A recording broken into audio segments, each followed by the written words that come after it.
I'm JP Karliak. I'm Courtenay Taylor.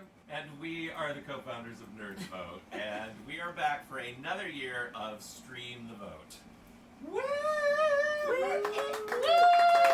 I was saying that doing this on a couch in a basement feels like a little like Wayne's World. So so Stream the Vote is our fun way of getting together some of our pals and voice actors and people from all sorts of different parts of the industry to just hang out, chit-chat, and while we're at it, we'll answer your questions and also tell you why it's important to vote. This is an off year, it's not a midterm election year, it's not a presidential election year, but there are elections happening throughout the year in states across the country, so make sure that you are registered to vote and ready for your election, because there's a lot of important candidacies and also issues that are on ballots all over the nation. That part. So what we always like to encourage is that you're ready to vote in every election every time. You can go to NerdsVote.com and you can check your registration. If you've moved, you can re-register with your new address, and if you're not 18 yet, you can take the pledge to vote as soon as you do and register when you turn 18. So it's all on NerdsVote.com, and you also have content from us and notable nerds, voice actors that you know and love from various games, animation, and influencers throughout the land. So check out our website and make sure you're ready to vote every election, every time. Awesome. All right, so we've got a bunch of guests throughout the day. Today, our first guests are two of my very favorite people. From the organization NAVA, the National Association of Voice Actors, we have Tim Friedlander and Matthew Parham.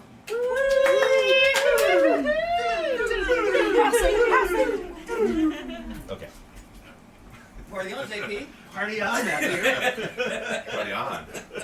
Party on. Oh God!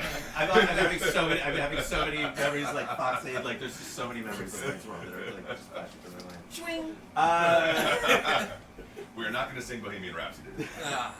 Guys, I will have you introduce yourselves. Tell our lovely audience who you are and what your role is with NAVA. Me first. Hello, Tim Friedlander, co-founder and president of NAVA, the National Association of Voice Actors. I am Matthew Parham, the director of operations for the National Association of Voice Actors. Awesome. Before we get going into some of the wonderful work that your organization does and some of the work that you've been doing in Washington lately, I need to ask the most important question. Tell us about your band. Yeah, we are also bandmates in the Urban Renewal Project, which is a 16-piece big band jazz, hip-hop, soul fusion ensemble. Yeah. Yeah. Sounds about right. And that's how we met. Yeah. Very cool. Actually, Yeah. I've heard them play. They're awesome. Check them out if they're in a town near you. Yeah. New album dropping October 23rd. Oh, seriously? Yeah. Awesome. Yeah. Wow, we got an album. We got the scoop. We got an album drop. Shameless plug. We're all about the shameless plugs here. NerdsVote.com. So the National Association of Voice Actors. Tell us about when the organization started and what some of your initiatives have been since then. Yeah. We officially announced formation in March of 2022. Opened up membership in November of 2022, and kind of just been rolling fast and furious ever since. We are currently up to 1,500 members, with surpassing our goal. My goal was 400 members in the first 4 years. Woo! And we hit 1,500 before our third year. And I think a lot of that has to do with, kind of our initiative was based on a few things. Primarily, healthcare was one of our very big concerns when we first launched. But 80% of this industry is non-union. Of the voiceover industry is non-union, and so while there is great simultaneous work happening from SAG-AFTRA that's going to get AI protections and fair race and things in for union actors, that still leaves 80% of this industry that's not going to have representation or somebody to help guide through that. So that was really kind of And associated health companies. and associated healthcare, yeah, exactly. And then we jumped right into the AI conversation immediately upon launching. And a lot of our work has been in this kind of advocacy, education, cooperation, legislation sphere of trying to just navigate this new AI world. Yeah, For sure. So you were in Washington last week, Yeah. Yep. and that's Last certainly week. not your first time being there. Yeah. What are y'all doing in DC? We are very specifically now currently in there in support of the No Fakes Act, which is a bill that is working its way through that would make voice, image, name, and likeness an intellectual property right. We started just by going to DC to just say, hey, we are voice actors and we have some concerns about the way the world's going, and we'd like to talk to some people. And at that point, there were I think 3 bills that were the No AI Frauds. yeah, No AI Frauds Act, the No Fakes Act, and Something that died immediately. something, yeah.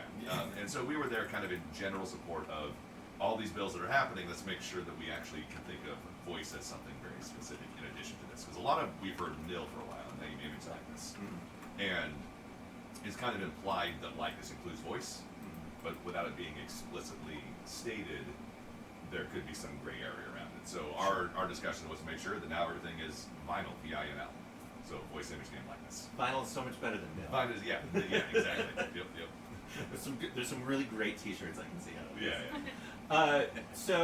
Yeah. It feels like some shop talk here about like inside baseball of what is how this protects us as voice actors, but this is really something that protects the common person, like Protects everybody. Yeah. Absolutely. So Yeah. how so? Yeah. I mean, anybody with more than 3 seconds of audio online is vulnerable to AI cloning. And so, yeah, we care very much as voice actors because our livelihood is on the line, and we're kind of just like the canaries in the coal mine. Like I said, anybody with a YouTube video or a Facebook video, if you still use Facebook, hi grandma. Anybody with any audio online is susceptible to cloning, and so that opens up a whole host of concerns, especially when you're dealing with security, you're dealing with your banking information being able to be accessed with your voice. We've seen a huge influx of like telephone scams, people calling and cloning your grandchild or your daughter, and it's claiming that they've been kidnapped and please send me $5,000. Like, so anyone is susceptible to that. So just making these wonderful people on Capitol Hill aware of the fact that we are concerned as voice actors, but it affects all Americans, and it's not about taking any type of innovation away from the tech world. It's about enshrining the rights of every American and making sure that Americans have the rights that we deserve to protect our voice, image, name, and likeness, our vitals. Yes. Love it. So is this we're a nonpartisan organization. Is this an initiative that is supported by one party, or is it? It's very, very bipartisan. There are the co-sponsors are two Republicans and 2 Democrats, and it has our discussion around this. Rights are a nonpartisan discussion, and whether we own our voice, image, name, and likeness, which we will keep repeating all day because it is important to say voice, image, name, and likeness, is something that everybody can support. Yeah. Some support it for different reasons, some support it in different ways, but this general concept that we should own ourselves and that a tech company shouldn't have the right to own us, or it should not be incumbent upon us to say, no, you cannot use my voice for something. They should have to ask us, and we should have an opt-in to say, yes, you can use my voice, as opposed to, by the way, we have your voice because you didn't say that. Right. Absolutely. And we're talking about American businesses. Like each voice actor, each creative is an American business. And if you are pro-entrepreneurship, pro-business, then you're also pro-creative.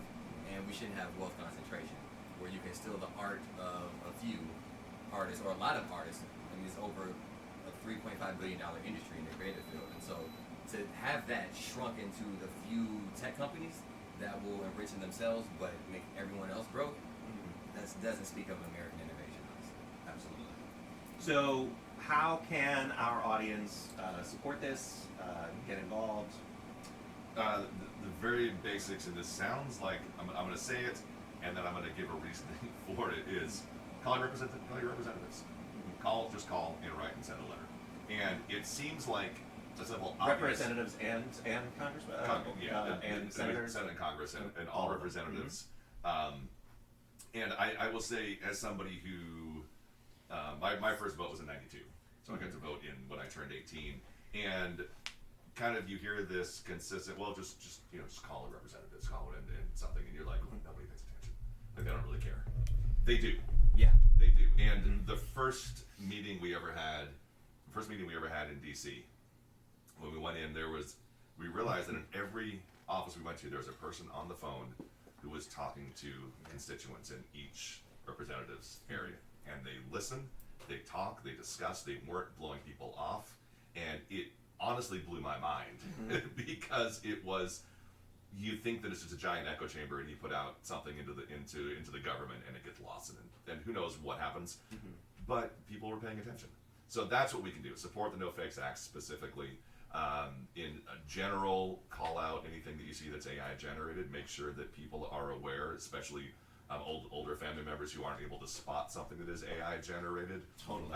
To make sure that we are fact checking images and audio and video and posters and historical misrepresentations of what happened through history, because it is very hard to tell what is AI generated for people who know what to look for. It's almost impossible for people who have no idea what to look for. And amplifying the voices of the creatives who care. So any messaging from us at NAVA Voices on all social media platforms. There is the creative our advocacy group. The DCC. That's what There's a couple different groups that we're a part of. Yeah, There is Concept Art Association. That's what it is. Yes, Concept Art Association, which is a bunch of visual artists. They're looking at the Writers Guild and the Directors Guild and SAG-AFTRA and any of these groups that are advocating either from a union standpoint or from a creator standpoint. All of those people are aware of what to look for and how to spot some of these things. But support their messaging. Look at what they're advocating for and learn about what they're talking about and why that's important. And if you're artists, read your contracts to make sure that's not being snuck into. There's a host of different powers that be will try to sneak AI language into your contracts to make you susceptible to unauthorized cloning of your voice or your work. So just always read your contracts. And if you need support, there's also the NAVA AI Writer, which some of us have used recently, to make sure that your contracts are essentially AI proof, and it basically states that the files generated in your creative collaboration won't be used to make or train AI, and that's available on NavaVoices.org. Amazing. Speaking of NavaVoices.org, there's a few other initiatives that have been on there.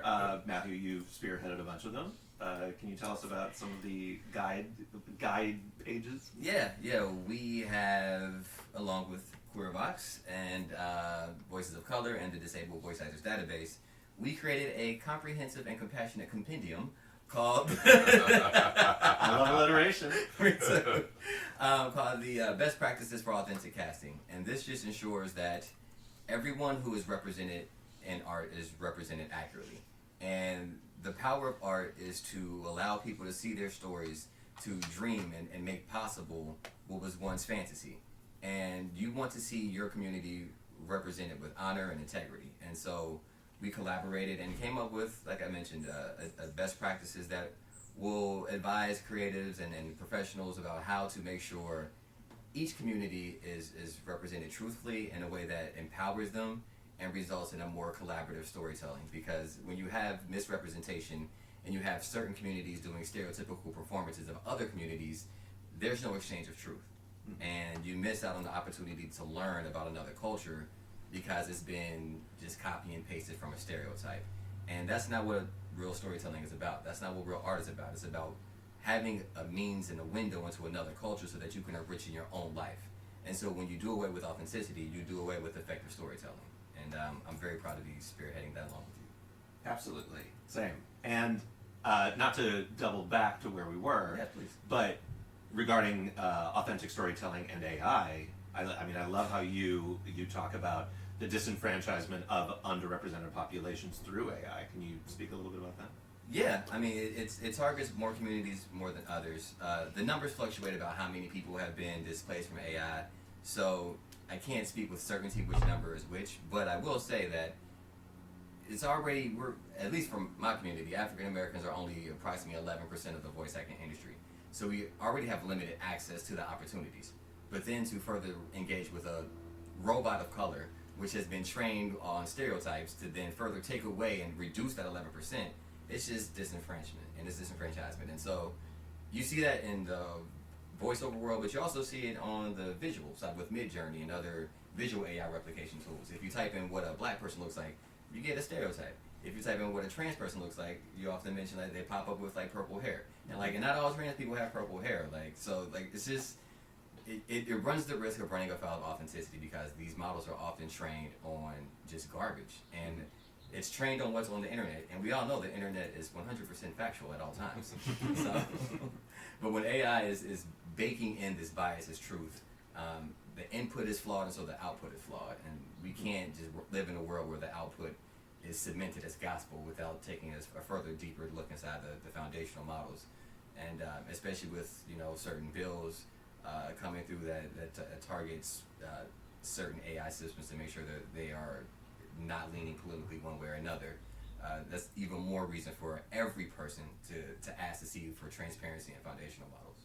Yeah, I mean, especially when we have over a century of images, movies, entertainment that has been based on stereotypes of all different communities.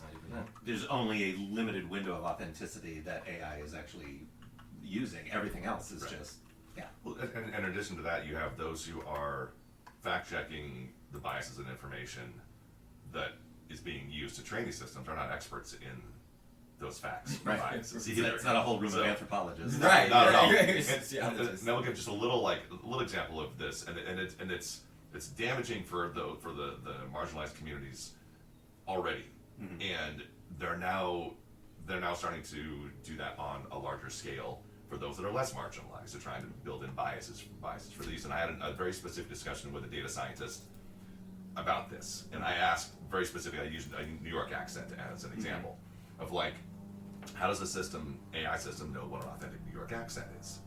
And the scientist, his exact words were, well, we tell it what it is.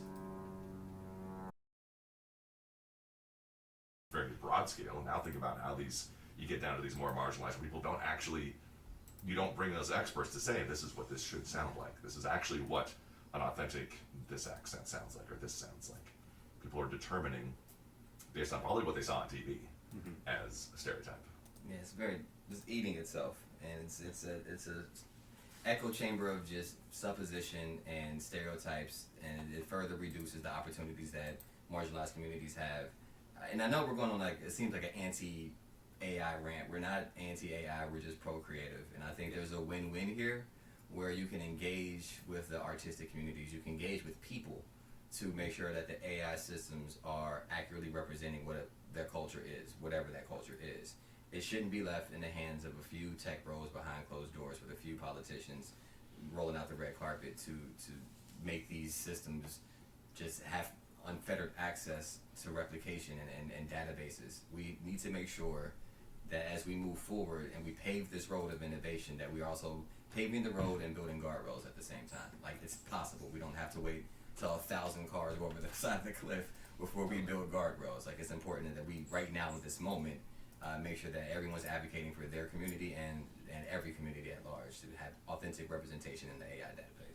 Yeah, because there's harm on so many levels that can happen with AI, from representation to just environmental. I mean, we hear all the time about that, and a careful hand will be able to find more economical and ecologically preservative ways to handle it. Especially in the medical field.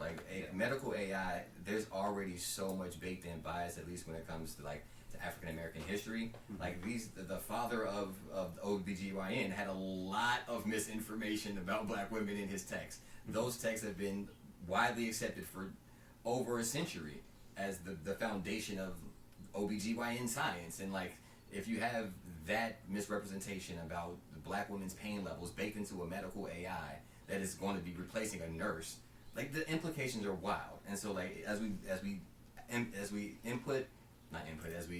interface with AI and we integrate it into all of our different facets of life, where it's legal, creative, medical, we just have to take a step back and make sure that the foundation is authentic and transparent, so that we can actually make sure everyone has the fair shot to be represented and also protected by AI. Yeah, absolutely. How's the chat going? Pretty good. Everyone's listening. No. Chat going They crazy. haven't had many questions. We can ask our chat though. W's in the chat. Yeah, There's any some questions questions. that you might have, feel free.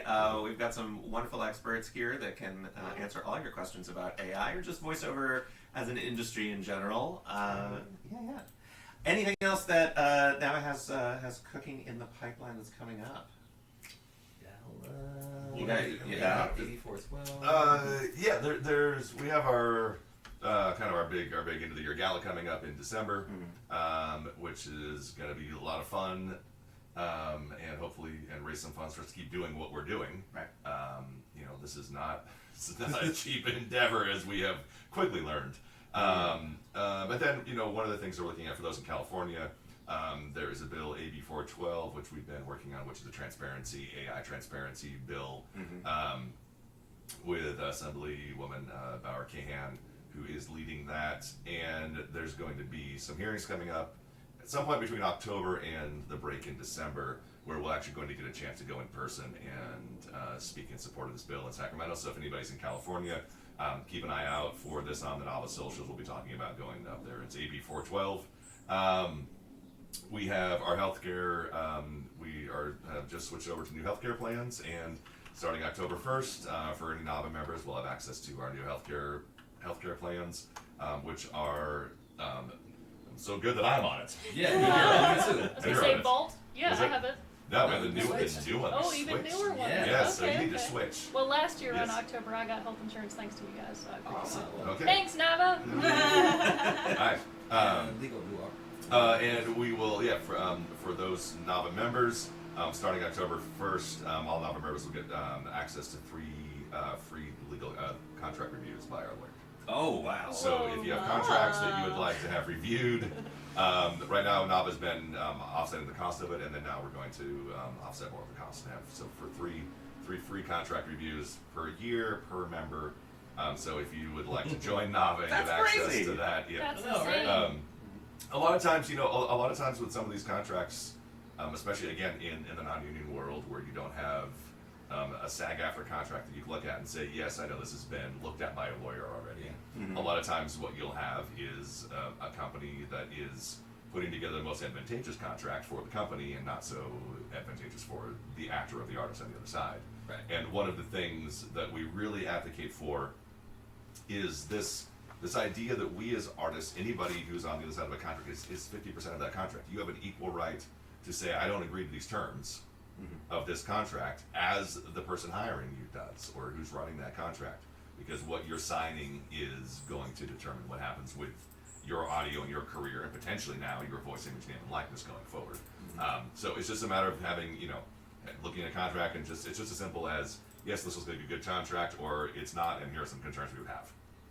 And then you can at least go back with an educated basis of information to the client and say, I'm sorry, I would like to redline this. And I don't know, people that we've worked with, I don't know that anybody that I've worked directly with has lost a job because of that.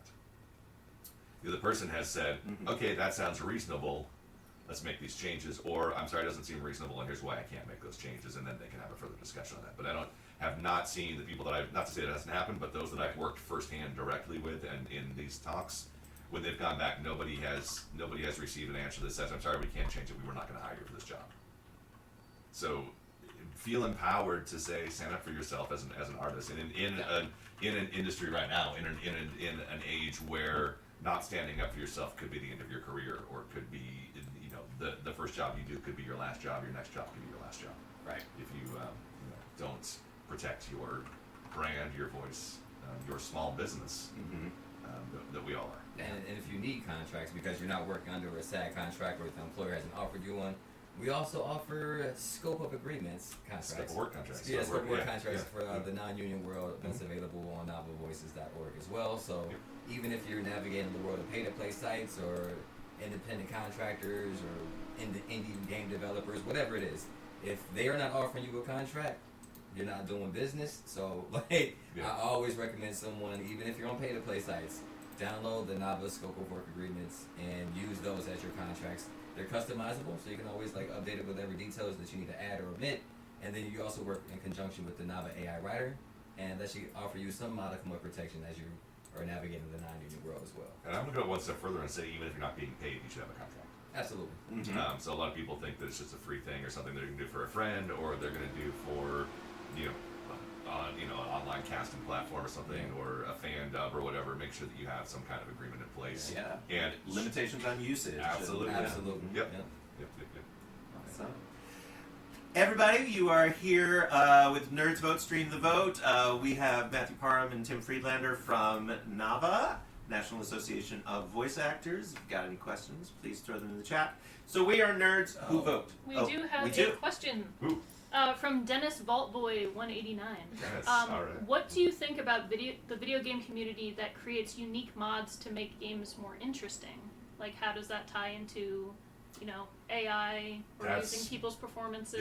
Yeah, that is a great question. This is something that the industry is trying to navigate.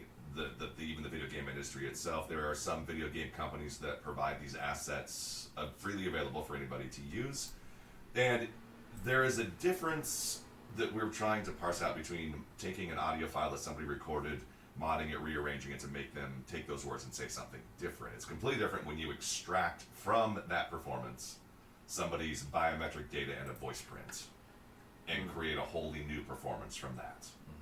So there's no really well-defined line about what you should and shouldn't do, but what I would say is that if you are it's a difference between taking a video game asset of an animated character, of a video game character that a video game company has provided you, and changing it around to put it in new scenarios is different from taking somebody's voice print, which is their biometric data and identifiable information, and putting that into a generative AI that can then create a wholly new performance. Right. It might be parsing details, and some people may not see much of a difference in there, but we definitely feel there's a difference, and especially when you get into many voice actors in video games whose voices do not sound different from them in real life. Every character that I do in a video game sounds like me. Sure. So if you were to clone one of my video game characters, it's basically going to be me saying something. And that gets to be dangerous if what my character ends up saying can be misinterpreted as me having said that personally. And if potentially it says something that could be offensive to my family, somebody who has kids, they don't want their kids to say that, or to hear them saying that.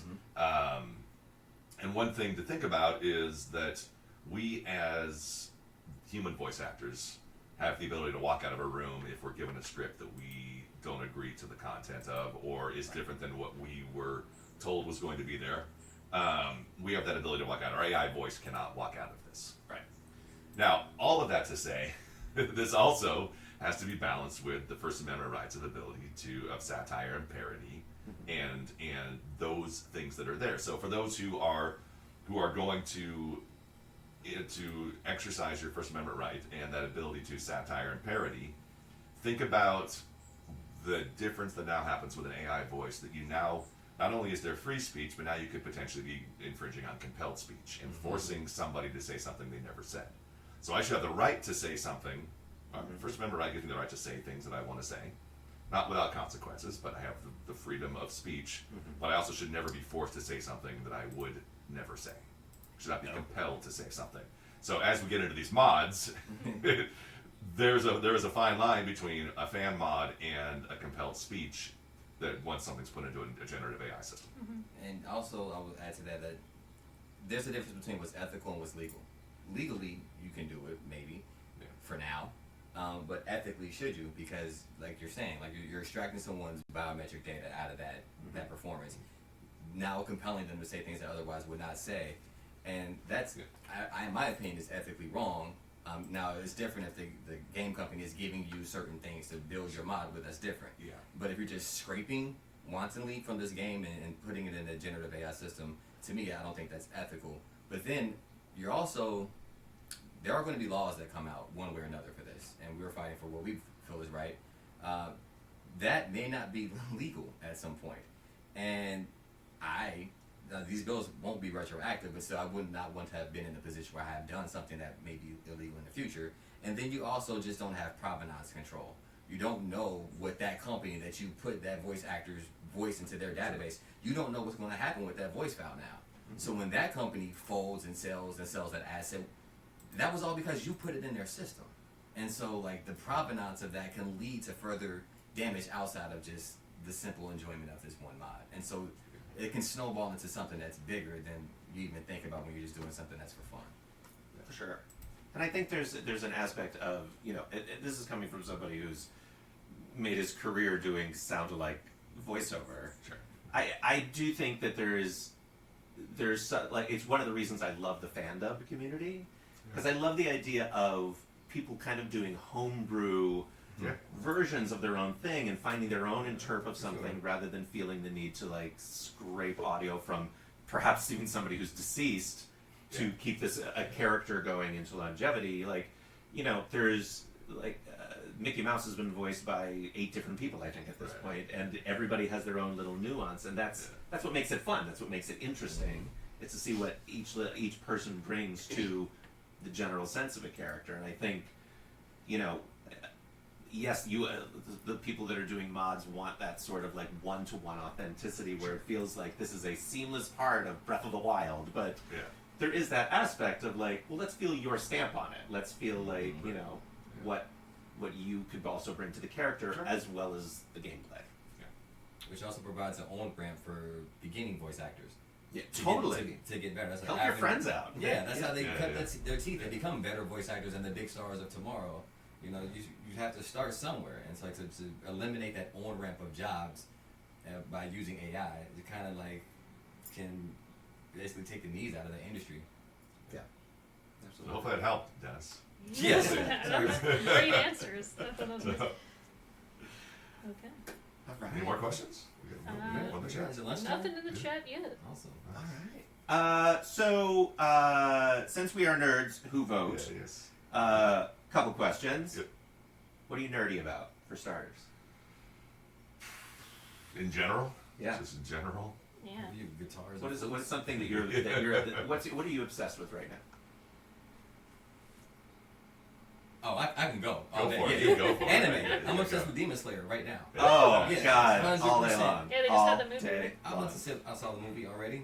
I Nice. loved all 3 hours of it. It was phenomenal. I love Demon Slayer, and I'm obsessed with One Piece right now. I've taken the One Piece journey after being a hater for 15 years. The original or live action or both? All of it? Everything? So I'm gonna be real. Don't take my nerd card from me, but I didn't watch One Piece until the live action came out. Sure. I refused to do it. I was like, this is stupid. It's 1,000 episodes. I was wrong. I apologize. I watched the live action. This is your public apology. Yeah, Luffy, I Yeah. apologize. You were the king of the pirates for a reason. So then went back and started the whole anime, and I caught up in 3 years. So It does take that long. I- Yeah. Incredible. Yeah. So yeah. Oh, that's hilarious. So that's my nerd. That's my nerd. And Far Cry 5. I'm obsessed with that game for some reason. Nice. I don't know if I have an answer for you, man. What am I obsessed with? You were obsessed with guitars, dark beer. Dark beer. Let's go with dark beer. Okay. Yeah. What is your dark beer? I found out a dark beer. I've been having a hard time finding a good. You can't find a good stout in Los Angeles. Oh, shots fired. You cannot find a Chat good proves stout in wrong. Los Angeles. Or if you walk in, it's like, "Here, do you have a stout?" No, we have Guinness. I'm like, Guinness is Guinness. I'll have a Guinness any day of the week.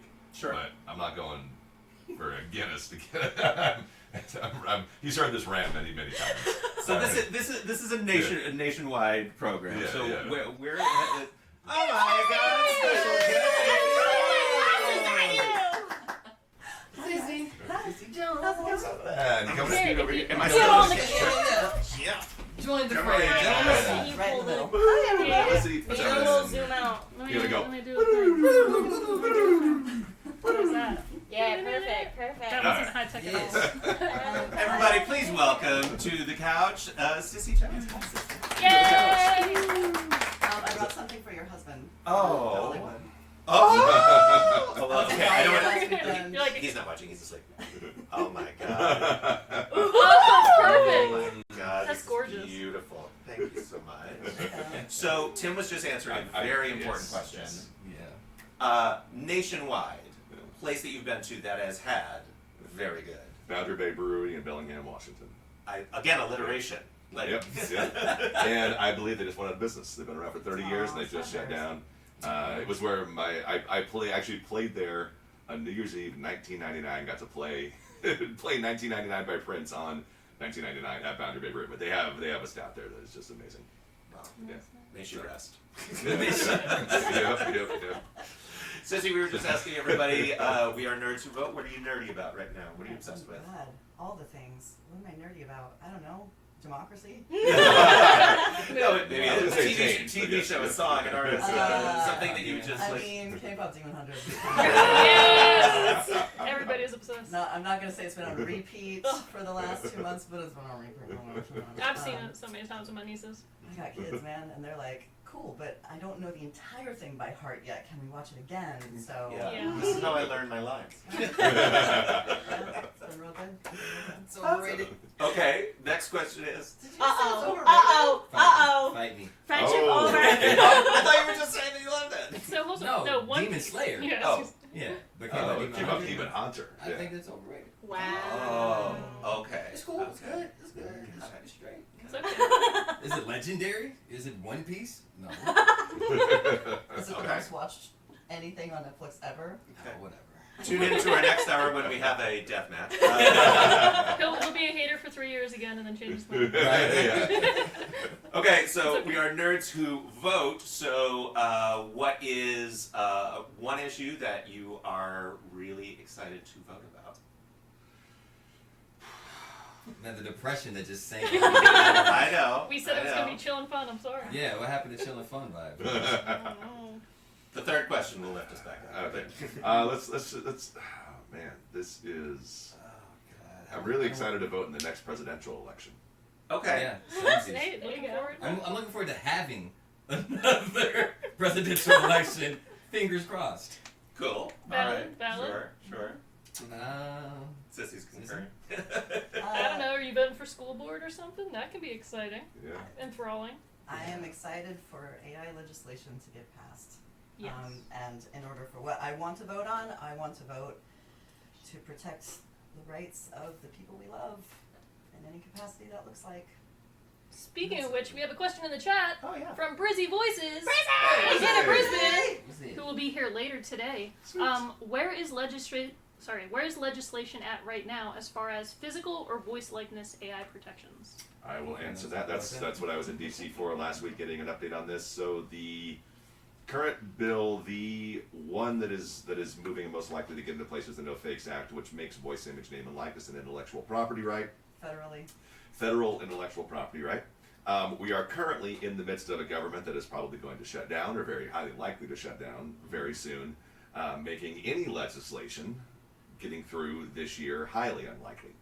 And not just AI legislation, but just any legislation in general. With that said, the No Fakes Act has a very, very good chance of getting into the next steps.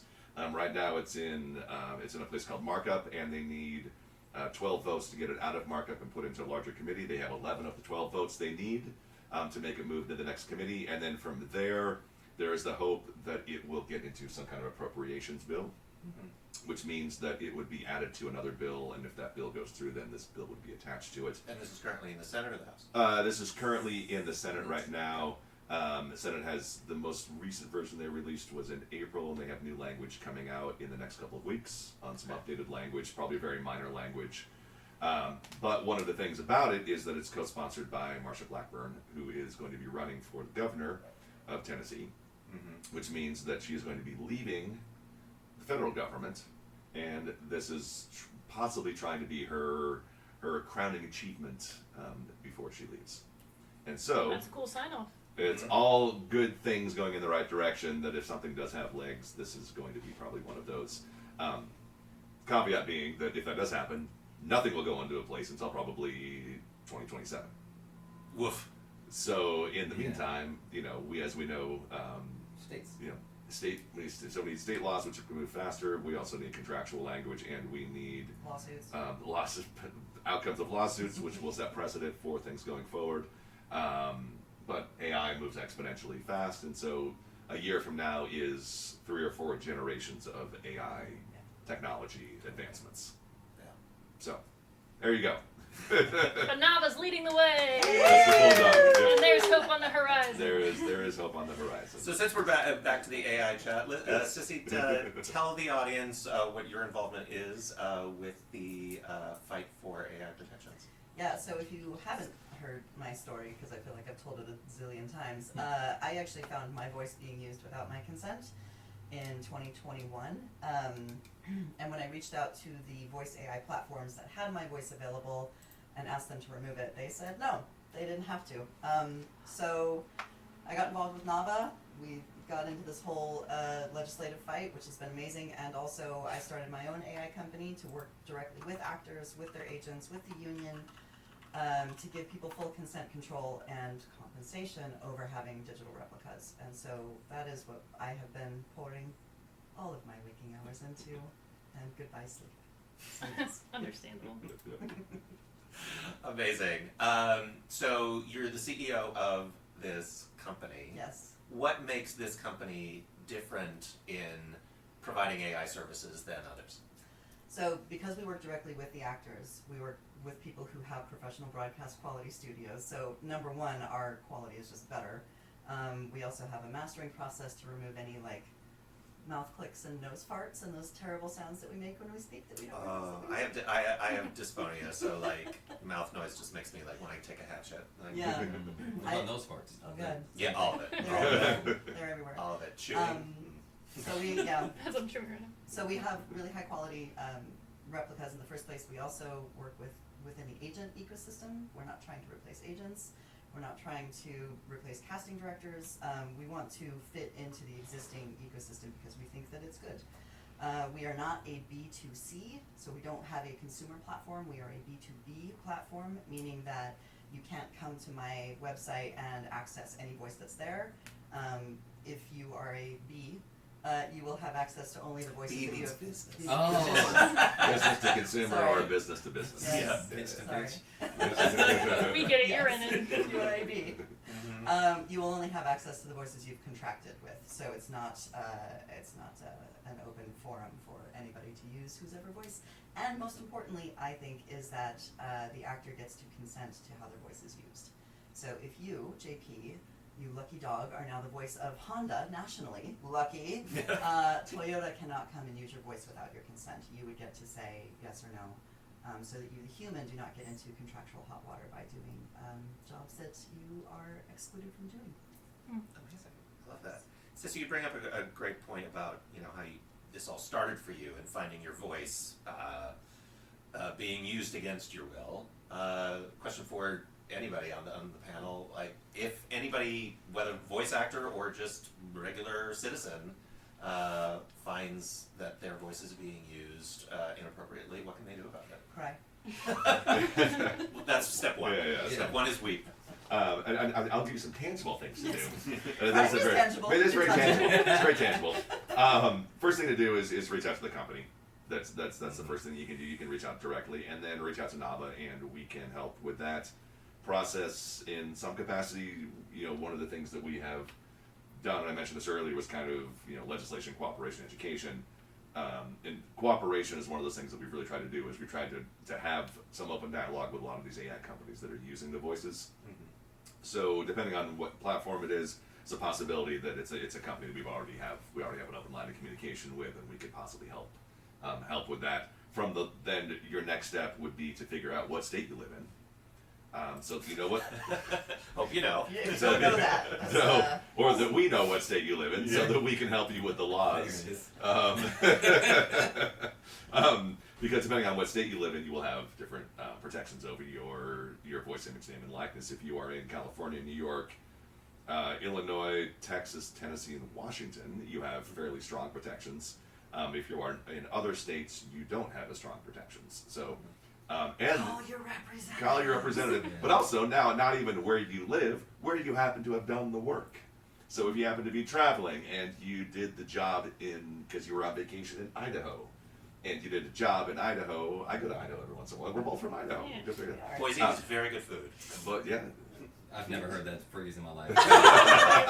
Neither have I. does that hurt? Yeah. I have a friend who's a foodie that lives in Boise, and her Instagram is popping. I need to get that What information. a strange world we live in. Because just because you live in California, if you did the work in Idaho, you are now governed by Idaho laws because that's where the work was done. So if that voice was taken from a job you did while you were in Idaho, you would have different protections than if that job was done while you were in California.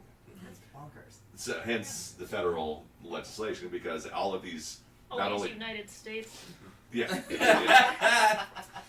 So imagine what we think about as we're just a single voice actor. Well, all these different AI companies have to navigate the world, the state of what state is this talent in? Mm-hmm. What laws do they have? What contract do we have to write for this person because they're in that state? It's even gotten to the point now where a lot of casting goes out that says we cannot hire you for this job if you live in Illinois or Tennessee. I think are the two. Texas. Sometimes Texas. Sometimes Texas and Illinois. Yeah. Texas and Illinois. Sometimes Tennessee and Washington. Sometimes Oregon will pop up depending on what it is, because the companies are saying we can't because of the biometric protections that Texas, of all places, surprisingly, has strong protections for the residents of Texas. That an AI company will not hire a voice actor who lives in Texas. So let's take that back the other direction and look at how much of a disadvantage an actor who now lives in Texas is. Because if you live in Texas and you want to have access to working with an AI company, now you can't. Because the AI companies cannot hire you because you live in Texas. So it goes both directions. It's protections for you, absolutely. But if you wanted to be a person who wanted to step into the AI industry and have your voice, so you can't actually hire somebody who lives in Texas. Okay. They're bamboozling you in And fine what if you lines. did have a great talent that you wanted who lived in Texas that you wanted to work with? So you'd have to figure out where, because of Texas law, what you can and can't do with that. And that is just from a business standpoint, a tech standpoint.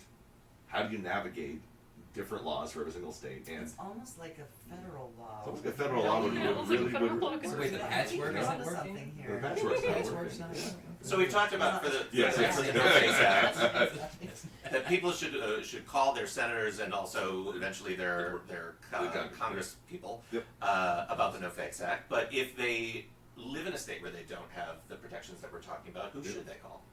Everybody. Ghostbusters. Yes. Yes. And who are the Ghostbusters It's NAVA. for them? So like state senators, state representatives. State representatives, yeah. In California, the assemblywoman is working on this. Weiner is the one who has done a lot of Scott Weiner, I believe, has been putting a lot of like AI regulation bills in place. And I would say, I tend to look at this more as less about regulation. We mentioned this very early on in the discussion. Less about regulation and more about rights, and that we should have the right to our biometric data and our voices. And if that happens to mean that the AI companies have to put regulations in place, or all companies have to put regulations in place about how to handle biometric data, then that's something that needs to happen. But it's not about regulating this tech. It's about protecting the rights of Americans that we currently don't have protected. And the rights to know, which is where labeling Yes. comes into effect. Like, I should know as a consumer, I should have the right to know if I'm ingesting AI-generated content against my will. Yeah, I get hives as soon as I see AI. Yeah, yeah. I'm like, "Ugh." The sweats. I do have another question. We have another from question. the Chat. Great. Brizzy voices again. Brizzy, awesome. Is there a fear that even ethical consenting to AI replication can lead to a larger job gap than already exists? And with A-listers agreeing to AI replication instead of a voice match actor, for instance. Yeah, there is. I Yeah, mean, listen, absolutely. Yeah. I think the way that I see this, honestly, is a lot like when the internet kind of kicked in the door for casting and allowing people to live like anywhere in the country and submit MP3s and stuff like that. It's going to create a new paradigm in the industry. It's not going to be comfortable. Parts of it are not going to be pretty, but also we have to realize that this technology is not going to move backwards. You cannot stuff the genie back into the bottle. It is here. It is getting better incrementally, like Tim said. So we have to find a way to work with it, because here's a fun thing that, again, you may not know about me. I worked in the Silicon Valley for 10 years before I became an actor. When I worked in the Silicon Valley, I worked at a venture capital firm. These are the people that put money into the startups that become Google and Yahoo and PayPal, right? When I was there, they got a pitch from Napster. And my boss passed on it, and I was talking with my boss afterwards, and I was like, Napster is the word on everybody's mouth, like, why are you passing? And he said, after they destroy the music industry, the lawsuits alone will eat them alive. So, we are at a crossroads. Do we let the voiceover industry go the way of the music industry, which was pretty summarily upended with Napster and file sharing and stuff like that? Or do we take a stand and say, okay, look, we get it. It's here. How do we be a part of it? We get to define the parameters for how we want to have it used, right? Do I wish that it wasn't a thing? I sure do. But, wishful thinking isn't going to help anybody. There's also more opportunity for jobs that just a human can't do. And there's hyper-localization and personalization that's possible now. So we all have smartphones in our pocket. Like, everyone can have a different voice that's not just Siri, which was stolen. But anyway, that's a different subject. But there's now personalization possible at a level that wasn't possible before. I couldn't walk around and voice every app on your phone. But now you can if you license my voice responsibly and ethically. And so it's created another avenue for voice actors actually to get passive income. So there's definitely displacement. There's always been displacement, whether it was online casting popping up or whatever. But now there's also potential. And so it's just trying to make sure that the displacement is minimized and the potential is maximized. And this was something that we, just to kind of bring this back around a little bit, this is something that we had when NAVA was first formed. We had this discussion about how do we approach this. Yeah. Do we just say, absolutely no AI, our stance is going to be just shut it down, there should be no AI voices at all, or do we figure out a way to work with these companies? And when our approach was very much this shouldn't be here. There should be no AI voices until you realize that all these companies are coming up. They don't care. They're not coming to us for these voices. They're going to work around it. Yeah. They're going to work around the industry because they don't need to work with voice. They don't need to interact with this industry to get the voices they want. So we could say no, and they'll go, great, well that's fine. We just won't use you. Right. And the technology is still going to grow. It's still going to advance. It's still going to take work. So then can we do this in a way that says, okay, you guys have already done this. You as tech companies have already done this. This is voice actors. This is how we think it should be done on our side so that we can at least protect as much of this industry as possible. And that has been our approach. Again, I say, education, cooperation, legislation. That cooperation has been trying to work with, you educate the voice actors, you cooperate and educate the tech companies, and then you get legislation in place for all of that. And that gives some kind of what we think is some kind of comprehensive part of this industry. But we really want the ability to have control so that you can say no. So that you can say, no, I do not want my voice to be cloned. I do not want to be a part of the system. I do not want to have my voice sold. I do not like green eggs and ham. Exactly. Yes. But I also for the record, I am someone who has done a ton of sound-alike in the past, and that has gone for me. I mean, I was Charlize Theron sound-alike for 8 years, and poof, it's gone, right? So it's affecting everybody, and it will continue to affect us all. We have to redefine what the parameters are and how we exist with this technology as it continues to improve. And it's affecting every industry. I mean, there is job loss in every single industry, and depending on what numbers you look at, they're saying global job loss of 50% of the jobs on the planet are going to go away. That's insane. It's bonkers. It's insane. And what are we all going to do? And all that Universal stuff basic goes- income. Universal basic income. Hey. Yeah.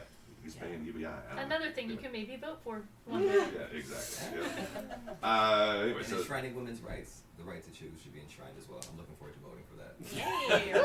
Thank you for getting back to Yeah, I did that. Brought it right back. All right. Well, we're about to wrap up. Just so everybody knows where they can find out more about you and more about your work, we're just going to go down the line. Tell us how people can reach you or find out more about where you're at. TimFriedlander.com, like Friedlander, like Friedlander, TimFriedlander.com, and NavaVoices.org. Awesome. I'm Cissy Speaks on Instagram when I'm posting, or you can check out ethovox.ai is my AI company. I mostly live on Instagram at SlimDareason, SlimDareazon. My voiceover lives on MatthewParhamVO.com. My photography lives on AfroGrunge.com. And check out NavaVoices.org as well. I live there too. Yay. Awesome.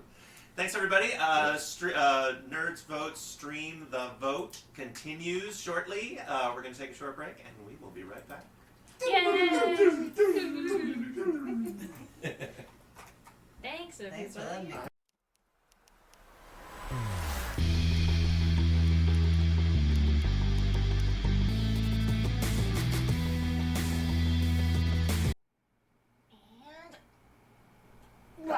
Hey, everybody! We are back. Stream the Vote continues. I'm JP Karliak, co-founder of NerdsVote. I'm Courtenay Taylor, also co-founder of NerdsVote. And we are now getting into our hour about the hit indie game. It's a little saucy, it's a little bizarre, but it is massive and hilarious. Date Everything. Woo! Courtney and I are both in the game, as is our very special guest, Carolina Ravassa. Hello. Hi, thank you for having me. Of course. Carolina, tell us who you play. I play Bobby Pin.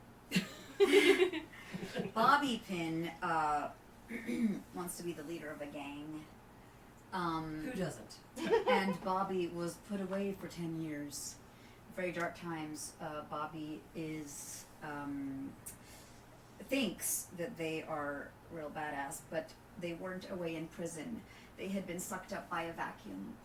Oh, God. So Bobby Pin has been away in the vacuum bag for 10 years and finally gets out. So talks about that time as if it was being put away behind bars. Love that. Solitary. Incredible. Love that. Yes. And Bobby kind of talks like this. There's a lot of swag. Hello, the name's Bobby. Bobby Pin.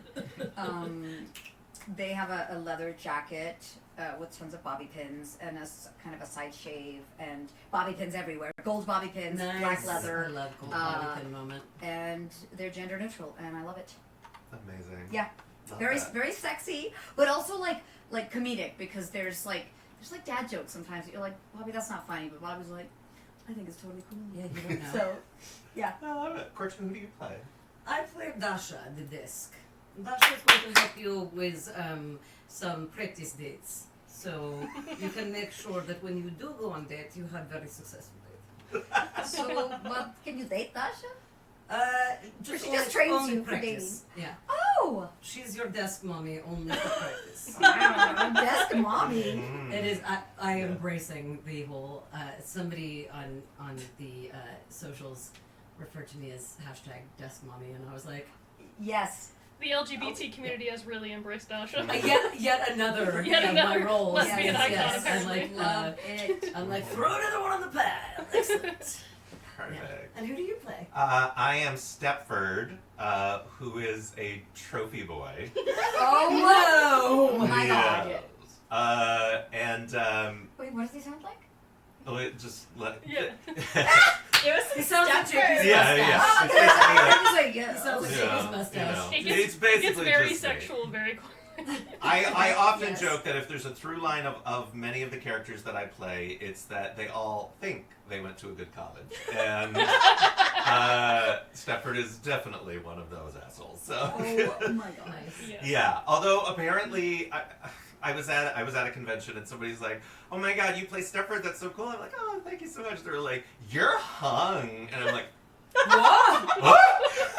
Wait, had you not seen your character? No, I did, but I also wasn't comparing it to other, I wasn't sure, like, Lining them all up. he's in like, yes, he's in like no. gold lame Yeah. Gold like, lame. like, He does have very Oh, tight and pants. like, Yes, very tight. but I wasn't, I wasn't measuring. So I was aghast. Question: is he an actual little trophy, therefore trophy boy? No, Okay. he just has, he kind of looks like a track star mixed with like a blue ribbon pony, like, because there's ribbons and like Yeah. gold and like, Oh, nice. and all Statues like and stuff. laurels and like His just skin all is, like, sorts of basically Wait, but awards. what's the object? Is it a statue? He was a He's like a trophy. trophy. He's a little Yeah. trophy. Oh, little. He's okay, like that's all good. the Yeah, trophies on your shelf what he's from trying like That's what I was Costco. asking. Great, good, cool. Yeah. Oh my god, I love it. I love it. It's so great. So, Carolina, 2 questions. If you could date any household object, which would you date, and why do you think they would make a good partner? I would date my duvet. Guys, my favorite moment of the day is getting into bed and like. Is it a weighted blanket or? No, It it's should not be. weighted, but Apparently. it's down, Mhm. and I in Spanish we call it the empanada. I lift up my feet Yes. and then bring the duvet under, Yes. Yeah. and so I kind of create like an empanada around me, and I'm like, yes, I'm in bed. I get to go to sleep now. Yes. And when I wake up in the morning, of course I love snoozing, but then I go get my coffee and I get back into bed with my duvet, and then I read the newspaper on my phone. So yeah, the news, and I kind of catch up on what I need to do in my bed under my duvet. So I think the duvet is caretakery. They hold me when I sleep. They cuddle me. We spoon. They don't talk. They don't talk back. It's great. I feel very loved. by Very my held. duvet. Yes, very held. And I could sleep, 10 hours if you let me. So. Oh, yeah. Amen to that. Yeah. Mhm. And a nice nap with the AC on and you're under the. Mhm. But with one foot out. Just, Always. Oh my God. There's always one foot out. Yeah. Mhm. There's actually a product now that is you can kind of tell who might be a little neurosensitive because they have this. It's like a swaddling thing, but it's like a tube, but you can have it so that it comes over your head, and then but there's so you can do full swaddle, but you can also stick your feet out if necessary Yeah. or a hand. No. And I am just like here for because I definitely get overstimulated and I need to have the swaddle, I need to have the weighted blanket and stuff. But I'm like, this is amazing. But you can always tell because some people are like, oh God, being wrapped up like that. I'm like, what is wrong with They're you? not neurospicy enough. I'm like, Yeah. yeah. I'm like, They're not neuropicante. like my dream.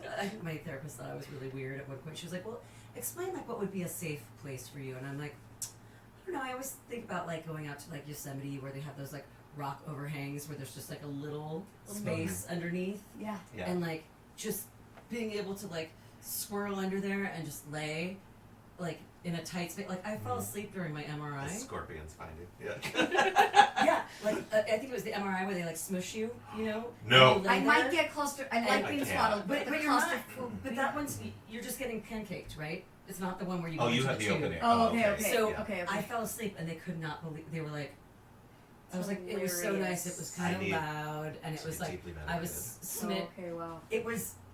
I liked it, and I think it's just because maybe I was like a lizard or something in my. Past a life? spider? Little Lizard. little sun, little lizard in the Yeah, sun. like Yeah, just yeah, in like yeah. little cracks or whatever. But I feel super Oh. like as long as I can have like my hands and feet out, or I can see like there's airflow, I'm good. It's great. I love the empanada thing. Yeah. Because I was thinking, I'm actually more of a taquito, in the sense Taquito. that like bundle, the feet have to be out. Mm-hmm. I cannot stand the feet bundle. That's incredible. Okay, so maybe my empanada has a tear in it because I do the empanada, but then eventually, like no matter what, there's always a foot out. Always, Yeah. always. Like It's that, like like a manages the temperature check as temperature. well. Totally. Yeah. It's like a Like bellwether. Definitely, it's certain depending upon the time of year. I'm like, I wear my blanket like a slip dress where the one leg is out. Like, you know. Yes. There's also I'm not trying to sell everybody things because I'm not into buying things right now, but Mhm. on my wish list ever there's a blanket that is colored like a tortilla. Mm-hmm. Oh, It's got sure. the little freckles and Mhm. everything. Yes. And I'm like, that's probably what I need. My friend has that. Yeah. So what He also what has one object that's a would you wrapper. date if you had the opportunity? I think I do have the opportunity. It's just taking the plunge. I mean, who's going to stop me? You know, my natural is my first thought is drum kit because you can Drum kit. Okay. because you can hit it. Just kidding. Woo! Okay. Turn. but Okay. in a good way. With consent. Just It kidding. allows you to helpfully take out your aggression. It allows you to helpfully take out your aggressions. It's very steady. There's like lots of different things to kind of play with and entertain yourself with. So, Generous lover. generous lover. It's like there's so many different cool looking ones. Like the one we have is green glitter. So like, you know, I like somebody with personal style. Mm-hmm. So I appreciate like a dandy, if you will, and I feel like the dandy is the drum kit is a dandy because it's and also you can like if you want a different sound or a different experience, you can kind of change it out. So you don't always have to play the same thing.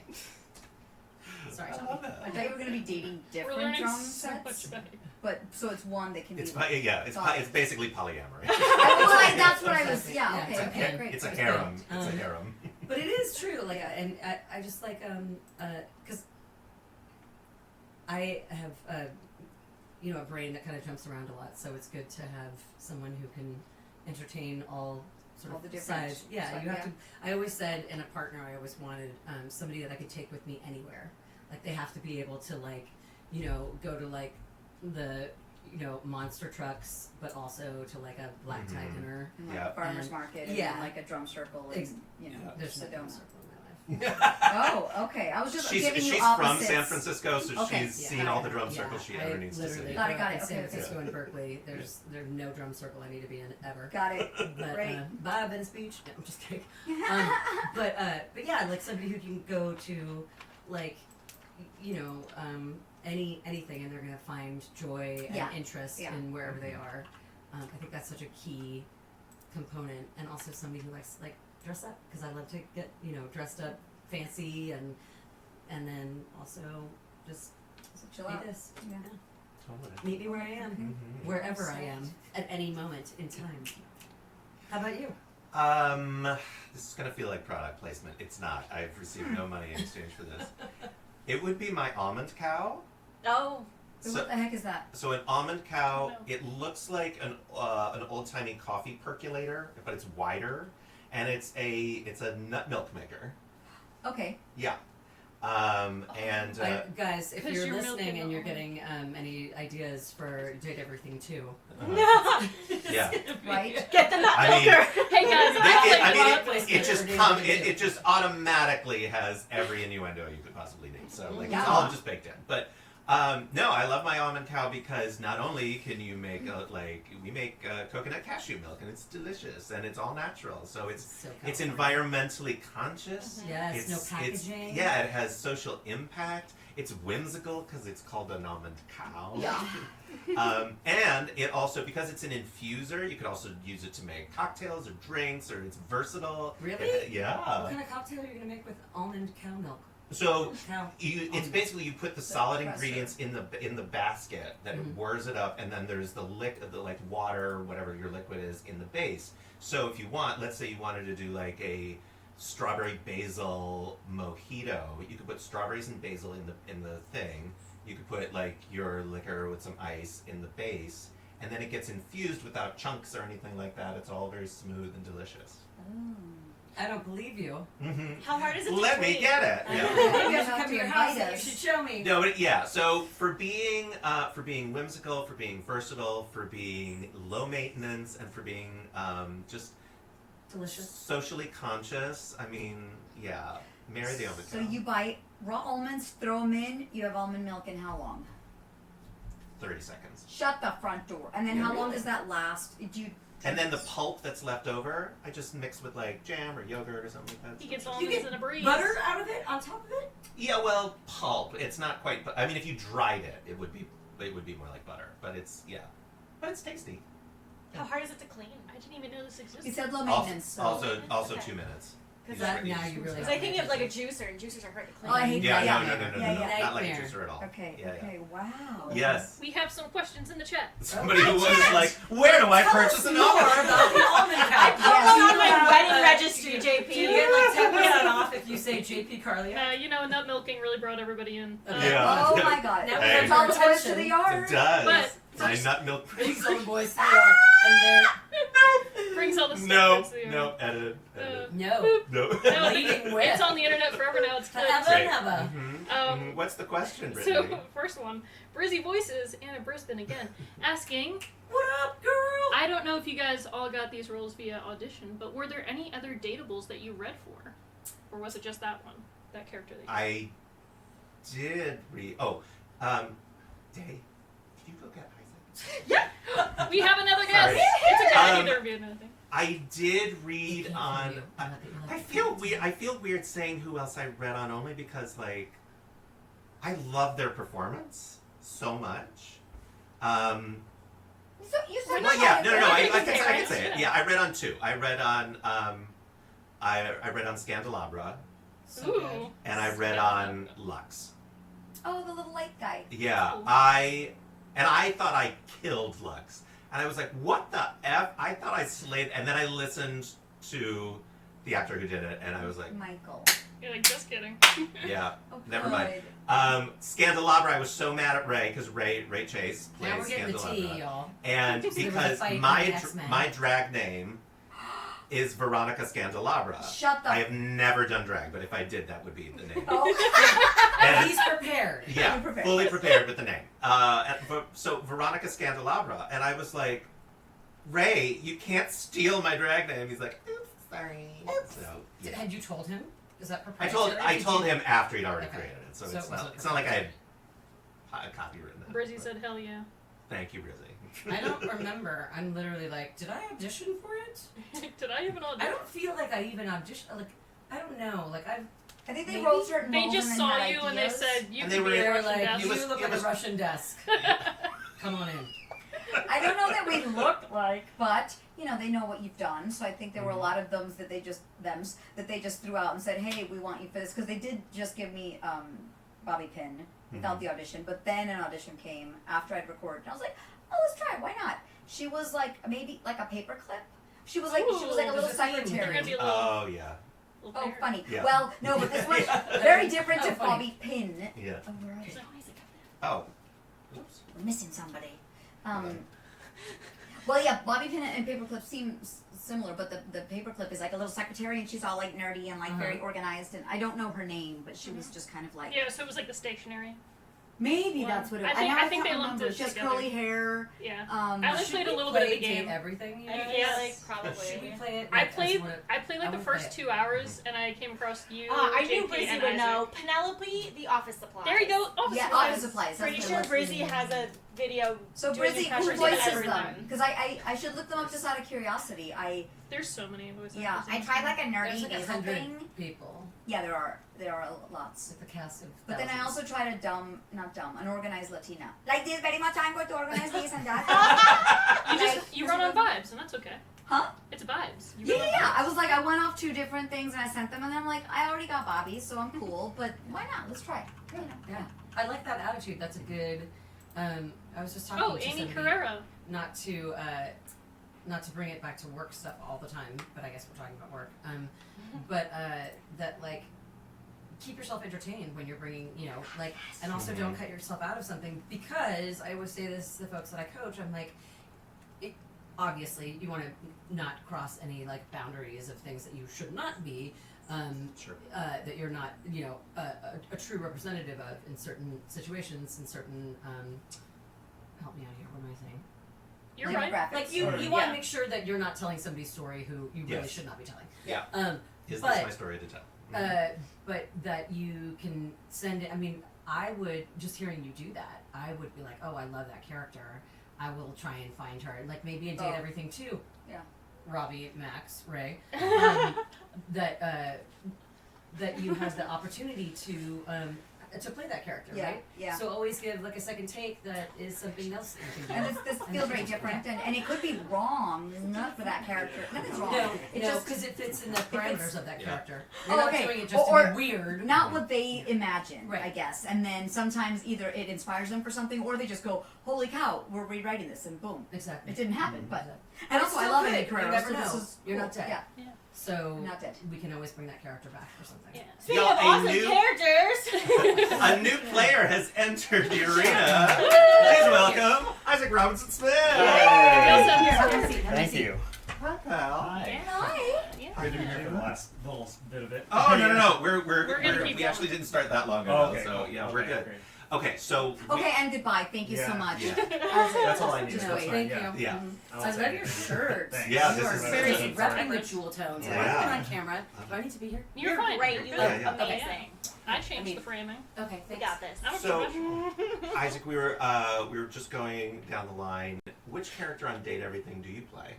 I play Telly in Date Everything, and Television. yes, the television, Thank and God. also Tom, the manager that you hear in the beginning and may see if you get through the right storyline. Oh, so- Easter eggs. Nice, you Yeah, guys. yeah. So pay attention. Very Yeah. cool. And then we also asked if there was a an object in your home that came to life that you could date, He's which like- one would it be? He's like, I've been waiting to The answer this question for answers so thus long. far have been Yeah. duvet, drum kit, and my almond milk maker. That makes me think of other stuff that I didn't even consider. I think You can give us either. the top 3. Yeah. Well, two that come to mind are my piano, my keyboard, or now you say the maker, my Nespresso machine. Oh. I think. Oh, Yeah. Nespresso would be a really Necessary. nice. Yeah. Like- Yeah. Yeah. Yeah, that's what I think. But that's, Good yeah, Would you that's make one. sweet, sweet love to your piano? Oh, of course, yes. Yeah, Certainly. yeah. Isn't that Yeah. a good thing of tickling the keys? I was going to say, Yes. tickling the That's definitely a ivories. thing. Yeah. Very therapeutic. Wait, Guys, now it's so early in the day. now I You're know. exhausted. Yeah. You You're guys, what do you exhausted. play on your piano? Are you super good, or You're are you just like? pianist? I've been What's playing your for deal? a little over like 10, 15 years. Oh. I accompany people for auditions, and I've done some of like very minimal of my own stuff, but I just played just to relax and just. You don't need to look at notes. You just start going. Da, da, da, da, da. Yeah, pretty much. Oh my god. Yeah. Oh, that's awesome. a dream. Mm-hmm. Yeah. A dream. Isaac, Yeah. was there anybody else that you like? Any other characters in that game you read for? That was a question we asked earlier. Oh, I read for Kurt and Rod originally. Rod! Yeah. And I remember I thought that was what I was gonna do because I remember I got through the audition and I didn't hear anything, and then Ray got in touch with me and said, I'm excited to see you, and I was like, oh great, and then I got there and it was a completely different story. So Right. Oh, Yeah. funny. Whole other character. yeah, Very yeah, cool. yeah. That's great. So, since we are nerds who vote, Yes. transitioning to if there were an object in your household that you think would be a great candidate for office, Oh wow, Ooh. that's a great question. what's the responsible object that is in your home? Not in my home. I'm not going to get responsible here. I'm like, that would be Tommy. Yeah. Ooh. I mean, I would. Seriously, Tommy's probably the best thing in this house. Honestly, he's smart and responsible and empathetic, and he's like chill. No, so now we're all obligated to say Yeah, our we're partners. like, No, Yeah. no. Yeah. Well, I mean, if you have to live with me, you have to be very There's like there's even level there. keeled. So, come back to me though, because I'll think of an object. I'm gonna say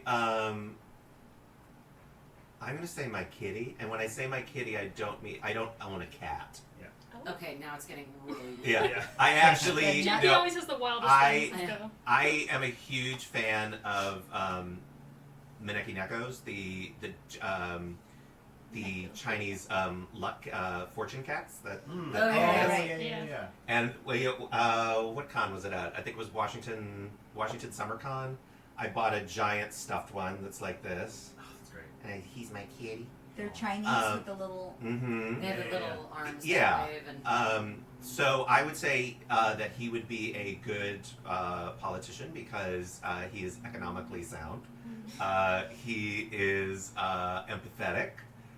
He gives good hugs. Are you just imbuing him with these things? Like, do you know he's empathetic? I get that vibe from him. Okay, so this is It's a pure. vibe. It's a I mean, vibe.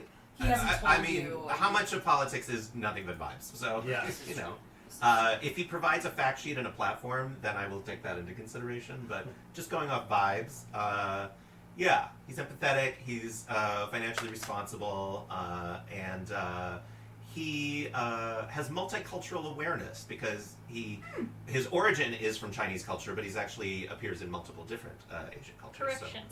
His Uh-oh. origin is Japanese because he's a Maneki Neko, and Neko means. Oh! Which is why I was raising my hand, but has since spread out among Asian diaspora. Okay, I'm sorry, So- I got it mixed, but I Guys, know, yeah. Okay, cut. It's okay. Yeah. I wanted the Redo it chat to again. know Yeah. we're Dude, good. Yeah. I was just gonna go crazy because I grew up in Colombia, and the place where we'd get our films developed for like cameras was called Photo Japón, Photo Japan, Yeah, Photo Japan. and there was a huge cat, and I was like, oh, those fuckers put the wrong thing Yeah. up there, but I'm sure they were owned by Japanese people, Photo Japón, and so Right. now I'm like, okay, But right. but they're Yeah, I it's think just now- you now can it's find all them in over. many different. Got it, like, got it, great, I've seen great, them. cool. I've seen them in windows in Koreatown, Little Yeah, Tokyo. they're all over. It's cool to know what they are. I never know. You can what find they're them in called. I've seen JP's them everywhere. house now. Huh? Mhm. I said you can even find them in JP's house. Yeah. That's right. You I can have. cuddle. I even have a little book that has like what they look like. Oh, And that's cool. I have all this stuff, and I got the country wrong. Fuck me. No, no. It's gonna be a lot of Sorry. bleeping. It's later. okay. Yeah. We do have some more questions in the chat. Okay. Yeah. Let's do that. So the first one is for Courtney from Dennis. I know a lot of people are watching the Fallout TV show, which we know you're not in, but you're in the Fallout games. So they were just wondering, would you ever consider doing an on-camera audition for the Fallout TV series, if presented? Refuse. Yeah. Exactly. I'm not. I only do real acting. She doesn't do face acting. That She was does for the voice voice acting. actors out there Thank who have you. been asked. Chat, over that's- and over. chat, Don't that's you a do joke. real actor. Yeah. Just do I real had such a actor. visceral reaction I when you know. said that. You guys, everyone's like, Oh, yeah. Yeah. No, I've been asked if I do face acting. yeah, that's what I call Yeah. it. It's face Mhm. acting. Yeah. And I'm like, you still act with your face in the booth. That's Oh, yeah. Like, do you Oh, think I you know. just stand there in front of the mic? just talk It's very, very limited. But you I would love to. I love the show. I think they did an amazing job. And Ashley too. Oh. You know, Did I make that up? Wait, The one that has the baby. yeah, Oh yeah. Ashley Johnson Yeah. was Ashley Johnson, Mhm. thank you. played Ellie's mom in the TV series Um, version. yeah. So I think like, I think I'm surprised more shows don't do that, where they have some of the crossover, Yeah. because I think it's fun for Easter egg for the fans. Yeah.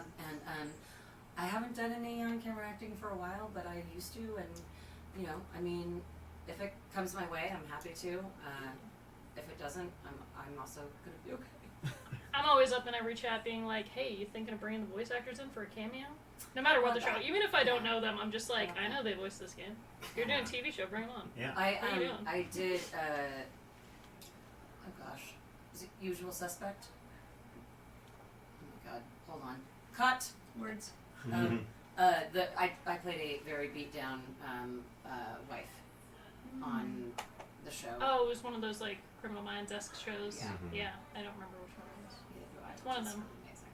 But we're gonna cut this out. Courtney does so much work, she can't remember all the roles. And I'm a TV goldfish, shows. guys. I just And keep she's swimming. been on. Yeah. That's why just Courtney keep has swimming. me like live on her IMDb. 15 minutes.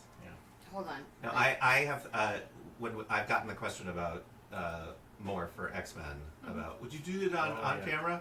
Which first of all, they're not coming to me. But secondly, even if they did, if it involves like because of the heavy makeup, if it involves like the plaster cast thing, Oh yeah. that is something I will never do. I'm so like you'd have to give me like a horse tranquilizer to be able to keep me in a plastic thing with the straws up your nose while they do What that. if it's just mocap? What if, or like a CGI, and so you have maybe like a Just dots? Oh, great. Yeah. Yeah. Or Easy. what, like, dots. are you talking? What about oh my god, what's his name? Colin Farrell, who did the Penguin. Penguin, Oh, that's hell his yeah, dad. that's No, his he dad. he did full was full great. Yeah, he does body. it like for 4 He said he hours. doesn't want to do it Yeah. again. That I just Well, feel like I would. it I'm was very really claustrophobic. hot. Not Yeah. everybody Yeah. can be Doug Jones. That guy like gets covered in That guy prosthetics is- all the yeah. time. Okay, so wait, just cutting back. So when I was doing, I worked with Jonah Nolan on Person of Interest. There I you go. did the. Thank you. We're back. I did Yeah, the. uh-huh. I did the pilot. That thing. I did the pilot Mhm. for Person of Interest with Jonah Nolan. So Amazing. perhaps one day he'll have me in for Fallout, the TV show. You can always ask them to bring me in. How about that? Clip this out and put it somewhere. Exactly. Yeah. That's what you're gonna Yeah. say. I have Some Twist it another around. question in the chat. Oh, yeah. Thank you, Brizzy Voices, for Nice. keeping us Yeah. going. Yeah. No, some other people are popping in too, but Brizzy's always cheering us on. Yeah. Crispy Insomniac is asking, I what's feel that so hard. yeah, what's something you always carry with you, either practical or sentimental? Brass knuckles. Tweezers, in case there's a weird chin hair. Like, oh my god, I'm at the red carpet, and what the hell's happening? Yeah. That's fair. Girl! That's I thought fair. for sure, I was like, that's what I was thinking, and then I was like, she's gonna say something like, you know, Like You know, my if I was lipstick like- from yeah. Chanel that Exactly. I don't own. and you're just like, chin hair! Yes. I try to be better about it, and I know I was, but some kind of lozenge or some sort of like throat thing to keep myself ready to go at a moment's notice, because Oh, you know shit, I you never didn't do know. that. Did you see that clip with Jonathan Groff and Kelly Clarkson? No, what happened? He was on her show, and they very hilariously admitted to each other that they always have a lozenge. Oh, in really? their mouth. And he's having this conversation. She was like, "Do you ever like have a lozenge?" And he was like, and he just points to it and she like pulls it out of her bra strap. She was like, "I put it in on commercial breaks." And they're like, "Ah!" That's great. Funny. Yeah, Oh wow, yeah, that's Committed. a lot. yeah. I mean, they're sugar free because I would Yeah. think like having it into like Yeah. all day, Right, yeah. Yeah. out your mouth. Your Yeah. teeth would rot. Yeah. Picture of my my first Rottweiler, Aw. Diesel May. I have a picture with her Aw. of her in my wallet all the That's time. fun. Yeah. And maybe some of my nephews, but mostly my dog. Chat says tweezers are so valid.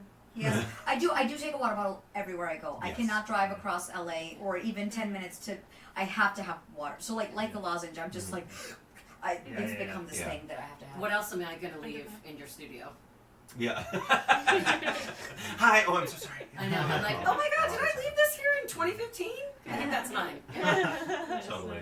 I think so. In my wallet, I have a self-laminated. When I say self-laminated, I mean just like using packing tape. Oh, that's the best way to do it. A little index card that has the recipe for the most noxious, awful cocktail that my high school drama teacher, hi Mary, that when I turned 21, I was back home. My birthday's in May.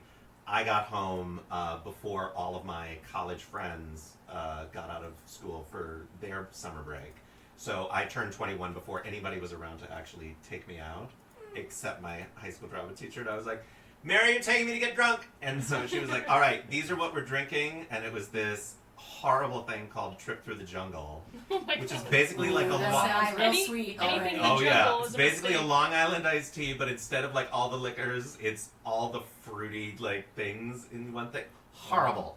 However, it tastes better than I would have expected. It tastes like Hawaiian punch, Okay. Oh. and You got my I attention. was destroyed. So I just Did I meet her at your wedding? yeah. I did. I hung Yeah, out yeah. with her. So I just always kept the recipe in my wallet. Like I don't even drink anymore, and like I still just like that memory. That's But fine. just in case, if you do, the And I will wheels say are though, coming there was one bar in West Hollywood that I was at several years ago with a friend, and we just ordered them just for fun.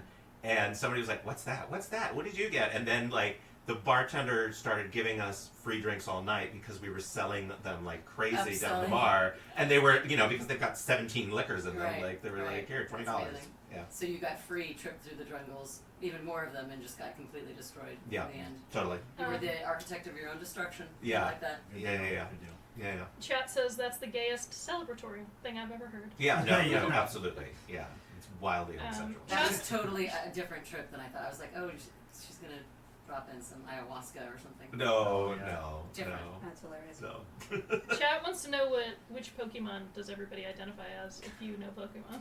Oh. Okay, the only one that I Charizard. oh That was good. Wow. The just- only Pokemon I know, yeah, I was gonna guys. say, I was like, you, that was Tony. You can ignore him. That was Tony. That was Tony. Yeah. Of course it was. Yeah. He said, hi. Yeah. For me it's Meowth. Oh, good one. I Cat. always love Meowth. Lucky Cat. Yeah. It's all connected. Also, Meowth was originally voiced by a trans actress. So. Oh, really? Iconic. Can I just be Ash and work forever? Yeah. Yeah. Yeah. Oh my god, yes. Like, I'll just be Ash. That's my favorite. Yeah. I mean, I know that the question wasn't. Yeah. Ash has retired, but yeah. Whatever. The next Yeah. Ash. Yeah, I Yeah. want to be the next Ash, please. Yeah. Sash. I don't know. I always thought Onyx was cool. Oh, When I was Onyx younger. is awesome. Yeah. Something Nice. about his personality was fun. I just want to Something say doesn't there's agree. never any noises in my neighborhood. And today, Yeah. for your I don't know if we're enjoyment, picking up I don't know, there's some that- crazy dogs. I was just like, oh no, that's my car. Yeah, that's it. Yeah. Goodbye. Yeah. If you have, someone stole it. It's fine. Yeah. That's well, it's okay. Okay, so back to the original question of the. Do we have another in the? Just more Tony acting up. So, Oh, okay. like, you can. Hi, Tony. Tony is in fact acting out. Objects. Love you. Objects you would vote for. Right. Objects. Oh, right. An object in your house you'd want to be the mayor or something. I mean, look, I think the fridge has a really important job. Mhm. Like, all the important stuff is in there. Not all of it, because I have, like, coffee outside and nuts outside, but, like, I love fruits and veggies. My milk doesn't go bad. Like, they take care of what keeps us alive. That's a great answer. Solid choice. Mhm. you know, just like bare necessities, right? Like, Just reliable. I guess not- I could just eat canned food for the rest of my life, but I don't want to. So, You mentioned vibes a minute ago, and that made me think of this is very, very nerdy technical thing, but my Hue Bridge light device that controls all the lighting in my house. oh wow. Oh, Just okay. because I don't know, environment and theme is really important to me, and I feel like that's such a cool thing to encompass everybody in a way that makes them feel comfortable or makes them feel important or lifted up. And so I like that piece of my living situation. Like I love changing it to whatever I want. Feels so. I would say the Hue Bridge system in my apartment. Nice. Yeah. That's really good. Court, you got one? I mean, this is gonna sound lame, but my safe. Oh, that's- yeah. that's that's- solid Because, Yeah. because you keep money in your safe, and I have a I think that money is power in the best way when it's used correctly, and so I like the idea of having money that it guards the thing that I can help people with, because I really enjoy donating through a charity navigator, and it kind of keeps me knowing where I am. I'm an anxious person, and so knowing that the things that are important to me are safe, heirlooms, family heirlooms, and so there's just a combination of sentimental things that I cherish that mean a lot to me, and also a certain amount of power to do good with, and that it is, it's safe, it's not going anywhere, it's literally called a safe. So, and that's what I want in people who represent me. When I'm voting, I'm looking for people who are solid, who are consistent and steady, and aren't reactive, as much as you can be, and also who are going to be able to handle a lot of different things and be able to work within the system of commerce and capitalism and all of that stuff, but still be able to do good things within that system. So, Yeah. Brizzy wants to know what objects you would absolutely not want in office. Oh.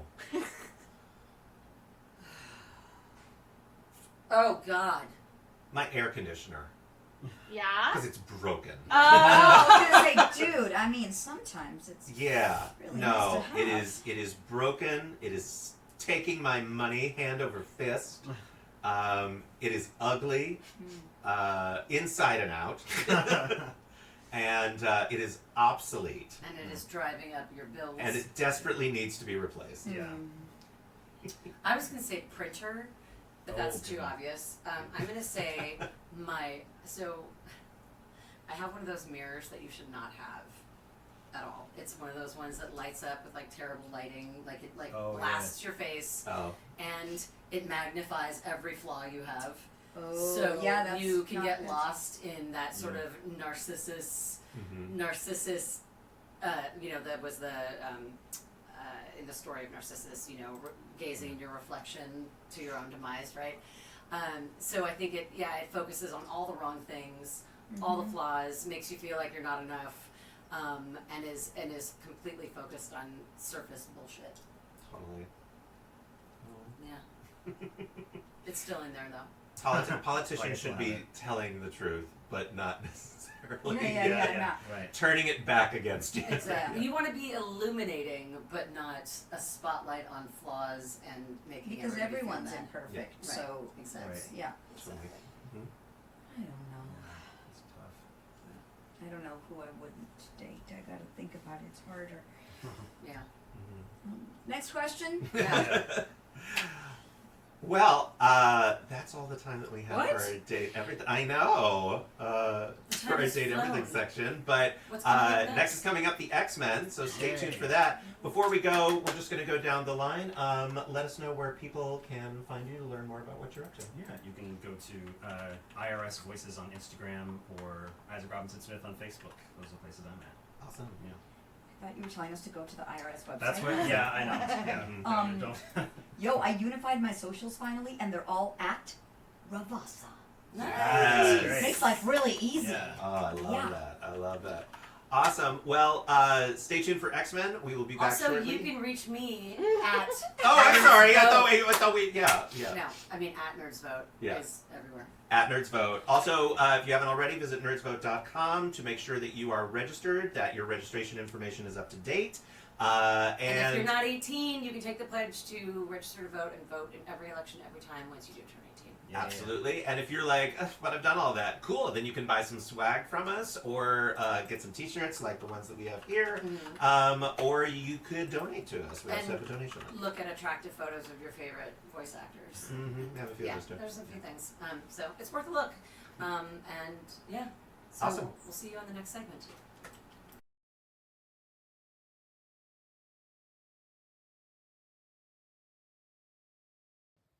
Hey guys, I'm Lori Allen, and you know me as the voice of Pearl Krabs on SpongeBob SquarePants, Dayeanne Simmons on Family Guy, the boss on the Metal Gear Solid games, Bonnie's mom in Toy Story 3 and 4, Fantastic Four, I'm Sue Richards, all that good stuff. And guess what? It is time to celebrate National Voter Registration Day by making sure you are registered, okay, by September 17th. Some registration deadlines start in some states early October, so we got to motivate each other. Gen Z and millennials, I'm talking to you. It is your time to shine because 18 to 34-year-olds make up one of the largest voter turnouts. And when you guys are mobilized, you make historic voter turnouts and you can make so much change. So please make sure you're registered. Electoral votes are up in a lot of the swing states, Arizona, Georgia, Michigan, Nevada, North Carolina, Pennsylvania, Wisconsin, which means if you live there, your vote really, really, really, really matters. Decisions that affect you will be made whether you show up at the polls or not. So voting gives you that chance at making sure your decisions are made in your best interest. Vote in every election, every time. I love you. Post. I'll repost. I'll restory. I'll retweet. Mwah. Vote. Get you and your friends to vote. Okay. Bye.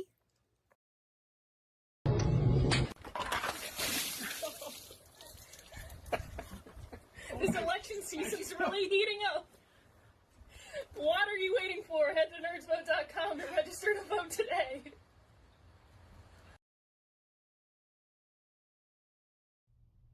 Hi, my name is Tara Sands. I'm a voice actor from shows like Pokemon and Yu-Gi-Oh!, Shaman King, Hunter x Hunter, Jujutsu Kaisen. I vote because I want our country and the world to be a better, safer, stronger place for future generations and for us. So that's why I vote. And you should too. Hey, I'm Paula Rhodes, actor in Resident Evil and various things, as well as director, and most importantly, citizen, and mom, and human. And I vote every time. And I really, really hope that you'll join me. However you vote, I just want you to. Go to nerdsvote.com, take a few moments to register, or check your registration just to make sure it's up to date and nobody's purged you off any rolls. And thank you. Because honestly, the effects of an election are going to be felt by the youth for far longer than they are any older generation. So invest in your future by taking just a few moments to look into the issues that are important to you and the candidates and to cast your vote. Thank you. Life, liberty, and the pursuit of happiness.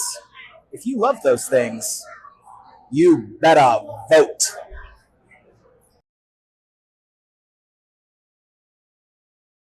Guys, I'm Brittany Cox.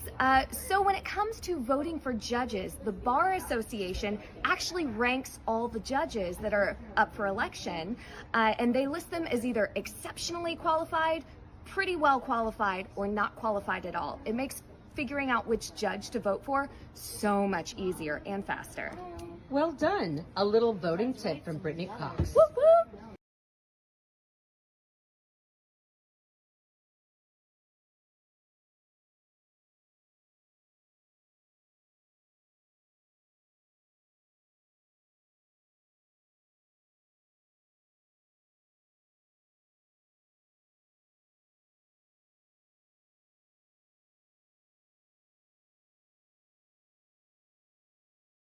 Hello, Nick Apostolidis here. And moving boxes up to the ceiling over there. Anyways, you might recognize my voice from franchises like Resident Evil, Life is Strange, Warframe. But the point is, I'm just a big nerd. I'm one of the biggest dorks that I know. But I vote. Now, I used to think that my voice didn't matter, that one voice didn't make a difference. But the truth is, it does. Especially in recent years, a lot of these elections have been decided by small margins in cities, towns, states, you name it. So if you want a say in how the country moves forward, I simply encourage you to get out there and vote. Use your voice. That's my message for the day. Take care. Bye.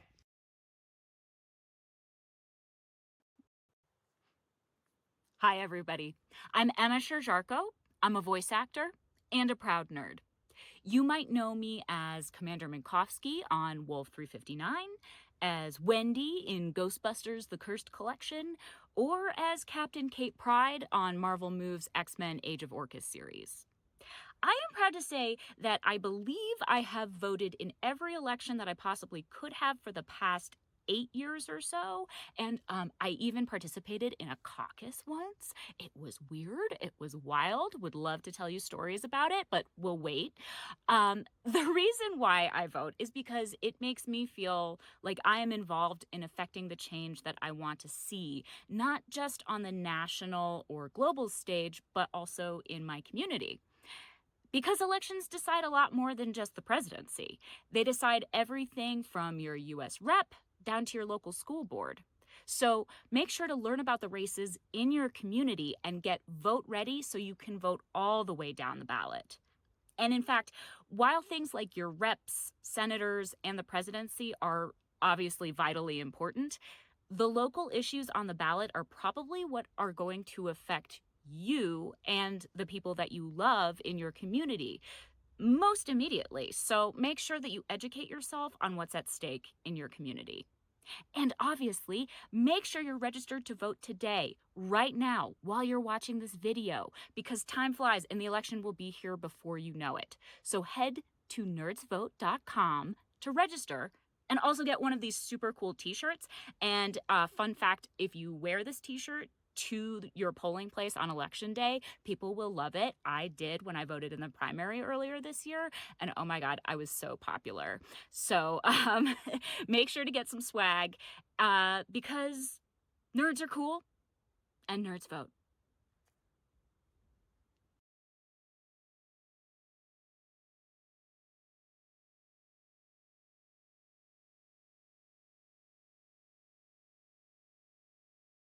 Hi, my name is Carrie. Hi, I'm Jan. Hi, I'm Lee Albanese. Hi, I'm Christina Puccelli. Hi, I'm Morla. I vote because I like to be responsible for my democracy. And I vote in national and local elections, especially because in local elections, it's where I get to see my democracy working up close for me in my community and impacting the people I know and love.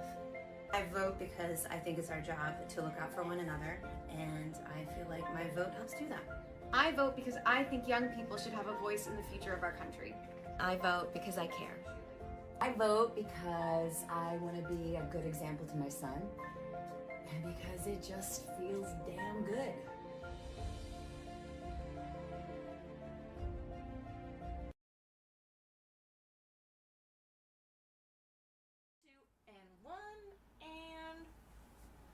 Hey everybody, it's JP Karliak, co-founder of NerdsVote. We are back with more Stream the Vote today, and I am honored to be here with some of my incredible castmates from X-Men 97. Yeah. I'll have them introduce their lovely selves, starting with... Hi, I'm Holly Chou, and I voice Jubilee. I'm David Arrigo Jr., and I voice Leech, and Mojo, and Gladiator, and Banshee, and a radio guy, and a royal messenger, and some of Ronan's fight efforts when he's getting his butt handed to him. So that's fun. That's great. I'm Isaac Robinson Smith, and I voice Bishop and King T'Chaka in the show. Yeah! Awesome. So, X-Men 97, cultural iconography. Yes. A movement, a staple. It is so many things. So, just to warm us up, if you had to vote for a particular mutant for office, which one would it be? Oh, mutant, not X-Men. It could be any of the mutants. Right now, Yeah. Magneto. But not like Donatello, we're repping up. All right. Well, yeah, Me a and Marvel Magneto. mutant. Yeah, a Marvel. Yes, Okay, yes, keep yes, it in A universe. mutant TM. Yes. Yeah. Oh, Yes. golly. I'm waiting for somebody to pick Magneto. I had just said Magneto. Yeah. I said it quietly, I guess. Yeah. But you guys, you said Magneto. Chaos and Magneto anarchy. is right. Man, I mean, go for it. And your answers can change. I would maybe lean in to Henry McCoy. Maybe. Okay. But it really depends on where you are in the X-Men storytelling, right? Mhm. Because That's true. there's some bad stuff that this guy chooses to do if you go a little more recently in the books. There's some bad stuff. But then I think they rebooted him back to being like a full good guy, so that's why nice. terms aren't lifelong. Yeah, well, there you go. Yeah, so Beast, circa like original run of the show or our show, because I feel like he's still a good, thoughtful, well-read dude. Love Oh my stars and garters. That will be his campaign slogan. Yeah. Yeah. Oh, my stars and stripes. Yeah. I think he'd have to. Yeah. make Gar- a joke. garters has But on implications. garters. Yeah. Yeah. Man, it's a classic answer, I think, but just the opposite of Magneto, Professor X, I think is someone I would. Sure. Yeah. Yeah. Go with for like clear reasons, but just him as a character, I've always identified with in a lot of ways. So. And also, he could mind manipulate people. Right, that'd be- Yeah. Which is That not too. ethically problematic at all. Yeah, no, not at all, JP.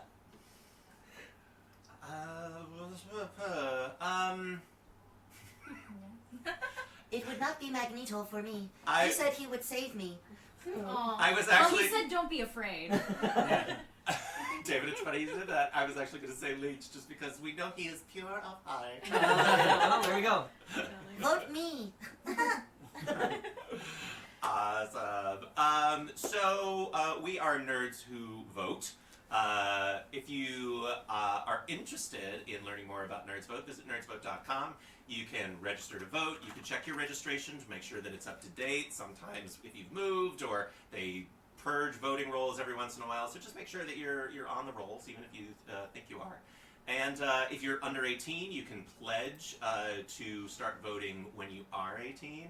Or if you're like, I've done all that, then you can buy some swag or donate to us as we continue our quest to make sure all nerds are voting. So since we are Nerds Who Vote, what is something that is an issue that's important to you that you consider when looking at a candidate or a ballot measure or something? Competence? Or at least the perception of competence, right? No One would competence. hope- I need them to actually One would be hope competent. actual competence, but how do we know? Yeah. If somebody's untested. So maybe track record contributes to competence. I like that idea. Track record demonstrates an understanding of the issues, able to articulate themselves well. I was about to say consistency, but people can change their minds. People do come around on various different things. But Sure. but I do think like a history of looking at their voting history and the consistency of whether they have put their money where their mouth is or acted in accordance of what they said they would do, previously. Yeah. Yeah. That's a good one. Yeah. I think a lot of social issues particularly stand out sort of in my brain. That's where I'll start with the person because I want to know that when they're coming in, they're going to be good to people, not just good to pocketbooks. Right. I think there's a lot of a lot that you can learn about whether or not you align with someone based on your sort of stance on how they want to treat folks. Yeah. Absolutely. That sort of transitions into what I was thinking too. I can't think of a specific issue, but empathy that's not performative. Honest empathy that like really seems to connect with the people that they're talking to or about. That doesn't come from a place of I'm going to give a show and then later Right. on change it. But yeah, Do you honest. think they would act the same way if nobody was looking? Yeah. Oh, Right. Yeah, exactly. That's my Yeah. biggest television. But again, doesn't that come down to it's this weird thing, and maybe it's me being pessimistic, but isn't it perception? Unless we have track records, unless we have like legitimate I'm going to be redundant, records of what they have done in the past or where they have shown up and put their money where their mouth is. I am so crappily skeptical of folks who are attempting to run for office, be it in our union or in our union. You know, anybody who's doing that, unless I know them personally or I've seen a track record of positivity and inclusion and intelligence and empathy and all of that, I do have such a thick line of skepticism in me to where, you know, I mean, my first reaction to you was the perception of, at least, the perception of empathy. But yeah, you really just so deeply hope that those things are real, right? Yeah, for sure. And you see a lot of it in where they accept money. Are they accepting money from small donations? Are they accepting money from corporate donors? And if it is corporate donors, are they corporate donors that align with your belief system, or is it, you know, it's, and are they being transparent about who they are accepting money from, or is it lip service? All of those things. This was me bringing the mood in the room down. Yeah. So Oh, I was trying to think of whether competence is wider or a narrower thing than, you know, the perception of where they stand in empathy and all of that stuff, because plenty of people can have great intentions and stuff like that, but if you can't do stuff, then like that's very nice for you, but like who can actually affect anything, you know, who actually knows how things work and can do stuff. And I think sometimes my concern with competence is that, like a great band, you can have a really, really fantastic frontman, front person, who knows nothing about music and nothing about how to write a song, nothing about how to communicate an idea or play an instrument. What makes them a good? They could be an incredibly charismatic front person, and then they've got, you know, the drummer, the bassist, the guitarist, all of those people behind them, supporting them, and making them appear to be incredibly competent. And if they take the credit for that, see, that's why it's such a appearance concern. of competence is not good enough. Right? They Yes. have to No, I actually agree. be competent. Until they have their solo careers, you know, they're really made up. That's the truth. Yeah. So the X-Men universe is filled with all sorts of politicians, both perhaps well-meaning and deeply corrupt, and some of them who are really just Mystique. We're just being real here. Which are not mutually exclusive to either terribly corrupt or. So, as far as David, you were talking about social issues and, you know, the way that feels like a nice beginning litmus test. What, as far as the X-Men's connections to social issues, what do you love most about the X-Men's lens of that?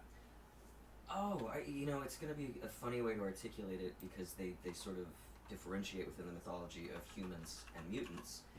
But I do think that there's an overarching idea of people are people are people are people are people are people. For a lot of the sort of heroes in the stories, or in the X-Men stories, is that like, okay, what we really would love you to be taking home is that you're not that different from me, from you. We're people. We may not all be humans within that mythology, but we've all got such different identities. Okay, we're still people. All the other trappings shouldn't divide us in the ways that they do, and I love that about the mythology, is that in an ideal Charles Xavier world, it's like, oh, you're a mutant, I'm a person, okay, what's your name? Chuck? David. Cool. You like football? No? Okay, cool. You like video games?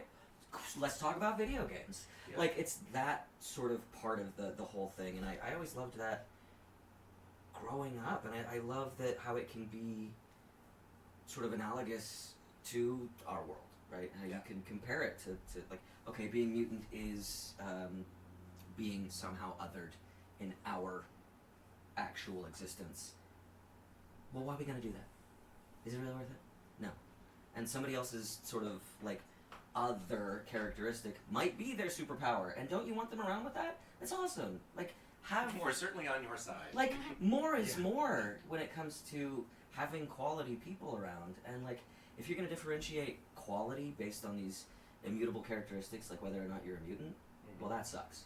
If you're a bad person, well, get out of here. I don't want you in my orbit. I'm a really big fan of curating my existence in that way. But if you're a good person, if you're a good person, I'm happy to have you over. Come to supper. Let's go. Yeah. I love that about it. Yeah. I want you to call it supper from now on. I was wanna just be thinking. invited to I your was just supper. thinking. I got caught on the word supper. Well, I think too. I think that's why art is so powerful, because it can have those thoughts come through, even subconsciously. I feel like as kids watching the show, you know, I think those ideas were sort of imbued in us watching it, and we might not have even been aware of it or reading the comics or whatever. But I love that there's, as you go through this whole thing, there are layers to it that you discover as you are different ages or different experiences. And I think that's why it's so infinite in how they can tell the story with the X-Men. It's so cool how that all works out. Yeah, as long as you're not the kid who's like Barney on How I Met Your Mother, who's idolizing Billy Zabka. Yeah. That's the Karate Kid. Well, actually, I think it's Machio. Yeah. I think it's Machio. Yeah. You might not have taken Don't tell the me right how to lessons. interpret this word. Yeah. Although I will say, in our world, that's the Magneto fans versus Right. these, and I respect both sides. Well, Yeah, that's true. totally. Yeah, there's a lot of when you're talking about the different, like you were just saying, there's an infinite number of ways to tease out just sort of different outcomes, different opinions, different iterations of any particular issue. Right. I mean, that's pretty much what it is. Like any given issue has the X-Men and mutants in general, as portrayed, are not a monolith, and that's the problem, and that's also the great thing. Is you're making your team comp. It's not very interesting if every single person has the same power and has the same. You need. We're losing you. We're losing you. It happens every stream. He leans back. You need to pull in everybody. But there are so many different opinions that it's just as diverse as the world that we live in that doesn't have mutants in it, right? There are different manifestations. There are mutants that are human passing. There are Morlocks. There are aliens. There are things like that. But there's a different response to all the same stimuli. There's the team mindset. There's the screw teams. I don't do teams. I go where I want to go. There is the there's the grown up and the sort of kid perspective. There is there are people who love being mutants and cherish that about themselves, and there are people who are very self-loathing and can't stand it's the worst thing that ever happened to them that they have mutant powers. And then human response to mutants, same thing. There are some that are like, mutants are great, love them, some of my best friends, etc. Put them on an island. Some of my best friends are here. Right, some of my best friends. There are some that are true allies. There are some that are hateful. That's everybody's. There's every possible response to stimuli is exists within the X-Men. I got a question for from you the back. guys. If you could each be any mutant in the X-Men universe, who would you be? And if you can't think of a specific person, maybe there's a specific power you'd like. I can add those both together. I've always had this answer since well before I was involved with this show. It's Morph. It has always been Morph from when I was a kid, especially once I started acting. Because the idea of being able to fully transform physically as well as with your skill, what a gift for an actor. You could play anybody, anytime, and in our field, particularly with the voice acting, somebody who just loves to change his voice anyway. If I could physically change my equipment in the booth, my options would be That'd be wild. unlimited. You would be the only person working in the industry. Yeah. They'd be Well, like, I would "What never take all the jobs because I That's like right. working with my friends too much. That's valid. But- You're like, You'd still just be more, limited by just time. more jobs. Yeah. Some of the impressionists, like Jordan Peele, I'm convinced that he has some sort of shape-shifting apparatus for like the bones and Have his you met D. No. Bradley Baker? That guy's I a mutant. haven't, but yeah. Like the sounds that come out of his face hole. Yeah. Just what? Yeah. Excuse me, face holes. Because he'll just move them, and then there's another sound coming. Like. Yeah, when he did a bear fighting, I was just I was horrified, Yeah. but also amazed. Yeah. But yeah, that's the long-winded version of Morph, and it's not just because I'm sucking up to JP. You remember Well, the? you can't have them. They've been spoken for? You remember in the original X-Men the animated series when Morph had gone away, but then they were back when Dark Morph sort of came around. They were on stage playing Jekyll and Hyde. Like this was their their day job. Yeah, and in a tent in front of an all-male audience. It was Fire Island. I don't think anybody else has weighed in on their power. Yeah. It's a hard choice. It is. I'm sorry. I forgot what the question. I don't know. Other mutant Jupiter. It must be just because my first experience with the whole thing was the movies, and the cartoon shows and the movies were more in my brain just because I think that's stuck because I was a little older. But Nightcrawler is always something that I wrote. The power just seems so cool. I'm just now learning about how amazing travel is. I went out of the country for the first time this year. And I didn't know that was your first time. Yeah. Yay, yeah. congrats. Thank you. Yeah, finally. And so going to another space or just, everybody's got that desire to just like, I don't want to be here right now. I got to get out. Or even just wanting to just see something else. And just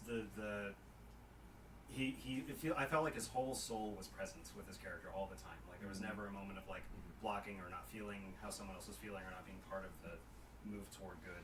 At least from my perception of him as a character. So yeah. Plus, then you get the fun accent. Yes, exactly. The fun accent. Yeah. Wait, the accent comes with the powers? The accent is the source of all the powers. Yeah. The appearance is just a coincidence. Yeah, you apparently Soon can't be I'm going to Nightcrawler. stop teleporting them. Look, you can pretend it's prehensile tail running right now. Yeah, when Kurt is near that, is near Leech, he just becomes a New Yorker. Yeah.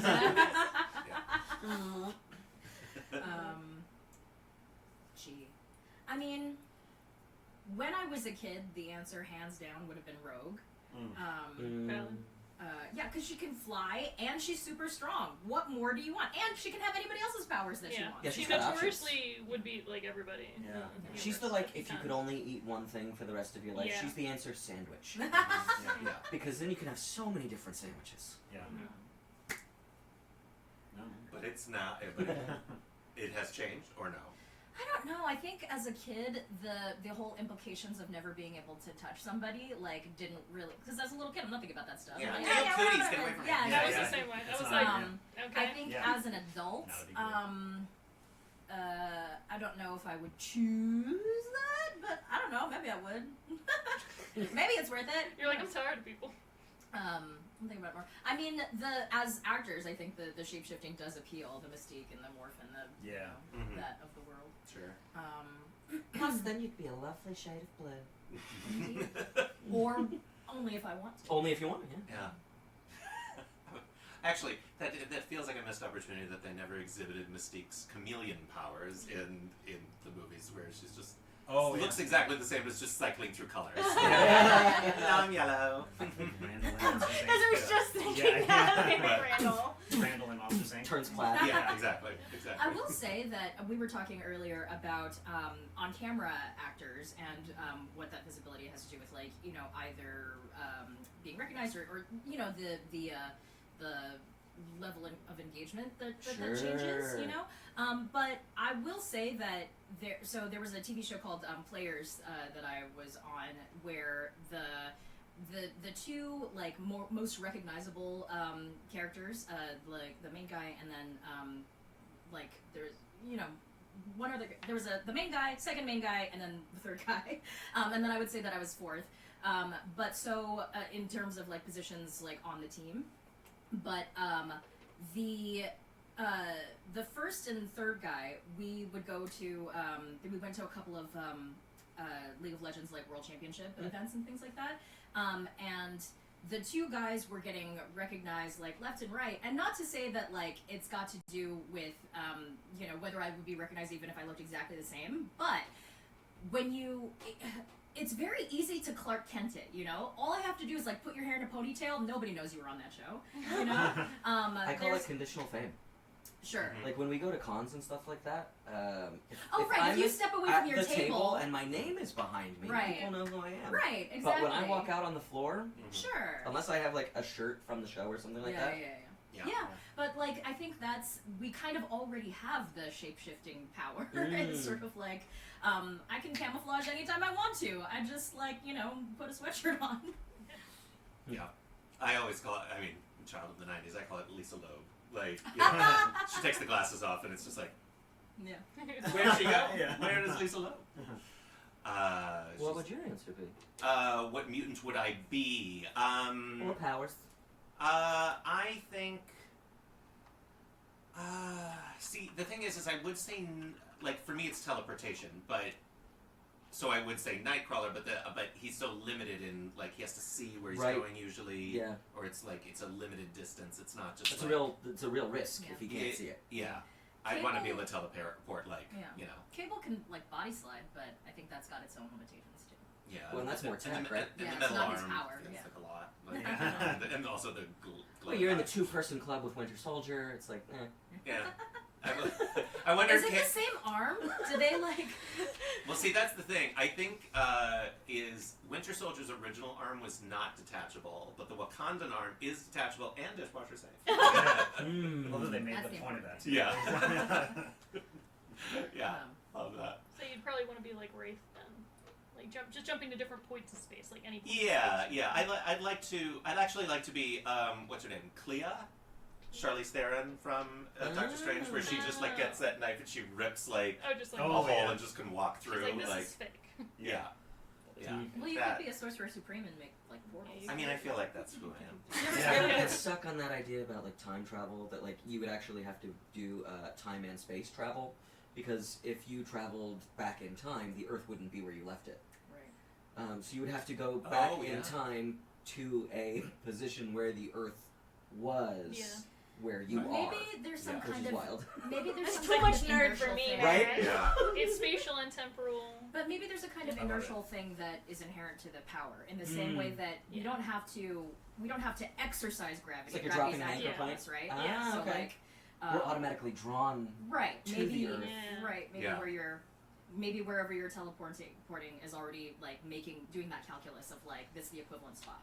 I mean, I'm And it I'm should down also with be that. even if you don't want it to go to the exact same spot, because what if there's, anything, a bus or a house Well, yeah, or, because or when like people anything there, teleport, like when they pop out the other side, they're not automatically going the same speed they were before they, like if something Yeah. happened where they were falling. And That's why I think the tear in the hole is like you see where you're going. It's like, oh no, I don't want to go there. Well, that could be you could solve that with directional teleportation, right? Like if you're falling and you've got like a gate, Yeah, because if then you're, you're a like, gate still through. teleporter, you just have to put your gate up then, so that when you fall Like through, Portal. you're going up, Oh. and then you slow down enough, and then you can Yeah, and then you make your gate that A lets kid you learning put to you down use to just the ground. a kid who's just learning to use their powers just kind of like ping pong themselves. Yeah, that's probably what would happen. Yeah. Yeah. Rosamel does this in Smurfs 2025. Just throwing that out there. Oh yeah, it's true. In fact, it does. Yeah, he You does. experience what that feels like emotionally. I was like, hold on. Call back. Yeah. That'd be funny if the power doesn't have that sort of inertial transfer. So you do have to like do that calculation and you do it wrong. Where like, oh no, there's a bus coming at Yeah. me. I'll teleport this way, but because it was 10 minutes ago and the Earth is hurtling through space, Yeah. I just teleported to the exact same Yeah. spot that I was, and I get hit by the bus again. Yeah. I would watch an entire show that was like. It feels The like something that would misadventures of happen in math. Rick and Morty. Yeah. Where it's just like Just learning teleportation. it's just nothing Yeah. but getting repeatedly hit by a bus and like redoing. Yeah. Yeah. Wow, what a time to be alive. I love nerdy stuff. I used to work at a comic book store. Like imagine it like watching a show that's just trying to tweak that stuff. Just I flash on MythBusters. Like that's what it made me. Yeah, some of the best like time travel things are when they try to do stuff and they can't ever fix it or change it. Yeah. So sometimes it's just interesting to watch where you're like, damn, like that sucks. themselves. Exactly. The only problem you couldn't solve. Yeah. It wasn't so. Isaac, you were bringing up earlier, we were talking about travel, things that make us feel good, you gotta get out of here, aside from specifically leaving the country for a short time or a long time, what are some of the ways that, this is for everybody, what are some of the ways that you navigate stressful moments, internally or externally? You know? Well, my practice is not, I'm not super on top of my practice, but I have meditated at least once a day since October of 2018. It was sometimes twice a day, and it hasn't been in a long time. I mean, even now, like the one that I have a day, I'm kind of like crappy about it. Like I go You to phoning it in? Some of it, yeah. Like, you know, ideally I'd do it as soon as I wake up and then before I do anything else. But I have definitely for the last couple of years, I think like since pandemic, been like, well, guess I'll waste an hour and a half dicking around on my phone before I get to that meditation. I'm sure that meditation's gonna do a lot of good right now. I don't know. Sometimes slacking off is also part of how you handle stressful stuff. That's valid. Totally. I like to lift. That really, I couldn't tell. Well, it is sort of this. There is a meditative quality to it a lot of times because it's just let's just do this thing, get it done. It's counting. I am a big fan of like video workouts, something like P90X, right? And that in particular, I find a little more meditative than a lot of other things where I have to be sort of more personally accountable. Because it's like set it, forget it, and as long as you just do what he tells you to do, if you're I'm doing, not consciously worried or thinking about the other things. I'm just doing. If you're doing a workout without following a video and you're just like putting on music, do you find that you start thinking about your mind wanders? It depends on what I'm doing. If I'm doing cardio, a lot of times, yes. Which is why in cardio, if I'm trying to relax, I'll wind up putting on TV. You know, I'll get on my treadmill and just watch something so that I'm not getting stuck in my head and thinking about the physical issues or the other whatever is going on in my life. I'm invested in story in that way. But that leads me into my other like really great stress killer is I watch a ton of TV. What are you on right now? I just finished Mad Men. So the first time I watched Mad Men, I was like, okay, this is a really interesting show with a lot of casual adultery and alcoholism. But some interesting storytelling too, and some great performances. You know, I'll watch tons of different cartoons and all that. A lot of times for work, just to keep up with trends and know what's going on. And I find that I love our job so much that I find that incredibly fulfilling. Which then does lessen my baseline stress a lot of times. Do you work out around people or are you solitary? Actually, I've been working out with Vincent a lot. That's right. At the gym. We'll go to Vincent Martella, who plays Phineas, to my Ferb. We work out at the gym together, and it's cool. Nice. Like good to have a buddy to do that. But I do also really like having the stuff at home. Or the equipment at home, because then you're not questioning like, am I gonna have this available? Am I gonna blah blah blah blah blah. So having a good setup at home is incredibly convenient when I need that more meditative sort of let me get it out. Totally. I hope there's fan art eventually of Phineas and Ferb working out. It's Hans and Franz. And of course, Ferb is like benching. Like thousands. They have had in two different occasions. There was one episode in the original run where Phineas jokes about them having a summer workout course that didn't do anything, and then Ferb is behind him and he just goes and like hulks out. And then there was an interstitial recently where they were shooting superpowers from a beam, and Phineas got super strong. So there's like a swole Ferb, and there's a Swole Phineas available out there in the world, which is funny. Great. Another Funko Pop. Hey! Isaac, what about you? Stress relievers. Stress relievers. I mentioned a little bit of in the last segment, but music is a big one for me. So playing piano is a big one. If there's music that I have discovered, I listen to stuff about. That's what was my first intro to this whole deal was music and sounds anyway. So that if I can go see something live, like live theater or just something that gets me out of the apartment, just out of my environment, I love. And I have been doing more of that recently, which I really value a lot. What are some live shows that you saw recently? I just saw the Neil Diamond musical that came through. Oh, nice. It was excellent.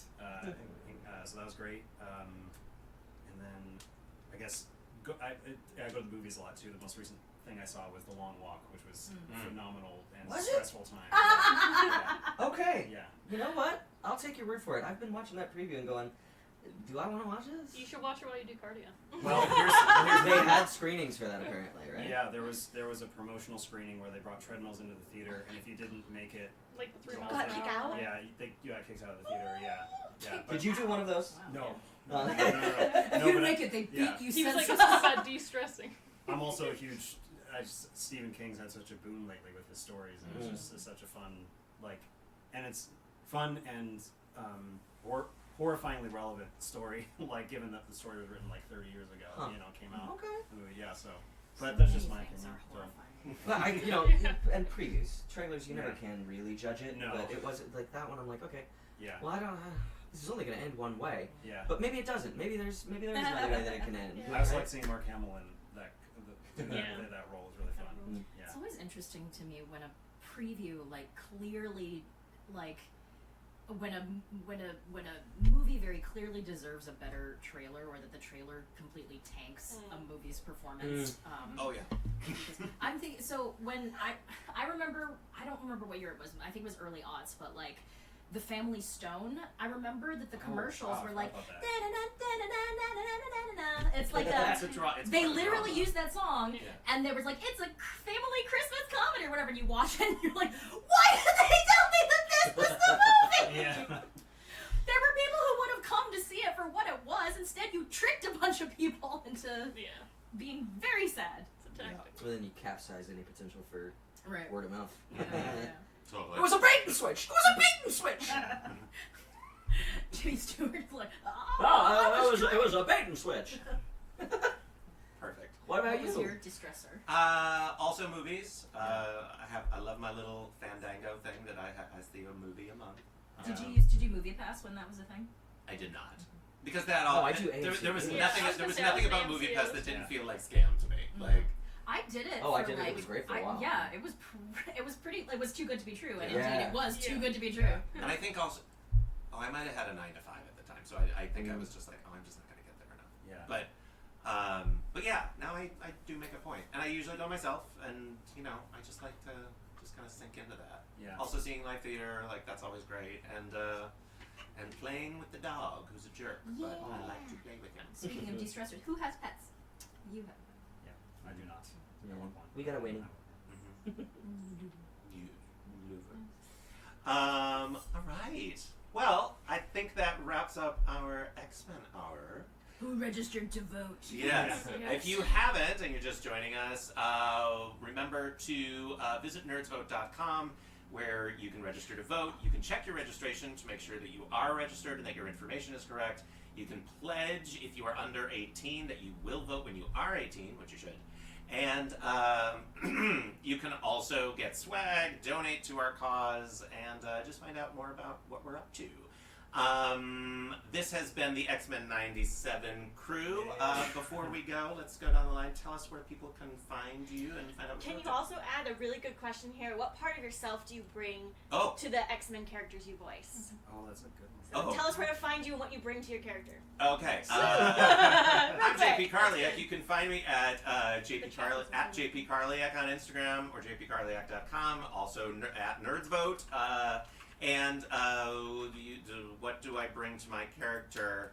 Oh, my queerness and my my ability to push through trauma using humor. Yay! I'm Holly Chou, so I just have Instagram to promote my upcoming appearances, including LA Comic Con next weekend. Yeah. Is it next weekend? Next weekend. It is. And New York Comic Con. So my Instagram is at Holy Cow Holly Chou. Chow is spelled CHOU. And what do I bring to my character? I mean, what do you bring to any character that you play? I would say that I bring a near obsession. I won't call it obsession. A great enthusiasm for X-Men, and the sort of youthful, let's just call it a mature perspective that Jubilee can sometimes have. Woo! But she's growing. You can find me at Arrigo, ERRIGO voice on most social platforms. I'm not very active on a lot of them, but Instagram is probably where you'll find me most readily. I like to think that for Leech, what I get to do is bring the remaining optimism that is in me, because I do have there's an optimistic streak despite my cynicism and my skepticism about certain things in the world, but I do hope for better and want very much to believe that there can be better, and I think that that's just intrinsic to Leech's being. There is also a little bit of a lunatic in me, which is what I bring to Mojo, which is why I have so much fun in the booth with him, because it's just like, hey kid, go on the park and play. Go on the playground and play. Okay. And Gladiator, I think, is a little more of the difficult, rigid, structured stuff. Some of it that I got by proximity, by growing up on military bases. I think he's got a little bit of that, and I can access that by having seen it a lot. I did Banshee for like 4 lines. I bring his voice.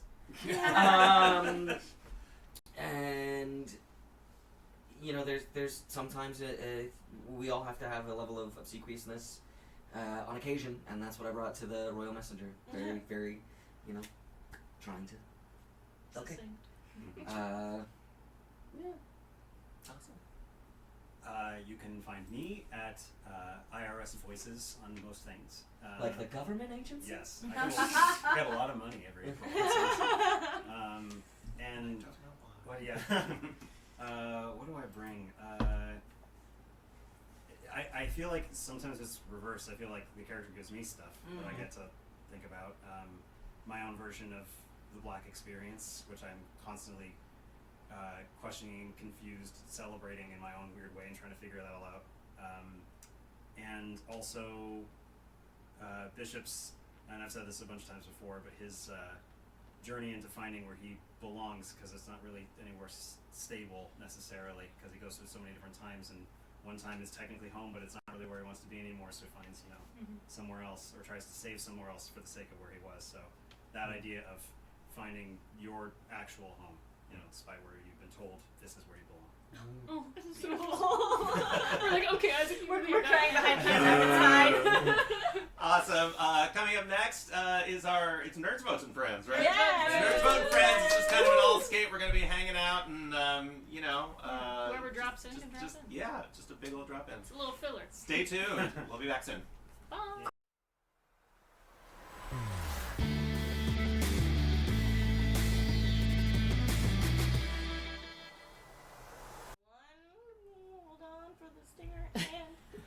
Hello and welcome back to Stream the Vote with NerdsVote.com.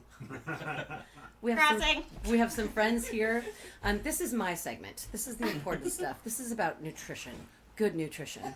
Australian nutrition. Australian nutrition. As you may know, I'm half Australian, and one of the delicacies that Australia has provided the world is the Tim Tam Slam, or the Tim Tam, to do this Tim Tam Slam with. So that's what we're going to be doing right now. Has anyone done a Tim Tam Slam? Raise your hand. So we have 2 people that know what they're doing, and we have quite a few who don't. So this is going to be amazing. So I'm going to go ahead and just pass everyone. Please take a cookie. A single tip. Okay. One tip. Everyone has tea or coffee that is warm but not super hot in their cup. The first thing you're going to do is you're going to take the cookie. Who doesn't have a cookie? Okay. You're going to take the cookie like this, and it's a little hot in here, so this is going to go fast. But you're going to take the cookie, this rectangular cookie, and you're going to bite one corner off. Not a huge bite. Just so it looks like that. Okay? All right. Then you're going to turn it around, and you're going to bite the opposite side. Kitty corner. That's right. Kitty corner. So it looks like this. Now, you're going to take the cookie, and you're going to dip it. So I take it, probably the edge of it here. Dip it into your coffee or your tea, and use it as a straw. Oh. Suck hard, kids. Suck hard, kids. Suck hard, kids. And then stuff it in your face. It's so good, but it's so melty. So good, it's so melty. What's happened to your mouth? And that. All right. I think this is That's how you do a Tim Tam Slam. Yes, we've bonded now. Yeah, we're bonded for life. Make sure you get napkins beforehand. It's important. Paper towel. Yeah, paper towels. Please pass the I royal think paper that towel. shouldn't have worked as a straw. That's Right? crazy. I know. But here it is. The coating of the cookie. The coating of the cookie Provides the necessary vacuum. Exactly. I like how Florence can't make direct eye contact with us during this.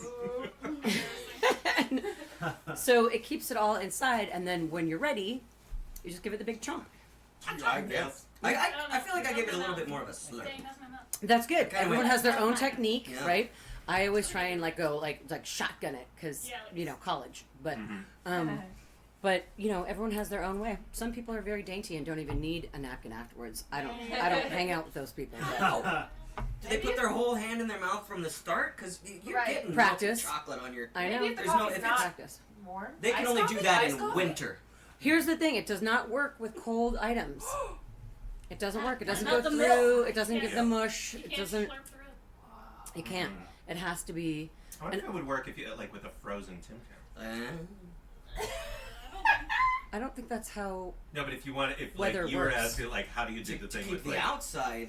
Oh, if you did a chilled If you Tim have Tam, a yeah, frozen absolutely. Tim I Tam. think. I was thinking You like could. an iced coffee with an iced Tim Tam. And I know. I was like, JP, that's not how weather works, my friend. Right. Yeah. Pre-chop, pre-bite, There you go. then chill. The more Yeah. you know.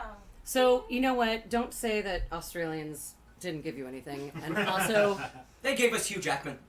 and Vegemite, and that's going to be our next segment.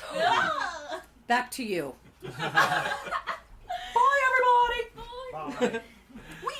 So this is Fire Ready. Love you guys. This is what we do at our houses, just on the weekend, guys. And also, I highly recommend doing it with caffeinated items because then it's a real jolt to the system, and you can make it through the day. Sugar and That's right. caffeine. All the things.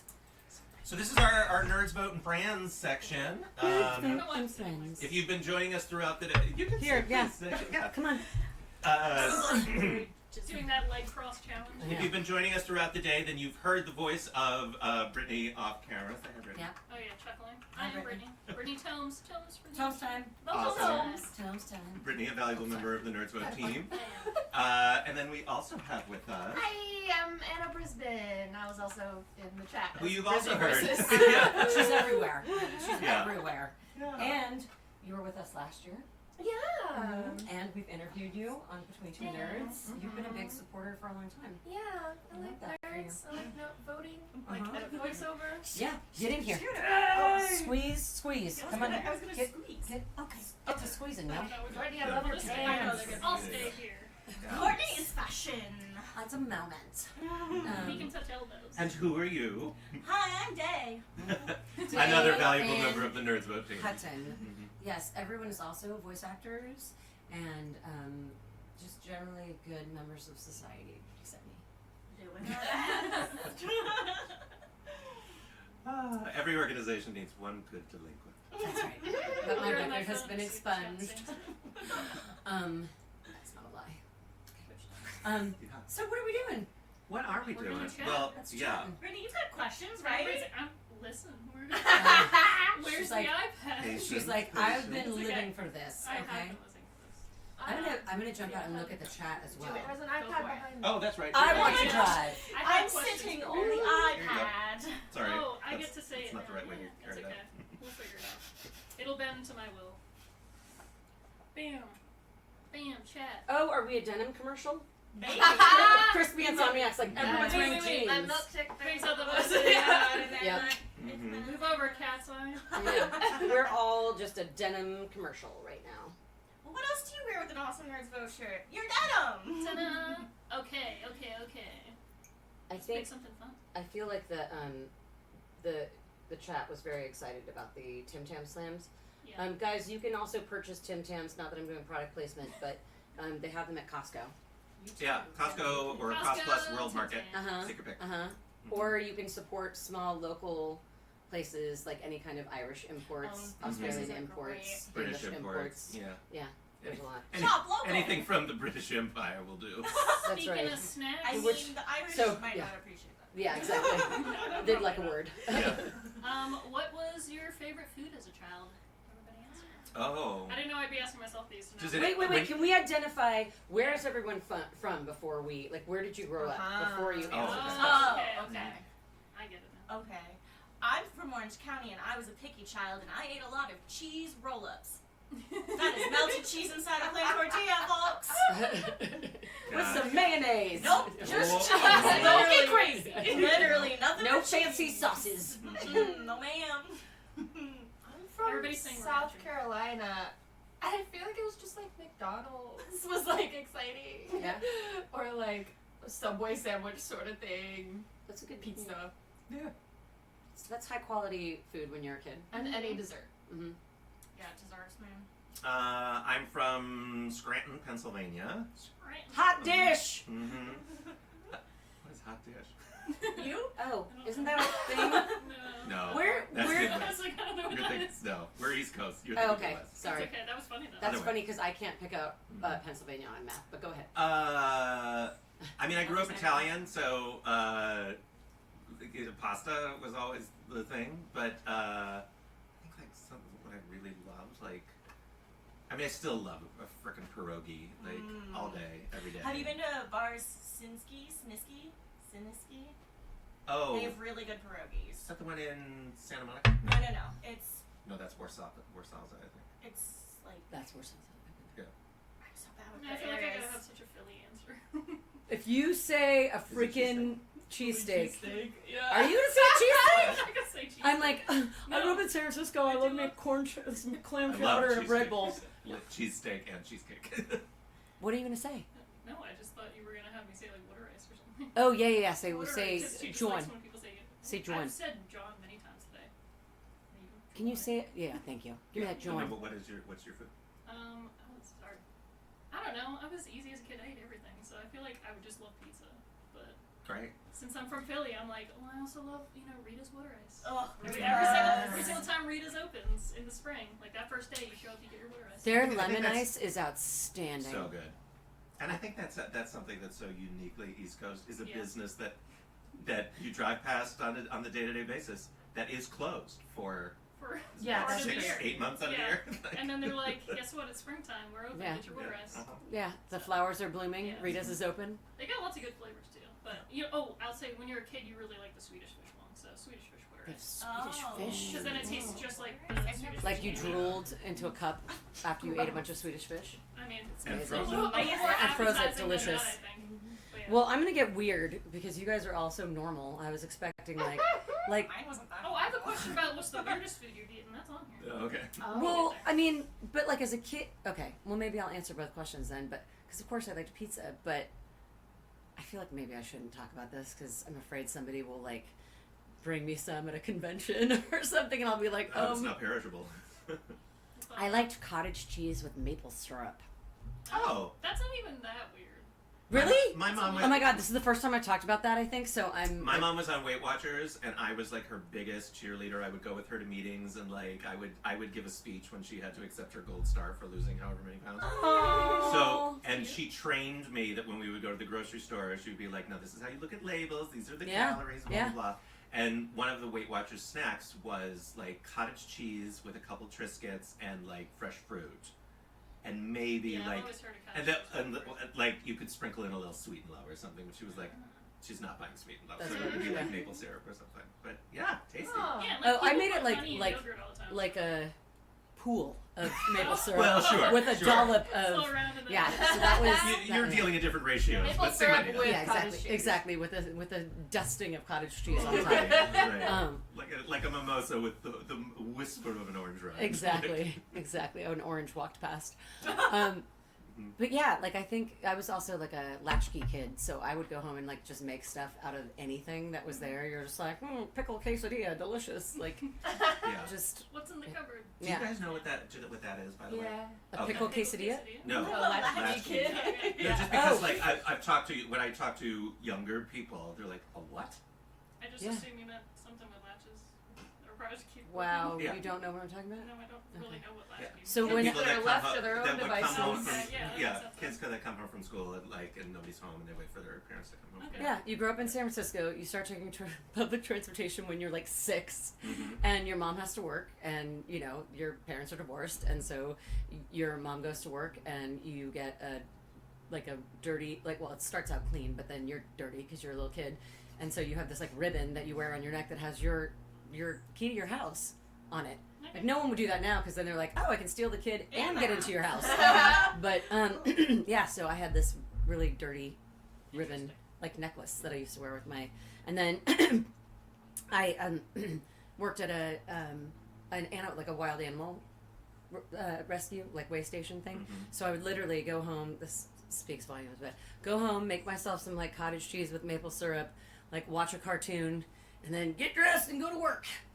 After I'd taken public transport home, and I would walk to the wildlife way station, and I would work there until like 7, and then walk home, and then cook my family dinner. I was like the world's oldest 11-year-old. What'd you do at the wildlife place? I was a volunteer, and they had everything from like great horned owls and reticulated pythons to like guinea pigs and skunks, and so just clean the cages and learned some. Like it was back long ago. People didn't care if their kids got like lost an arm or whatever back then. So I was like, I don't know, 70 pounds holding onto like a great horned owl, and it would like, you know, jump, and you'd be like, but yeah, they let us handle all kinds of wildlife that we should not have been handling at that age.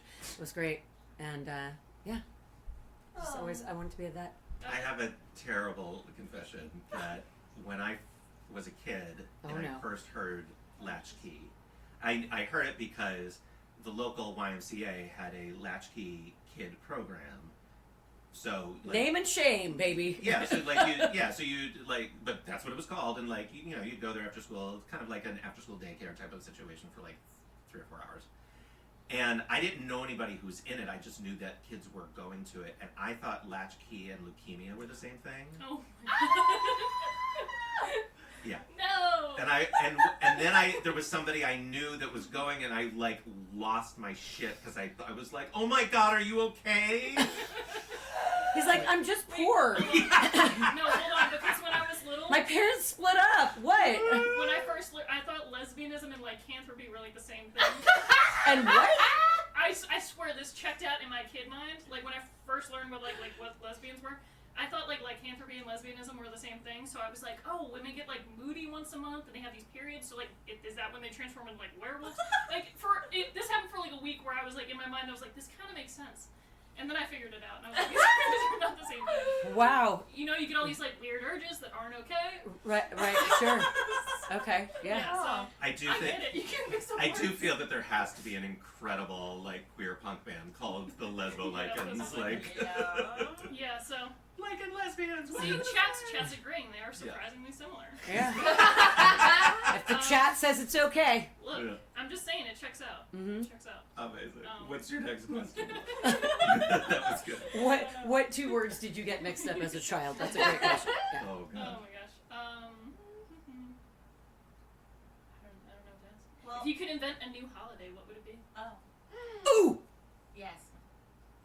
It would be voting day. That's what you said. 100%. Yeah. 100%.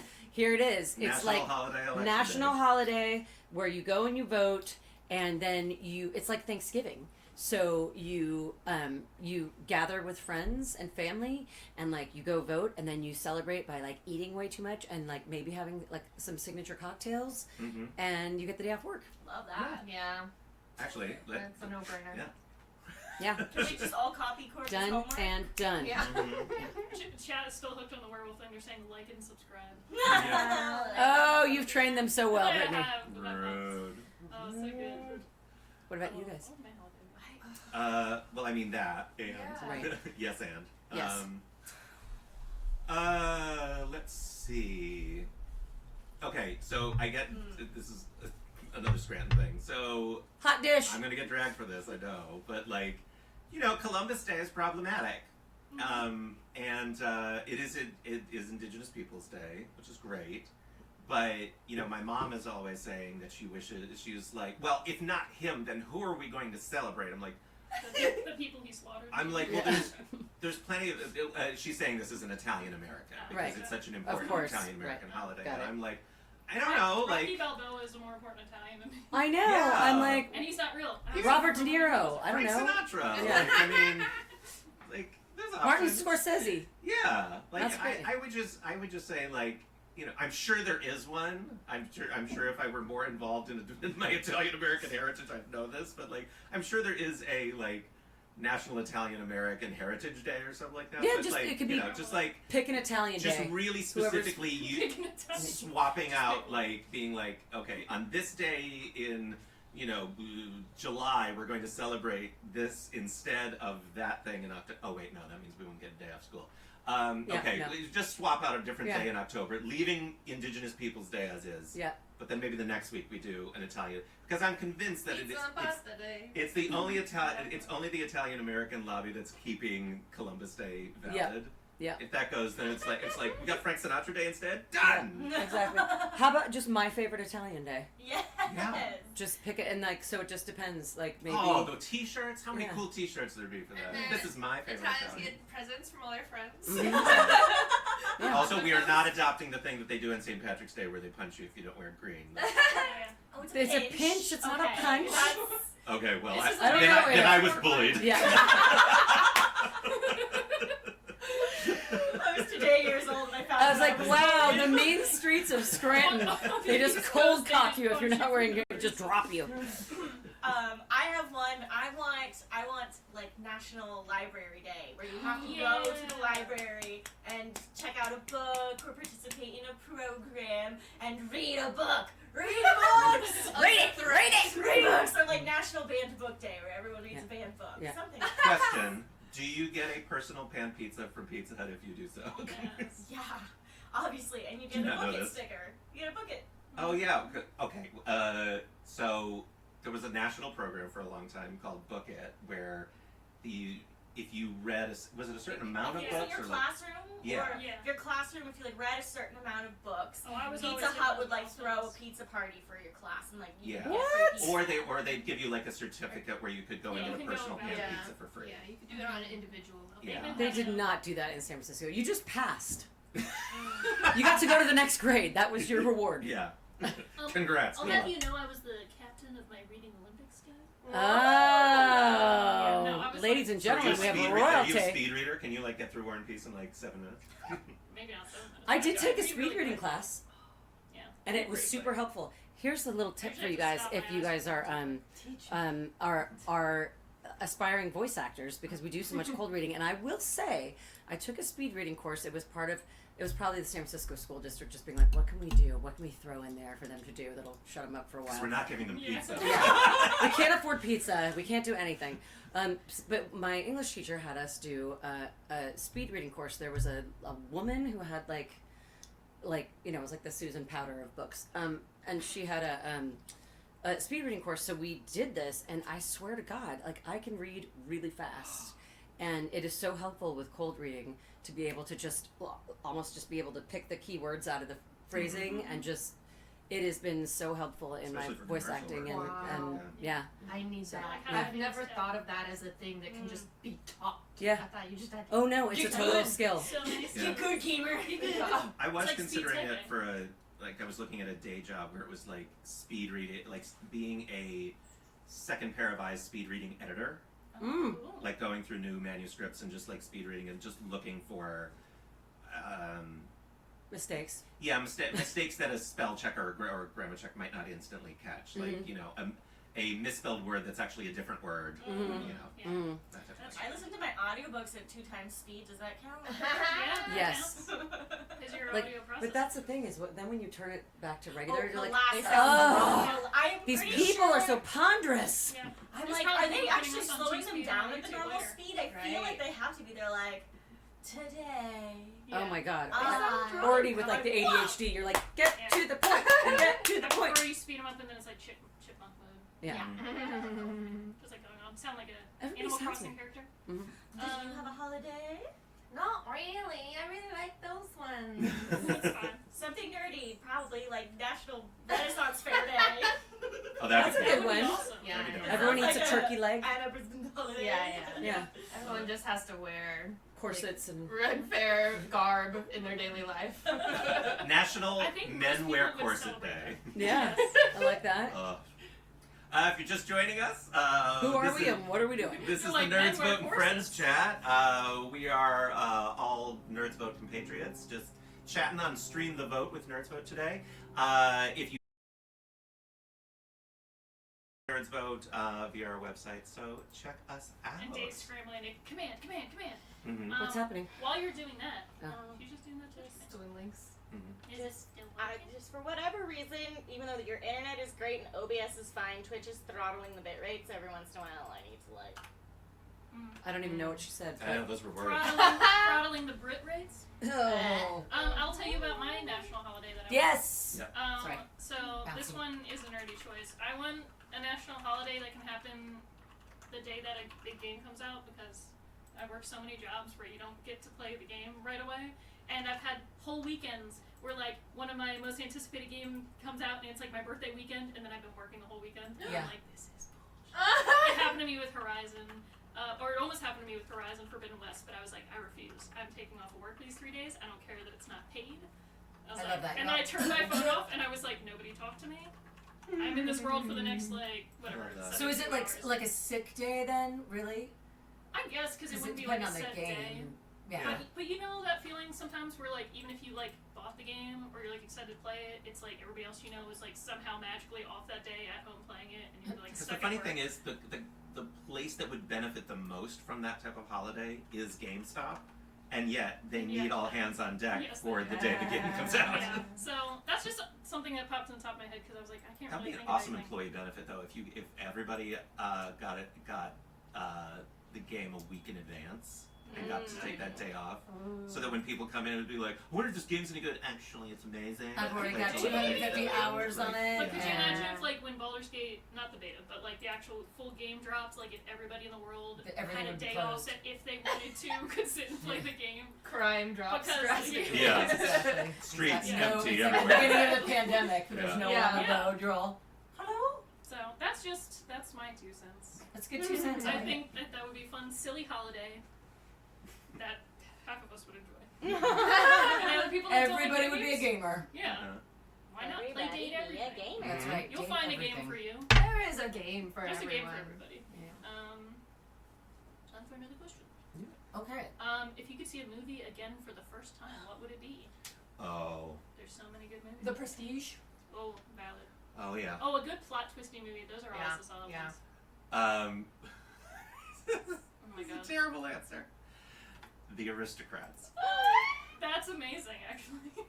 Except- Do you mean No. Aristocats? No, the Aristocrats. Oh, that Oh, one. I thought you said So the Aristocats. Aristocrats is the movie that's about the infamous joke Joke. that all the comedians tell each other. It's not usually a joke that they go for stage because I thought this it was is just a about movie.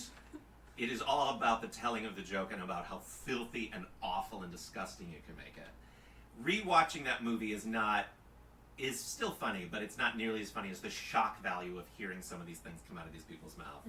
That's pretty good. Like there's so many that in particular, but the Whoopi Goldberg one, I think I nearly passed out. I was laughing so hard. So, yeah, that was intense. Let's live stream it while we watch it. Yeah. Oh no. Yeah. Do you get a We similar get feeling canceled. if you rewatch it with someone else who has never seen it? Oh, I love. I mean, I appreciate the joy of somebody experiencing Right. that, but it's still like we were on the floor. Oh my god, so funny. Yeah. Movie I to don't rewatch know. again. There's a lot of different. It depends. K-pop Demon Hunters? Yeah. We know Sure. that changed. Why a not? lot. Oh, and also, Everything Everywhere All at Once. Yeah, that was. Because I had no idea what I was getting into, and there was just so much like, what? Yeah. You literally had to watch it again to be like, okay, now that I got that all absorbed. Oh my god, I hated Yeah, that I cried movie so much. the entire time I was watching it until the last 10 minutes, And then and you're then like, I I get it. burst into tears Yeah.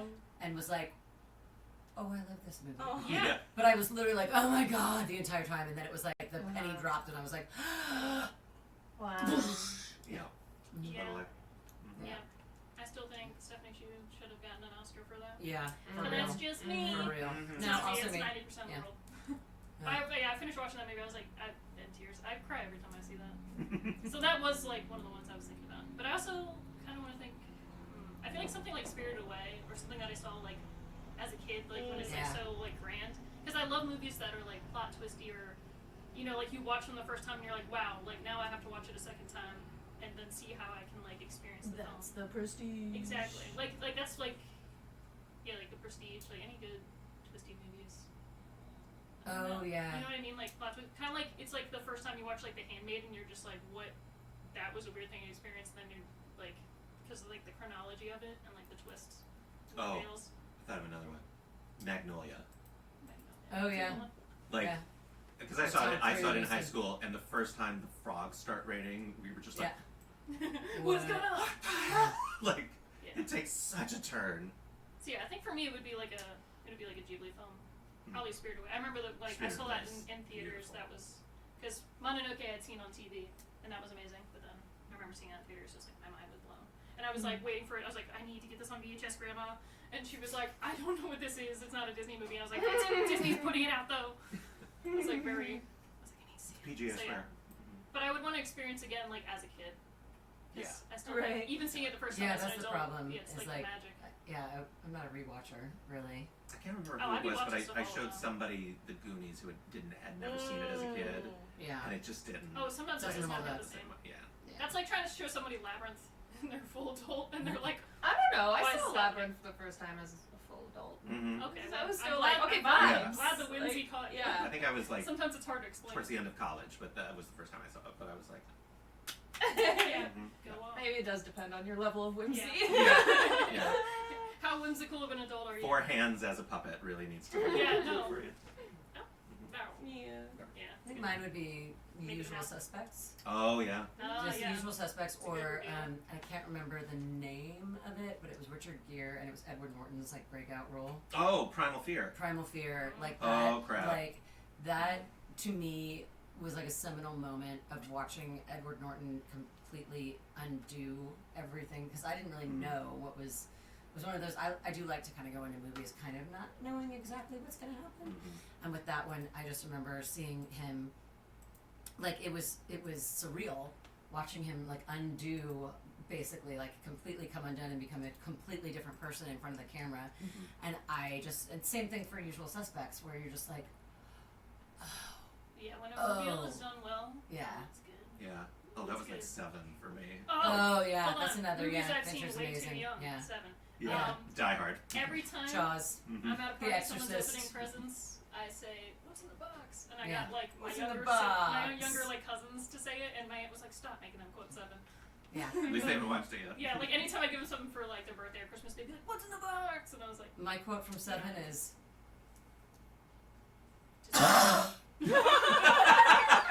Oh my god. That moment. Incredible. Jeez.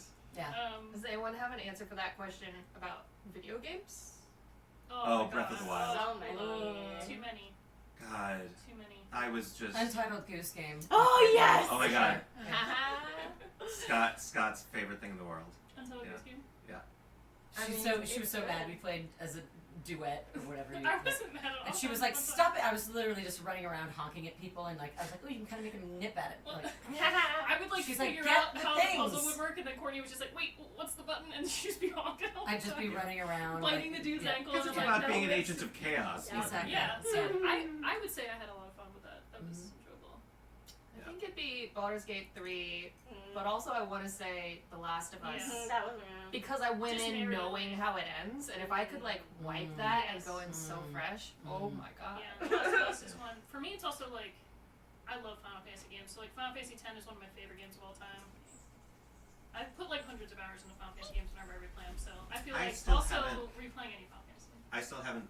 Like 6 is my favorite, but I never played 7. That's fine. But I'm I. not judging you. But I know. But I You're know. safe here. I know exactly what happens in 7. So yeah, I feel like a lot of the air has been pulled out of the big like. I mean, it's still fun to experience though.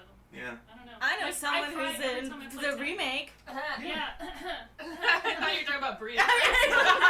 Who's right here, who I made say every single line so I could hear Rizzy say every single one of her lines. Yeah. She like clipped you Yeah. talking to me. It's like, on the street. It's my friend. I love playing games and recognizing my friends' voices in it. I do it to Courtney all the time, or I'll just be watching a show and I'm like, hey, is this you or am I tripping?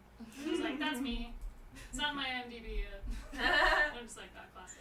Well, I was saying earlier how much I want to play date everything, but I know so many of the people, and like I don't. That makes me uncomfortable though. I don't want to like date the people. Like I don't want to date them. I know, but I also feel awkward like Not hating dating them. Right, But exactly. you can be friends. Sure. Yeah. Can you hate people and date everything? Yeah, you Yeah, have one you of can three not three answer them endings: first. love, friendship, or hate with every Oh, character. right, yeah. So like I Nobody hates Tasha. I played it to get some footage for people. Mm-hmm. And like I interacting with your character, or like JP's character or Isaac's character, I was just like, I know I have to date them, but it just feels like so awkward. Like incest. Yeah. Like, It's like weird. It's It is weird. It's fun to play some games though, like you know. I did see the footage of like the because JB is the narrator, and you can date the narrator, or you can ask to date the Yeah. narrator, Yes. and he has a very funny response. But it was just sort of like, oh, He's like, not oh, JB, me. no. Yeah, you're like, stop. Yeah. Stop. So I've usually had to like, I found like some footage of other gamers like put online for like the full romance because I was like, I gave up halfway. You're like, I can't do Like this. I can do Cannot. it if I really need to for a friend, but like I'm gonna feel embarrassed the whole time. I went through the whole thing. Yeah, good job. Friended, loved. Exactly. Hashtag dust mode. I'm surprised I didn't get hated because he's got an ego, that one. I don't know. People are really into him though. Yeah. Yeah. Look, I don't even like men. I was like, I guess we'll date. Well. I guess we'll do it. What else am I doing? Yeah. I have a question. Mhm. What's your favorite karaoke song? Oh, that's on here. Oh my gosh. Oh, is it? Okay, Yeah. good. Second I connection. had to get one. I don't know if I have a favorite, but I have one that I always do because I know I can't really mess it up that bad. Which is 1,000 Miles by Vanessa Carlton. Oh, And that's everyone good. always sings along, so like even if Yeah, I'm nervous, yeah, like yeah. everyone's in their Yeah. own And kind everybody's of even world. doing the Yeah. Even when you want to puke, you're like, oh, thank God. Yeah. Yeah. It's a good one. I'm wondering if you're gonna say the one I'm thinking of that I've seen you do. Probably. Probably. I think Welcome to the Internet by Bo Burnham. Oh, okay. Oh, what were you thinking Go of? Burnham New songs cuts. are fun. Well, I was thinking of your wonderful rendition of Oh! Shallow. Oh, I love. Okay, yeah, yeah. I Yep. love doing However, Shallow Brizzy does it like. as Jigglypuff. Mm-hmm. Yes. Yes. Yeah, Yes. Lady Gaga, but Jigglypuff. And doesn't tell the person duetting with. No. Oh, I feel like this is a personal. No, I did not do it. I was there. I did not duet. I didn't. Yeah. It was a surprise, a wonderful surprise to all. I want to find more songs that are good for that for Jigglypuff. Shallow has the perfect like comedic timing Yeah. of like someone doing Yeah, like normal builds up. Bradley Cooper part, and then Yeah. it's like, oh, time for you to be Lady Gaga, impress us, and then it's like. It's like that insane, Just stream. that insane animation of Toad swinging on a chandelier. Yes. Yeah. Yeah. I need something with that comedic timing of like the reveal and the amp up of like the yelling part. That's a good segue because my go-to karaoke song I start with is "Never Gonna Give You Up," and I immediately rickroll the whole bar. Nice. And then I segue into other songs like "Don't Stop Me Now" by Queen, or one time somebody was really crashing out singing "Africa" by Toto, and I had to go up and save them. Wow. I'm the person that like if I see someone else struggling, high-pitched. I'm like, let me. That's like I'm not I love like good, Brittany but, just like, comes I'll in with help her you. own microphone and she's like Kermit the No, I Frog did. I just got comes in. She's a like, second one. I felt so bad for this person that was like tanking. They like I don't know. What's yours, Marnie? Did you say? whatever I can read after I've had 17 drinks. No, I have a very curated list of. Duran Duran. No, I can't sing like that. I do a lot of Joan Jett. For karaoke. I mean, you've seen me at karaoke. I've seen you on the table. Anything that is filthy and Oh, yeah, I've I got sit video. on the table That's valid. at the and that's not a table, standing table. That's an eating table. But anything. We did have a primal scream therapy karaoke night, which was really fun. We had a lot of Rage Against the Machine and stuff. But yeah, my go-tos are Hole, Joan Malibu Jett, or Make Me Over. Doll Parts. Sorry. And then also Patsy Cline. I love Patsy Cline. Oh. Nice. Very nice. Yeah. But also, the first time I ever did karaoke, JP brought me up to do a duet. The first time you ever did That karaoke? was the first time I ever did karaoke. What? You brought me up and you're like, let's do B-52s. And so I was like, it Love Shack? okay. It was Love Shack. And then... And Courtney was like, Courtney's like, I'm French Schneider, right? I'm like, no, I'm French And Schneider. we're literally up there arguing with each other. Like, I'm like, I can't go high. You go high. He's like, I can't go high. I'm like, you go high. I'm French Schneider. No, I'm French Schneider. Dude, my I'm the middle real school made French us Schneider. learn this crazy jazzercise like line dance thing to that song. No way. It's like everybody that goes to that school district has to learn that. That's why you just. Wait, at what age of school? It was like middle school. It's kind of a raunchy song. Listen, and Tin it's like Roof, every Rustin. time I Yeah. hear it, I even still think of some of the moves. And it's so, it's rough. But yeah, I don't know. Somebody, those the things gym can be- teacher at the time was just really obsessed with like jazzercise and like Taebo and stuff. So she's like, "You're Oh gonna my dance," God. and like I guess A bunch of elementary school kids just like... Chrysler, that's as big as a whale, and it's about sail. Like I'm just like, I hate this. Yeah. Yeah. Amazing. I really want great more song. like funny, like Yeah, I get so clammed up at karaoke because I'm like, I know how to sing, but then I'm like, oh god, Yeah. oh gee, oh. I think it's more fun when you don't have to sing well. Yeah. It's like, Yeah, well, nothing's worse than going with a friend who's like a crazy It was good like, singer. and then, Bohemian like, Rhapsody, and you're like, you gotta Yeah. be kidding me. Or I'm my gonna one take you friend out. would sing Pony by Genuine, but is like a That's really great. good singer. Oh. And I was just like, nobody's gonna come up after that. Did he wear like a bulletproof vest and slide around? I was gonna say, if your friend does that, you have to grind on the stage Yeah, to like exactly. be like, no, I'm the show here. Well, it did numbers in the gay bar. I'm sure. I'm gonna say it would do numbers in any bar. But Yeah, it would. Yeah. But yeah, it's always hard when people can sing really well. God, I have so many for so many situations. When I'm with some girls who want to have fun, we do Love Shack for sure. That was No. I did not want to have No, fun. because I can't sing Cyndi It's Lauper, like- but I can sing like French you Schneider. set me up Yeah. to like score that and just Yeah. nope. Let's see. If I'm dead sober, it's Sahara. What is this name of the song? It's by Filter. Or no, Fuel. Hey Man, Fuel. Nice Shot? Shimmer. Oh. Shimmer. Yeah. or Good by Better Than Ezra. A lot of 90s rock Yeah. nonsense. Some of Every those are every fun to once in a sing. while, just to have fun, I'll do Semi-Charmed Life. But that song is disgusting. Nobody actually knows the lyrics, but when you see them coming on, you up until you break, you won't stop. yeah, but when you see them going by, they're like, oh, Yeah. I had no idea this song is so disgusting. Yeah, they're like, it's do, it's so happy, and you're like, Yep, tell nope, me. nope. It's about drugs. Yeah. Okay, if I've had a couple, it might be Bobby Darin, like a little Beyond the Sea. Oh, so sweet. If I've had more than that, then we just start to tip over into Cher completely. So You do a good share. I do a very good Cher. Yeah. Which shares would you like to share your shares? I usually do Save Up All Your Tears. That's actually my favorite one to do because it has so many dynamics to it. It's Save Up All Your Tears is like Cher's version of It's All Coming Back to Me Now, or like I Would Do Anything for Love, but I Won't Do That. Like it's got that epic Wow, sort of like going into for Meatloaf, y'all. Yeah. Dropping the Meatloaf. And look, Meatloaf as a person, problematic, but Yeah. like, damn, there's so much Meatloaf music that I really loved. Like, Did not have that on my bingo card. yeah, his duet with Cher Yeah. is so good. I'm obsessed with that. I'm obsessed with the music video. It's Didn't he do? It's called Dead Ringer for Love, which I think already is like, Already is a song. and it basically just sounds like it's like a B cut from Rocky Horror. Like it's perfect. Okay, yeah. That checks out.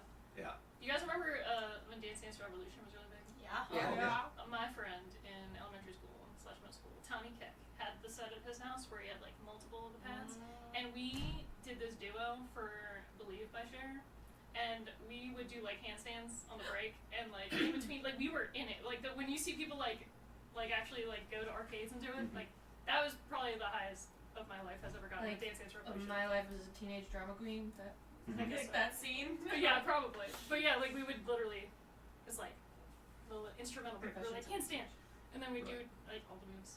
I was like, wow, that's the best I've ever been at that game. Just that one song though. We were just so good at Believe. Just the one. So that's why I think of when I do Cher. Shout out to Tommy Keck wherever you I had a friend who had the like proper like arcade machine in their basement. Oh, that's shit. insane. I just had the foldy bats. Yeah, I had the Mario knockoff version. I just had the power pad. Mine sounded like weird vinyl. Oh, like those like step-on pianos. Yeah. Oh, from Big. Yeah. It's the same vibe. Are you ready for another question? Yeah, give it. Is there any? Is there anybody in the chat? There is. Crispy Insomniac is sitting here sewing and listening. What are you sewing, Crispy Insomniac? Sewing. Tell us, Crispy. Dennis Faultboy says, really enjoy you all telling stories and chatting. Yeah, it's just chill chats. Yeah. Chill chat. Chill chat. Chill chat. What's a talent that you have that not many people know about? I can't. Can't reveal that. Courtney's like, I'm done. I'm out of the chat. Yeah, exactly. I can blow really big bubbles, like with gum. Oh, I was gonna say. Well, no, I wasn't sure if like you're Yeah, like- like one of those people that like Not have, like like soap. these, like soap No, bubbles. no, and, like, that's difficult. I am good at blowing soap bubbles though for my nieces. They're always like bubble time, and I'm like, I'm gonna make you the biggest bubble in the world. Pick a different one, Brittany. I am. I'm just. I'm relating. Don't steal hers. That's my talent. My talents. I feel like I just blank whenever I hear these questions. Because I'm like, if I was in the chat, I'd be like, I know 80 things I'll talk about myself. Right. And I'm like, I can make my tongue look like a clamshell. Oh, is that the like Oh, the clover ripple one, thing? or is that something else? Yeah. Oh. Whoa, what the heck? Yeah. It makes me think of Alice in Wonderland. The little. oh yeah. Oh. I feel so bad for them. Oh, tragic. I don't know. Some people don't know that I was a black belt in Taekwondo.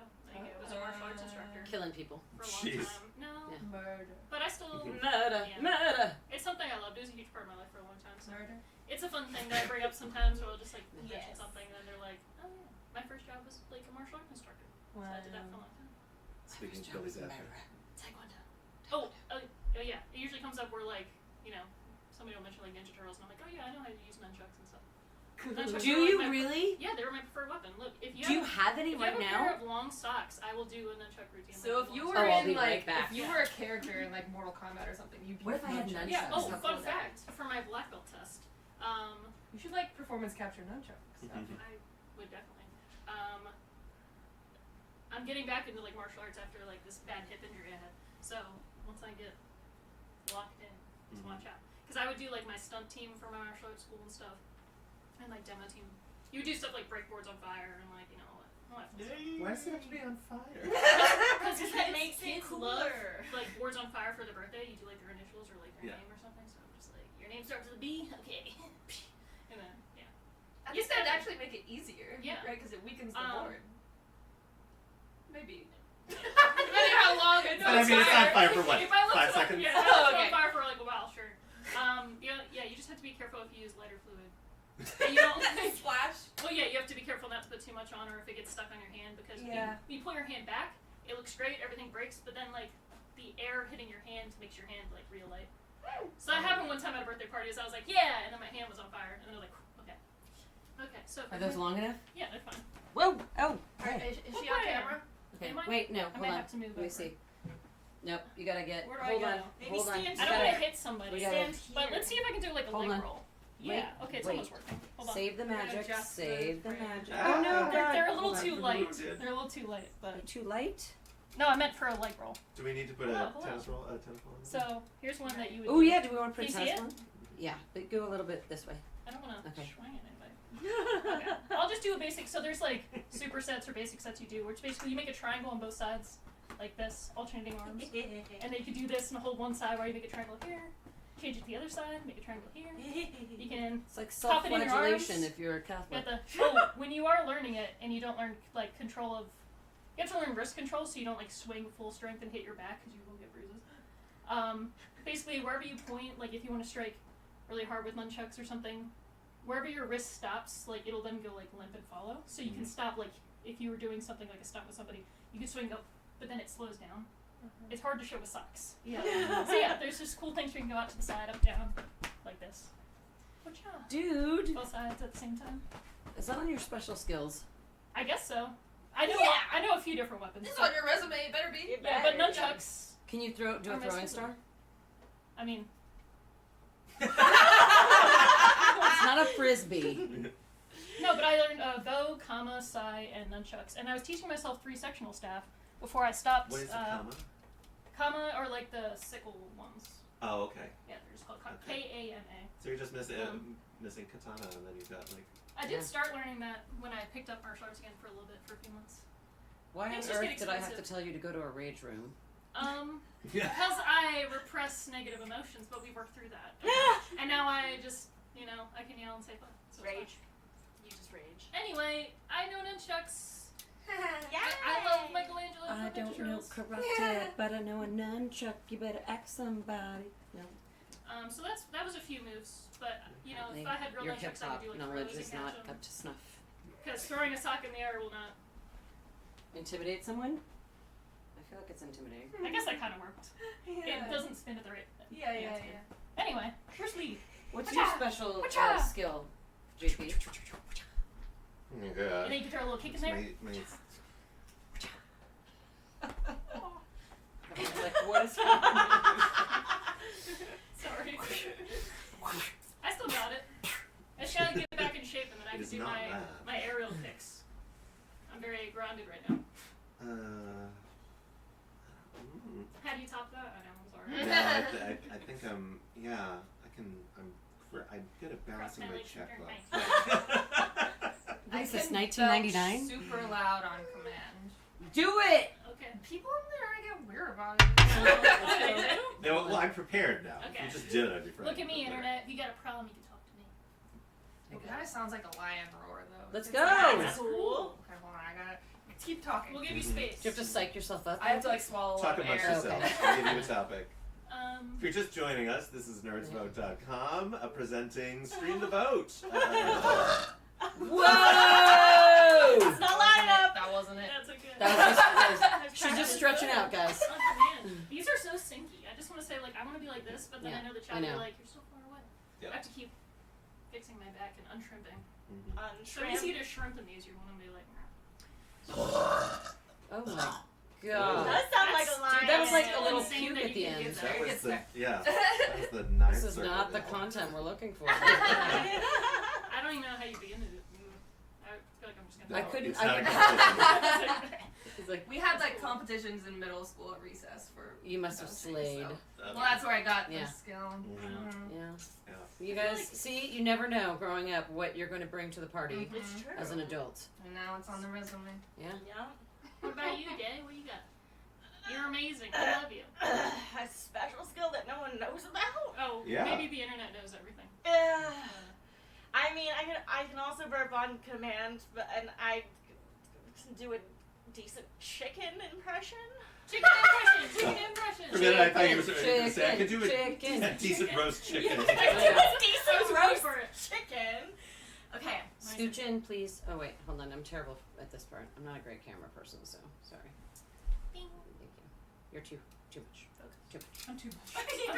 I'm always too much and not Aren't enough. we all? I've been told that since I was 4 years I know. old. If I had $1. Yeah. Okay.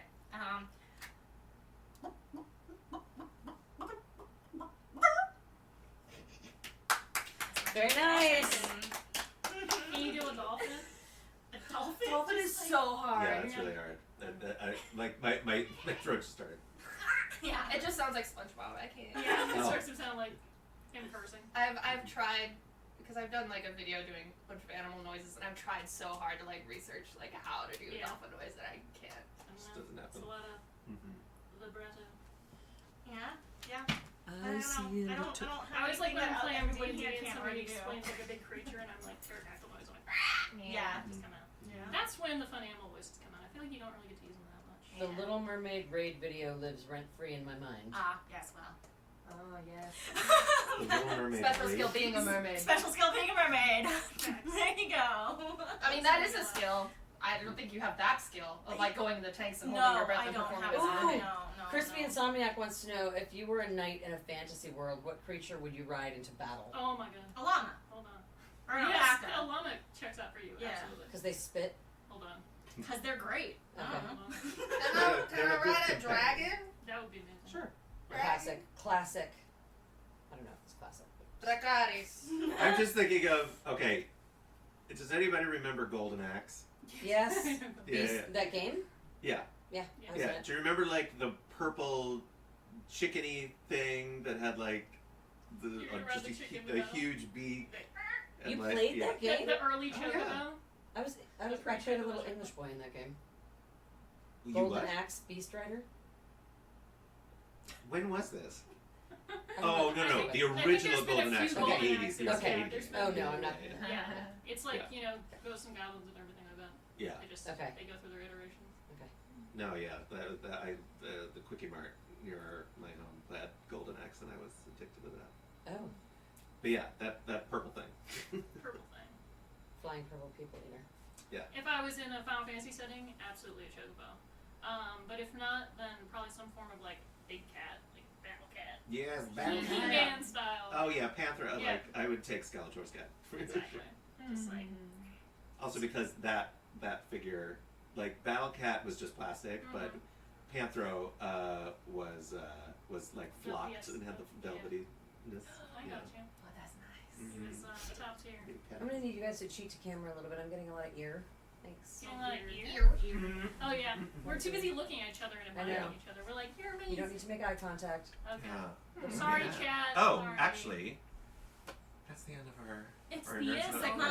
time. Well, do you want to say something about voting? Oh, I guess we could. Should we? Sure. I would ride a llama into the voting booth. That was the question, right? Yeah. What's bringing you to what is bringing you to the voting booth? Generally, not necessarily this coming election, but like just an issue that is always top of mind when you're looking at candidates or ballot proposals or something like that. Like it's just something you're considering. Something I've had to do recently because there's like so much to pay attention to and like it gets super overwhelming is like pick the one thing I want to like go all in for, like while remaining aware of everything. Oh, it's wrong. Look into the camera. Oh, I was like, did it die? Did it die? While remaining aware of everything, I have like my one focus, and so for me that's been like libraries and book bans and like keeping public like knowledge available to all. So yeah, that's been what I've been championing. And Very nice. Yeah. I feel like for local issues, it's like social programs to support the disenfranchised and take care of people, and just general support for minorities. And then globally, like foreign policy and what countries are we funding, etc. Valid. Anti-genocide. Facts. Like that. Yeah, for sure. Yeah, I think for me it is a candidate who I'll say candidate. It's candidates that are fighting for underserved communities disenfranchised communities experiencing, genocide or violence like around the world, and who it doesn't come off as a, oh, well, this feels like a hot button thing that I should, like it's something that I'm all for, like somebody who evolves on an issue. Like it's like, oh, you know what? I talked to people. I've learned something. This is where I maybe was here now. And being transparent about that, like, look, I admit it. I didn't have this feeling before, but now I've learned more, taken in more information. Now I have this feeling. That's fine. But it's the waffling. It's the changing opinions when it feels politically expedient. That I get. I don't feel the advocacy is ever authentic, and thus it doesn't convince me in a way that it's like, oh, then you're definitely going to do something about that when you're in office. It's like, well, no, you're not, unless we're constantly on your butt about writing or calling or marching or whatever. So yeah, we can't be waffling. We need a pancake candidate. Flapjack. Straight on the topic. Yeah, Senator Flapjack. Hopefully doesn't flip too much. I guess for me as well, like, local and state elections are so important because they affect your immediate community, they affect your immediate welfare in life, all the people you know and are in your family. And I'm just voting to create a better future for, like, my nieces. They're young, they're gonna start school in a few years, So I want them to have, I want to make sure schools still have lunches for kids that can be, like, paid. People can't afford things. Have access to the resources they need for, like, arts that are constantly underfunded. So, yeah. I don't know, keeping it succinct. I feel you guys all hit all my points before I got to me. So I was like, no. I have some. Yeah. Okay, good. Take turn. For me, it's about it dovetails on what you're saying.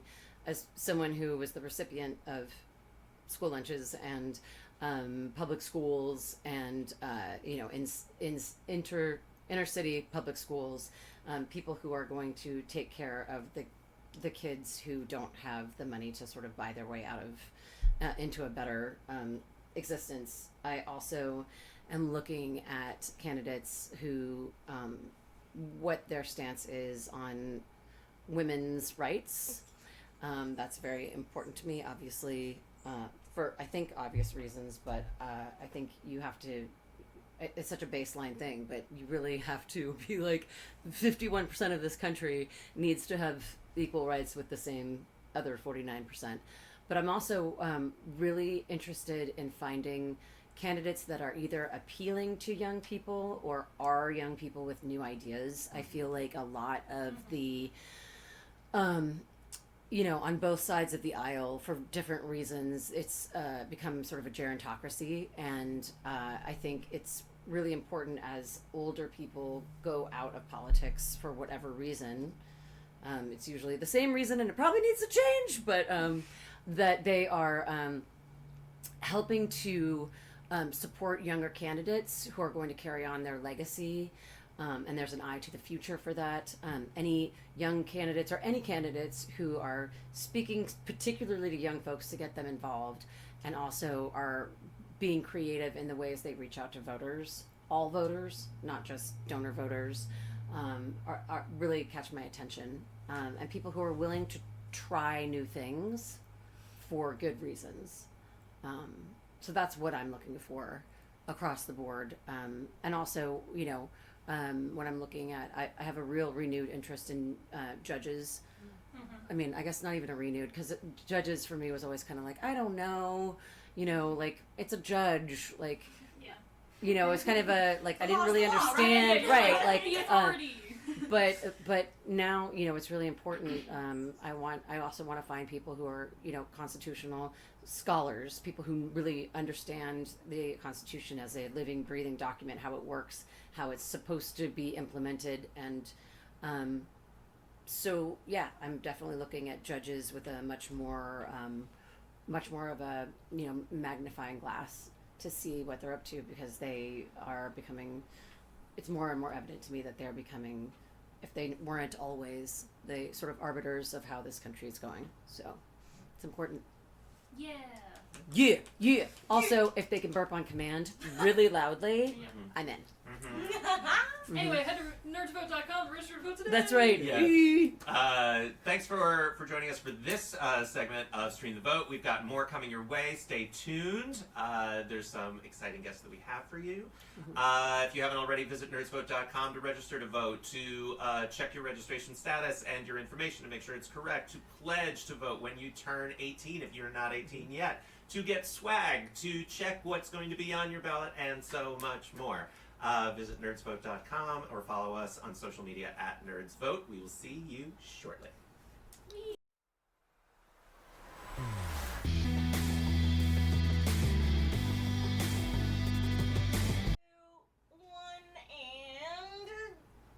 Hello, and welcome to Stream the Vote with NerdsVote. I'm Courtenay Taylor, the co-founder of NerdsVote.com, and if you haven't visited our website at NerdsVote.com, you should. You can check your voter registration and make sure that you are still a part of the polls that have not been. And you can also, I can't do it for In the arms of the angels. You can also check and make sure that you are registered, because if you're not, you better get registered. Let me tell you, every election, every time. And if you are under 18, you can register to take the pledge to register to vote. Well, you can take the pledge to register to vote when you turn 18. Also, you can get beautiful swag, not this shirt, because this is the first ever Nerds Vote shirt this that one. doesn't exist, but you can get that one. And all the other ones that you've seen today on our stream. Thank you so much for being here.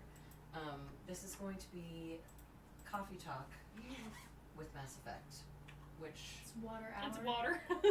is It's water really hour. is really just What are you water doing? With me, water with me and Ash, talking about taking your questions and comments and concerns about Mass Effect, but also just talking about life in general and drinking water, not coffee, because I've had too much already today. Hashtag hydrate or dihydrate. Correct.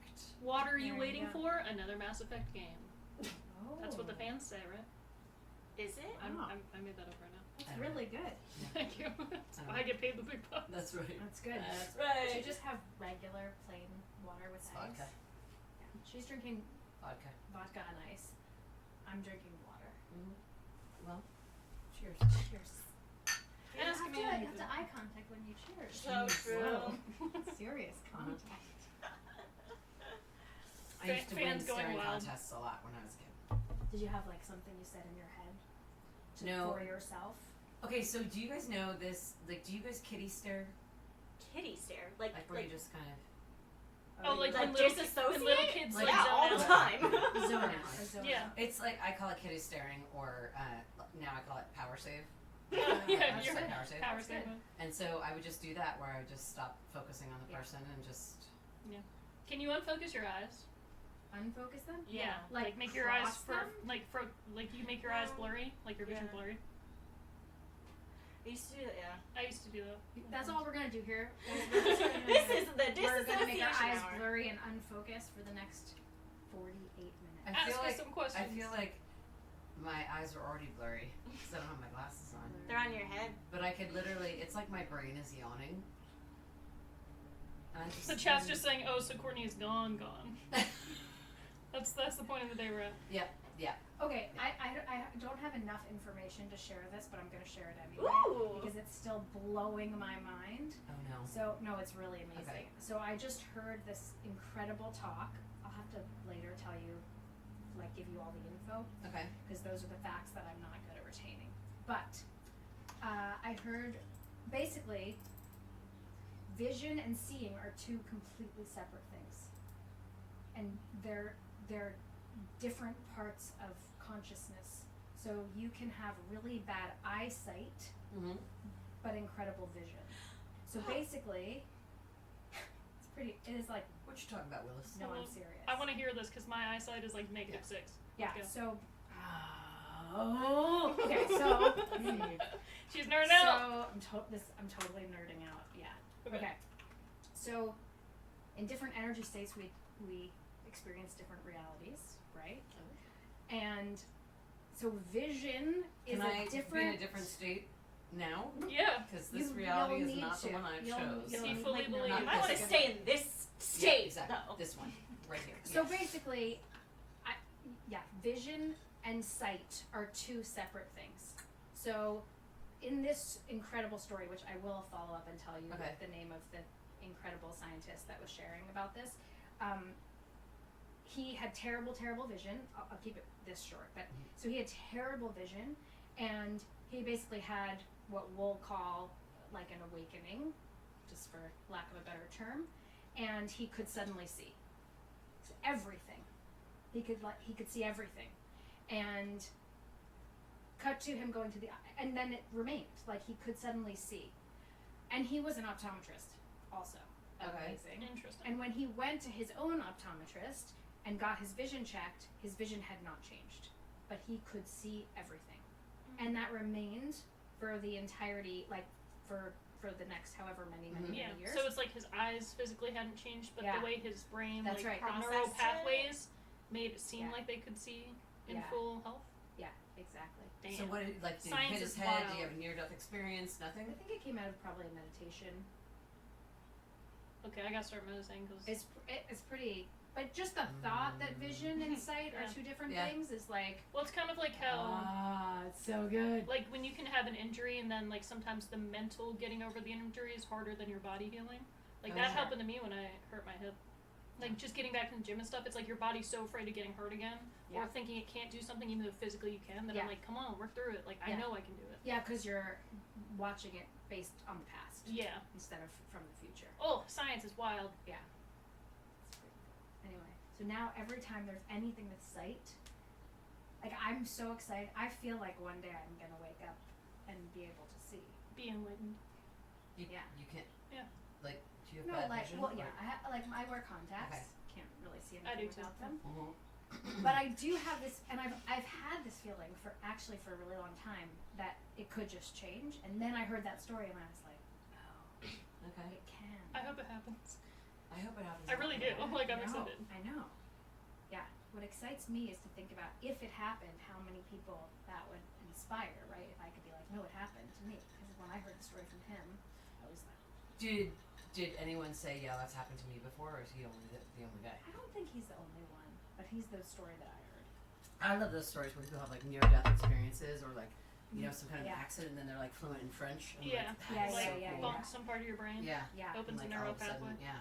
Well, also the thing about quantum entanglement with like or glass ceiling or how, right is that I forgot the term for it, right? But it's Yeah. like when it happens to someone and then they share it, then it's more Yeah. accessible to everybody. Oh else. yeah, it's like a shared consciousness Yeah. consciousness thing where like I don't know if you've ever seen the show The OA, but there's part of a season where a bunch of people have the same dream Uh-huh. about a specific doorway and a specific set of stairs, and then because of that, like more people start to see it, and then Yep. it like manifests in real life Totally. as a location. Yeah, so Yeah, that's that's pretty right. cool. That's cool. I like weird shit. No, I like Totally. the idea that like, you know, your brain is like this supercomputer, and we're just using a little teeny part of it, and it's how it goes into the thing about you and the talking about the trees and the plants talking to each other, and like Yes. we're just not in tune or smart enough or evolved enough or present enough to actually. Yeah, I'm excited to actually finish the book. It's called The Light Eaters. Yes. The Light Eaters. Hey The Light guys, Eaters. so we're actually just gonna read books for this hour. We're just talking about That's what I Yeah, wanted to do we're because all I'm just reading gonna be such. like, all okay. I ever want to talk about. Because I feel like this is actually could be a thing that you could do. Where Yeah. you're just like, okay guys, we're all gonna just like read together. Oh, I've thought about And you do, rebranding my yeah. whole Twitch to be book content Yeah. because Yeah. all I ever want to do is talk about books. Hey, And then feed and your then love. you could just literally be like, it's like group study or something Yeah. on Zoom. We just all read silently together. So the chat is liking this chat. Okay. So to go Let's off hear of it. what you said, Crispy Insomniac is Yes. back again for this one. Love you, Crispy Insomniac. Have you finished sewing? We'll see. If you could enhance a sense that you have, which would it be? Or alternatively, if you could decrease a sense, what would it be? Like, for example, if you're really sensitive to smells, like, would you want to decrease that? So I have to pick. You don't have one to of the pick either, six. or it's just a Or sense you want to that make you up have. a new sense? You can make, Go for yeah, it. do whatever you want. It's a Well, chat. the sixth sense. Yeah. Some mean, people have that. They I can would sense things before definitely- they fall. Enhance that. Yeah, that would be my like. I mean, I've seen this is like weird, but like I've seen stuff where, like a couple months ago, I was driving and a coyote ran in front of my car and I slammed on the brakes. It was just up there. I slammed on the brakes and realized that there was no coyote there.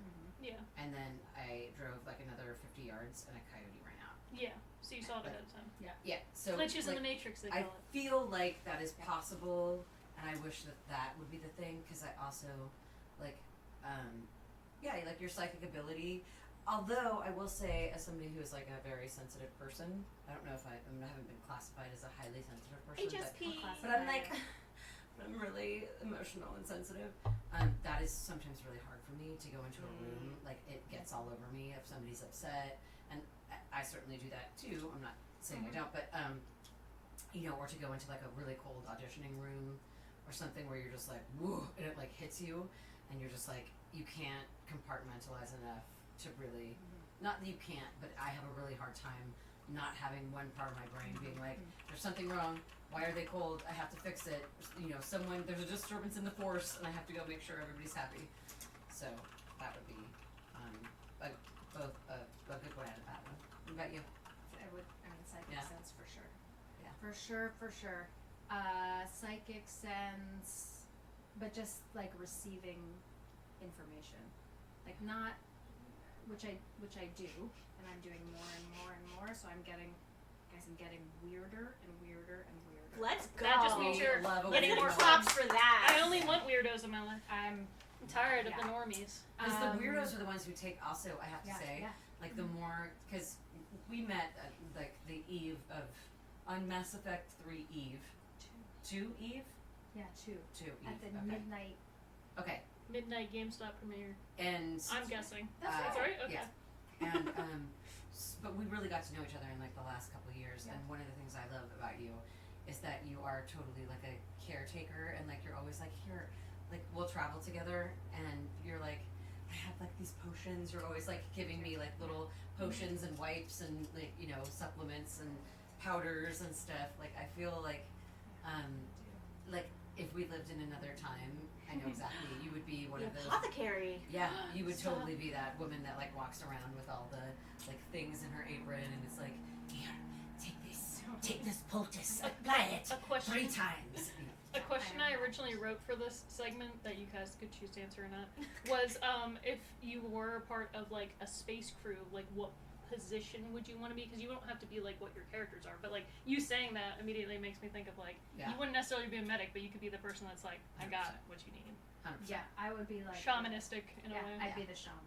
Yeah, space shaman. Yeah, we love it. The space We love shaman. it. That happens. Show woman.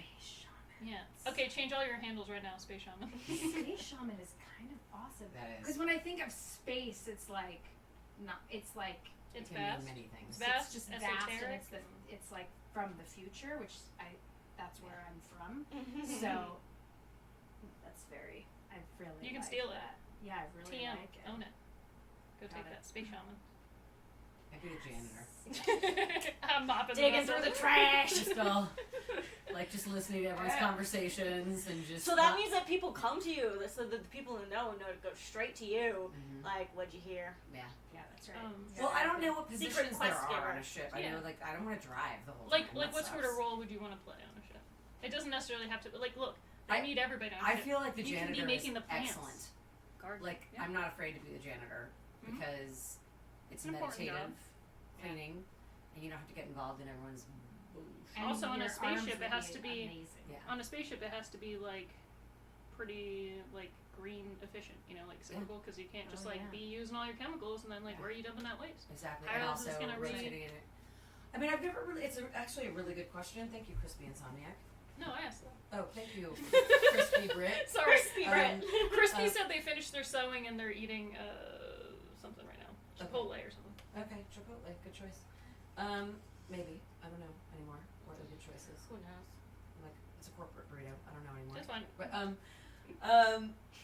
But yeah, I don't really know what else. Like, I wouldn't want to be a cook. That's fine. You don't have to be. But like first mate, you have to like take orders from No, people. that's like being You don't the want second that. captain. You don't want that. You don't want that. Yeah. It can be as Star Trek as you want, as Mass Effect as you want. Yeah. I think it's a solid choice. You can be a janitor and you can be a space shaman. Yeah. That's perfect answers.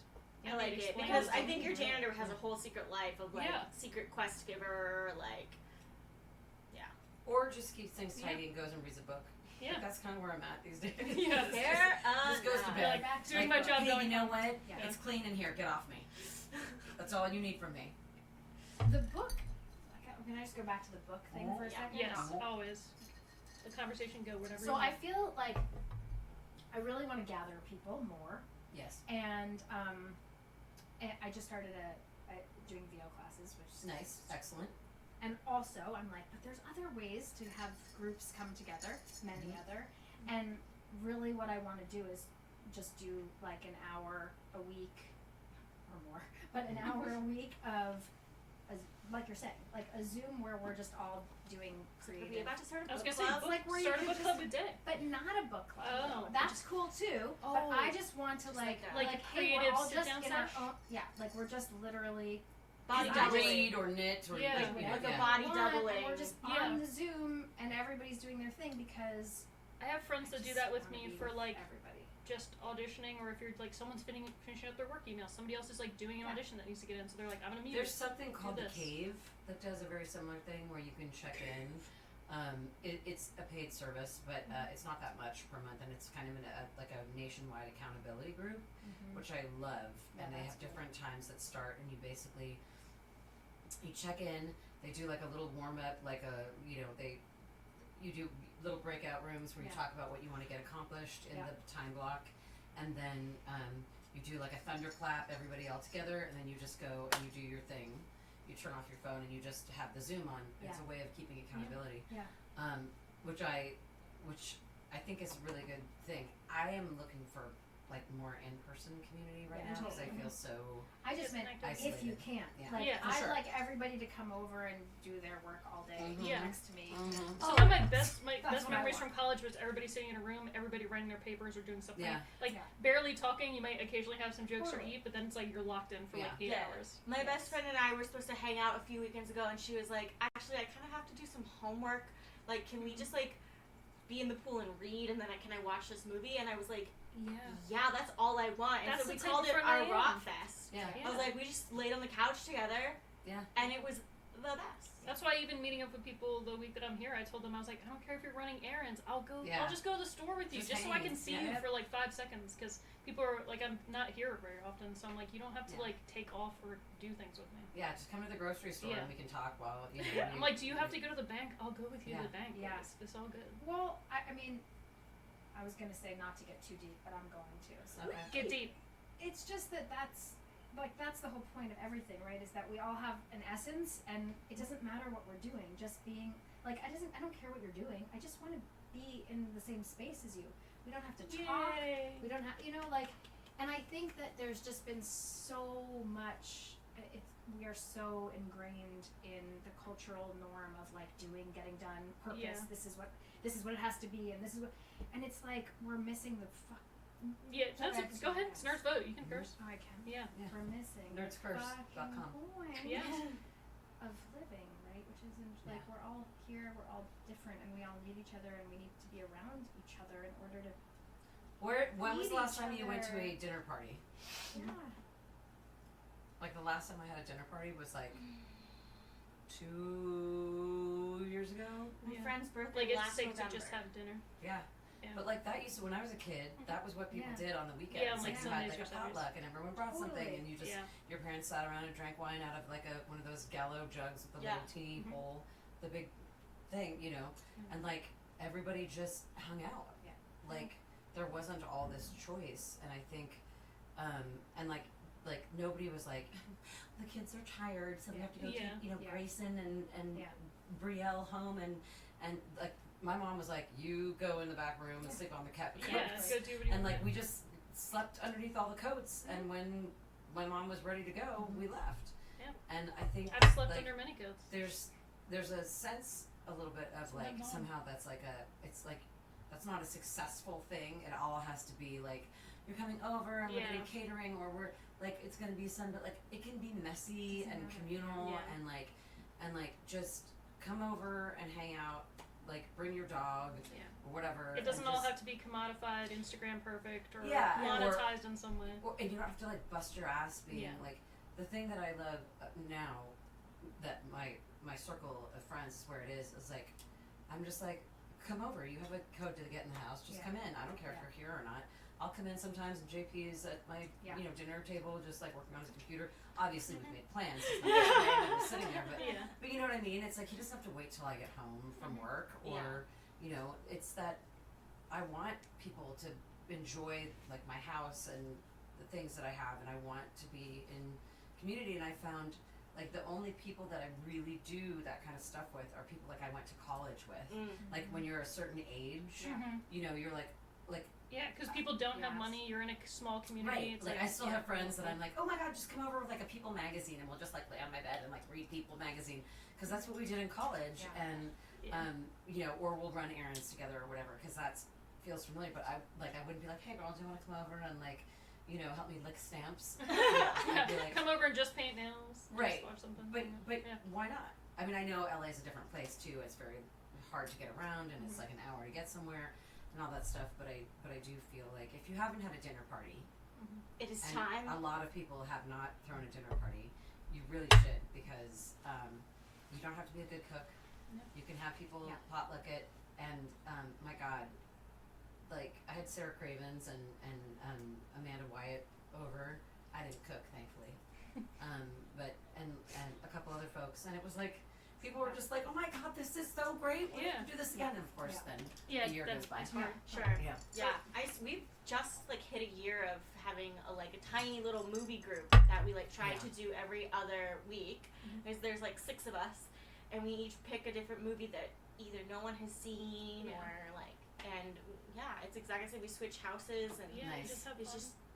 What was the last movie you guys watched? Last movie we watched was Sarah's movie. It's been a while because we had to skip last week, so I'm like, oh God, what was it? That's a good question. I have to think about that for a second. Well, on that note too, I mean, obviously we can take any questions about Mass Effect that you guys want to ask in the chat or whatever. The chat's kind of enjoying even you guys talking about. Is there a movie that, and I mean, feel free, you guys can sit over there. But is there a movie that you guys are like, you know what? This is my secret weapon movie that I wish everybody could see. Like if you were to have a movie night, and it was just like El Orfanato. El Orfanato. Yes, it is Guillermo del Toro. I'm trying to make more space if we pop in. Nice. We can we can get closer too. I'll sit on the couch. Oh yeah. Come on. Dave, you want to come in? I mean, I'm worried. I'm like. You don't have to. It's okay. I'm in it now. Emotional support computer. Yeah. I have to think about that. I'm movie usually that the you person want that to be the best. Yeah. Right? I usually One. show movies to people. Like I'm very much someone who watches a lot of movies and TV, and then people, I'll mention something, and they're like, "Oh, I've look never at my seen movie this." I'm like, "You gotta watch it." Club Just list. trying to think of good examples. Mine I is mean, I'm such a silly. It doesn't have to be the Oh, best, here we right? go. But So like one that came out because I had read the book like in college was Cloud Atlas, which was really cool. So it was about a bunch of different like people. Basically, it's like they exist at different periods of like time. So it's like if we reincarnated in different lifetimes, and how like some people you can have a journey with your soul where you become a better person, or maybe somebody always stays, they never learn, they stay a bad person. And some of it was very experimental, and like it was made by the Wachowskis, so it had a cool budget and everything. But they had some of the actors literally like race and gender bending, like as they're like the next time like they were a man in this life, and then so they had like Halle Berry was like at one point she's like a white woman and whatever. So like some of it was sometimes people were like, I don't know how I felt about like the prosthetics and the makeup and doing these things, but like the core of the story, I loved how they did it because like it was supposed to show that this is the same person, and it would have been hard for an audience to understand if the actor changed to be like this is actually X's person's story changing. Right. So like I remember I saw it in college. It wasn't out like very wide, maybe in like select theaters, but it was like so gorgeous, and the story's so good, and the music is so good, and yeah, that was one of those movies that every time I find out somebody hasn't seen it, or things like before A24 was like as big as it is, like Ex Machina that they did. Like I love a lot of sci-fi stuff, so usually those are like go-to films where I'm like, oh, you want to see a good movie with either a twist ending or a movie that has like such good themes and like emotional beats and stuff. I usually tell them that I'm like, it's like a Easter egg or nesting doll, like a nesting doll. So that's how Cloud Atlas is. It's like a story within a story within a story, and then they all reach the climax at the same time or the low points at the same time, and it's like But at one point it's like a mystery that's happening in the 60s, and another point it's like, 1800s like Atlantic slave or 1600s Atlantic slave trade, and like it's hopping around to all different things. So you're like, this is, and then it's like the future after the fall of our civilization. What's happening then? Society is like recreating itself. So it's wild. I'm trying to. You think you know me? See it? No, I know, but anyway. Cloud Alice. Yeah. It's a good one. I have to see it again because I'm remembering it. You I'm remembering it? remembering loving it too, but It's one of those. Yeah. I have quotes from it that like I say all the time. It's like the central premise from it is like there's a quote from it that says like from womb to tomb like we owe other people things. So it's like everything's connected. So it's like one drop of water in like a vast ocean doesn't seem like a lot, but really what is an ocean if not a multitude of drops? So it's like there's so many insane. It was written by like David Mitchell, but there's so many amazing quotes like in the book, and I remember reading the book structured. The book's structured in a way that separates. It separates each time period, but the way the movie did it, I was like, this is great because it keeps people's like attention, so you see the themes happening like all at the same time. Whereas the book, you have to like, it's slower and you have to like get through those parts. Would you think that is the movie better than the book? I think it's a good. Could not place it. Yeah, I think it just makes it a better experience for people. Like as soon as I saw the movie, I was like, I understand why they did it this way. There's sometimes like anytime you change something, whenever you adapt something from one media to another, you gain something and you lose something. So it's always hard for me to say that something is better or worse. Right. Yeah. But it is one where I understand. Well, I guess that's the thing is like, it's like would you see one before the other, or would you experience one before the other? Because it's like I don't watching think you like have to for that one. certain movies are not necessarily better than the books, but you're like, oh, I'm kind of glad I saw the book. I saw the movie first because now I can deep dive and get more details, or vice versa. If you read a book, sometimes also what you picture in your imagination. You like what you picture first right. before you see the movie, and then you're like, oh, I like that. But if you see the movie first, sometimes it's all you can picture once you read the book. Right. So it's hard. There are sometimes I'll tell somebody like the book is better. Yeah. Or usually, most of the time. Okay, Day, we know the book is Listen, better. Usually because I mean, we're actors. By its very thing, I mean, you're going to get a lot more detail, and it's going to Ready Player One. Yeah. But it's full of references though. But yeah, I mean, but I do think sometimes there are like movies that like I don't think I would have really minded like seeing Harry Potter movies before I read the book, because I feel like something like that would be a jumping off point, and I would get it would be even more juicy detail. But then you do bring the you bring but the I feel association, like, and then there's like so much magic. That's what I'm thinking of. For that you then it's already been. But I feel like a lot of what was in that movie was what I was envisioning in my head anyway. So it wasn't like some great jump where you're like, oh wait, like that's not it looked kind of like the Weasleys were kind of how I imagined the Weasleys. You know what should have had a book? The movie Rubber. That's on my movie list. That's on my movie list. It's on my list of movies to pick for movie night. That's a list of movies that you watch in college and you don't really know why somebody had it on their computer or why you had to watch it, but then you all watch it and you go, wow, I remember my life before Rubber and I remember my life after. It's on my list. Cause all my list. I do too. Courtney's in it. Incredible. I mentioned it. No, my list is still like everyone picks like in our group picks these like really deep movies or like intellectual movies, and like mine are ridiculous. Like my answer for this was the first movie I picked for movie night, which is The Sasquatch Gang, which is the same creators as Napoleon Dynamite, but I think it's much better. Okay. And it's about a group of kids who are obsessed with Sasquatch, and it's literally slice of life. Like Justin Long is in it and plays like this redneck hillbilly guy, and everyone's just nerds, and like it was a movie that informed my high school like experience, and I thought it was hilarious, and I still think it's hilarious, and I was like, you all need to watch this to understand me.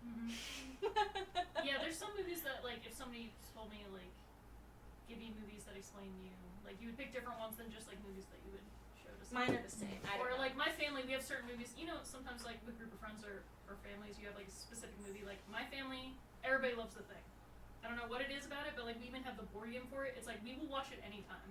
there doesn't have to be a reason. They're just like, do you like if we don't know what to watch? Sometimes we're just like, we'll put on like Lord of the Rings or like we're not throwing the thing, and we'll all just sit there and Are watch those it. the kind of movies that you grew up watching? I guess I grew up watching a lot of stuff way too young.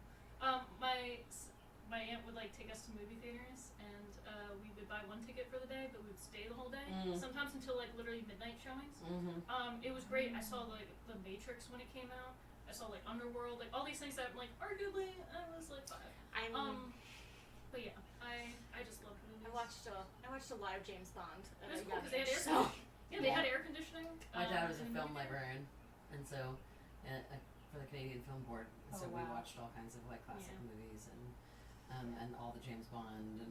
My dad and I would watch all the James Bond, all of the Indiana Jones. Like everyone's obsessed with Star Wars. I'm like, my Harrison Ford trilogy is Indiana Jones. And I sometimes saw just like weird stuff or stuff I shouldn't have seen too young, like Seven we were talking about earlier, or like Donnie Darko I saw like when it came out. And then I was like, time travel. I love time travel. Like, and then sometimes people are like, it's a really weird movie. And I'm like, but I watched it as a kid and then I loved it. So like now somebody throws it on, it's just like nostalgic for me. I grew up on like all Marx Brothers, all movie musicals. But your family. Oh, I also I grew up on Yeah. movie musicals too. My grandma loves musicals, Every so Gene like Singing in the Kelly. Rain and stuff. Yeah, I've seen like every Gene Kelly I movie. watched Seven Brides for Seven Brothers a lot. 8,000 times. I actually watched it recently, and I was like, Were you like, Yeah, hold up. it can be great. No, really? they do a They bunch of kidnap the women. They and do, They're yeah. kicking and screaming, and then they're Yeah. celebrating, and No, it's insane. Yeah. And I loved it. Yeah. I was like 9 years old. My favorite movie's Gypsy, and I'm over there singing like "Gotta Have a Gimmick." I'm like, yeesh. Totally. Yeah. Yeah. A lot of those movies, you watch them now, and you're like, Oh yeah, the original Bad News Bears. I was like, yeah. oh, that doesn't hold up. Yeah. Yeah. Yeah. I know.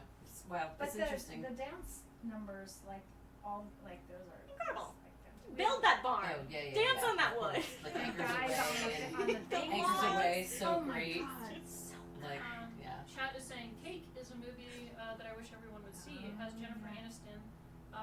It's about chronic pain and PTSD, and she does a fan-fucking-tastic job. Is that the one where she's a checkout chick?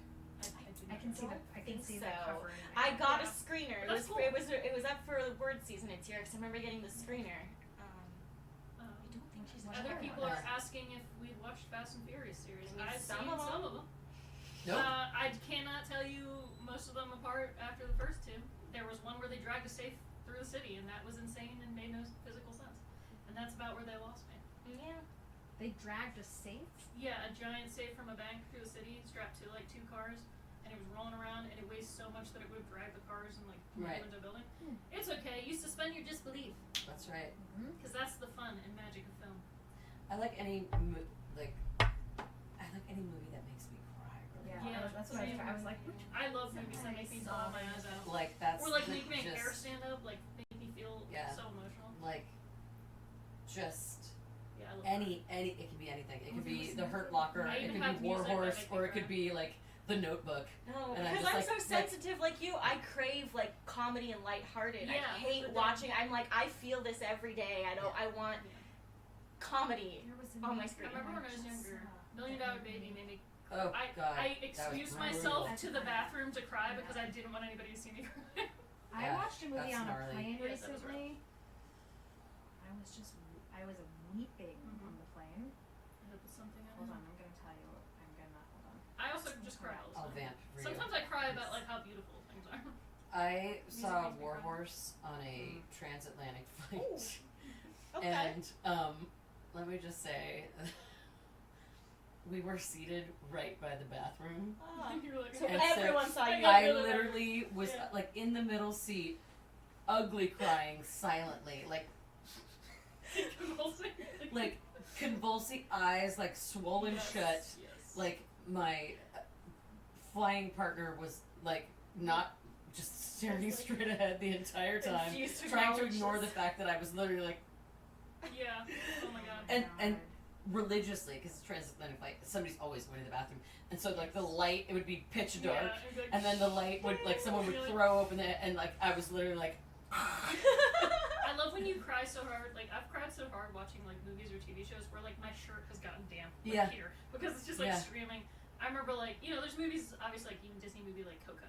Like there's some movies where I'm just like, oh god, this makes me cry. But I have one eye that I cry out of all the time too. It's the first one to go, and And so you're I'll like, this is literally it. be like, so I've definitely been like crying on this side, but like facing out this way, where I'm just all. The thing I watched this year that made me cry like the most that I've cried in a long time was a Korean drama called When Life Gives You Tangerines, and I think it's like one of the best pieces of media ever made. Wow. Oh my god, like it wrecked me. Like I was crying every single episode. Oh, so is it like limited but, series? Yeah, a lot of Korean dramas are just like one season, usually 12 to 16 episodes. But this one, like, it just takes place like it's like telling the story of like this family's life. So it's like people that fall in love like when they're younger in like high school and stuff, and then it leads up through like them becoming adults and having their own family, and then like their kids, like what happens with them. And it's kind of about like how you grow up, and it's like everybody goes through these same themes where it's like your parents sacrifice things to give you a better life, and then sometimes like if you don't end up having like a better life, you can resent people for certain things, for not having more support or having the things that you need, and then like still understanding that they worked really hard and like try to help you out. And then of course it's like the backdrop of like being in Korea and like growing up in a poor family, and then they live under various military changes, dictatorships, things like that in the 80s, and then things grow more prosperous, financial setbacks in the 90s because their economy collapses. It like goes through all these stages where like the family starts to do better, but then something else happens, so you're like rooting for these people to have like this great life. But so it's still like very wholesome and happy, but it's just so like heart-wrenching because like you just see, because it's just so universal that you can like you finish the movie and you're just like my parents, me, so it's like that was me at the end of Everywhere. Yeah, it's I basically was like, it hits you just oh like god, yeah, I understand it now. Yeah, everything. I cried. I watched. I cry all the time. What's the movie where they're oh my gosh. Sounds no, who's in hold it? on. I was just thinking about the other movie, which I found out. It's called. It's not a very good title, but it's called My Old Ass. Oh, I saw that one where she meets her future self. Yeah. And then it's but like and I was like, Aubrey oh, Plaza or this, something, yeah, right? yeah. I was like, oh, this movie. That like, movie okay. was surprisingly But like I was then- not expecting it to be what it was. Yeah. It, like totally. I feel you. I was weeping. That was wild. Weeping on the plane. Yeah. And it's such like Absolutely a weeping. simple concept, but Yeah. also like, and the fact that she comes from this future where like things aren't better in the future, and then she's also meeting herself in the past to tell her like about this relationship, and then oh my god. But then it's just about love, and then you're like, Everything is love. Exactly. You're like, life is just about love. Yeah. I can't do it. I'm like, yeah. I can't let myself feel that much That because I was won't come back. Sorry, I was surprised. I Yeah. thought I was like gonna do some Yeah, stuff. well, you while went I into it and you're like, watched. this will be an interesting like background movie, but then you're like, you drop whatever you're like. I was folding the laundry, but then Yeah. you're like sitting watching it, and then you're like, Yeah. that is totally. definitely not movie. What's the movie about? There was 3 of them. Oh, Pitch Perfect. Yeah, I Pitch watched Perfect. The first one was Pitch very Perfect solid. again. Weeping again. Oh, okay. They're all singing. Yeah.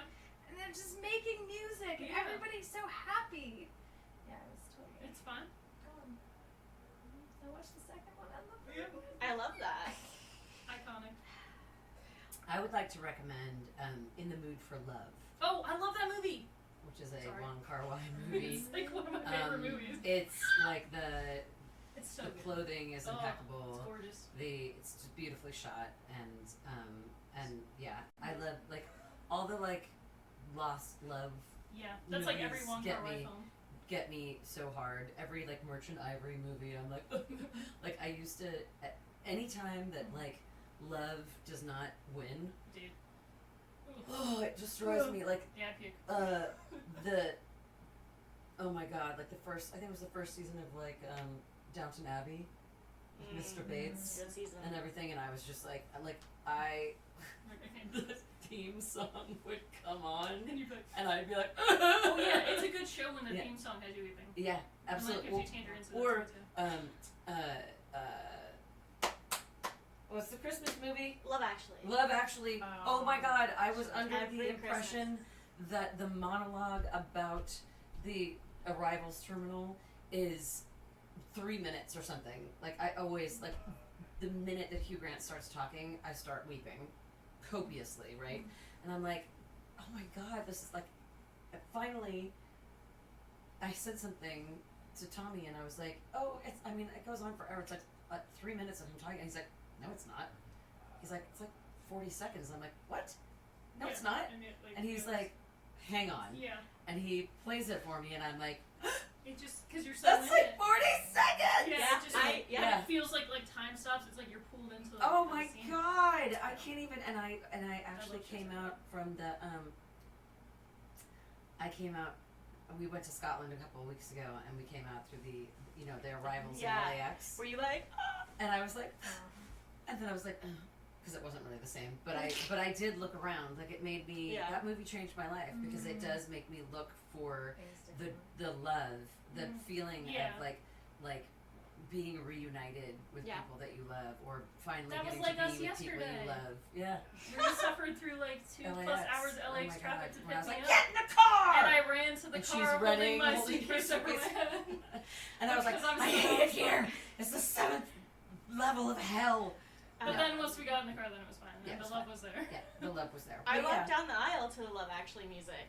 Did you? Oh my god. Because my husband wanted me to. Like, we love that movie, watch it every Christmas, but he was like, can you please walk down the aisle to the Love Actually? I was like, absolutely. Yeah, Tony of supremacy. course. I I want to love like that. thematically speaking. Yeah. Like and it's like sliding doors. I refer to sliding doors all the time because like what if you had never gone on that date, or what if you had never what if you turned left instead of right? No. You know, it's like and then you just get into it where you're like the enormity of that, like that. Everything's all tangential anyway, so it's just like, but if you didn't do that, then also it's like, would you have these friendships? Would this have happened? Yeah. But I do have like a deep longing in my heart to have a million other lives. We all do. You know. do have a million other Yeah. Right, but I multi-hyphenate. feel like homesick for them in a way. Like I'll be in a certain place and I'll get homesick where I'm like, this is a piece of like some other life that I've had or would have or something. I don't. It's a funny Yeah, it's feeling. like all the possible futures, or maybe it was like a past life that you had with them or something. Yeah. It's like everything everywhere all at once. What do you know? Yeah. Money and Film that makes me cry for the entire last 30 minutes.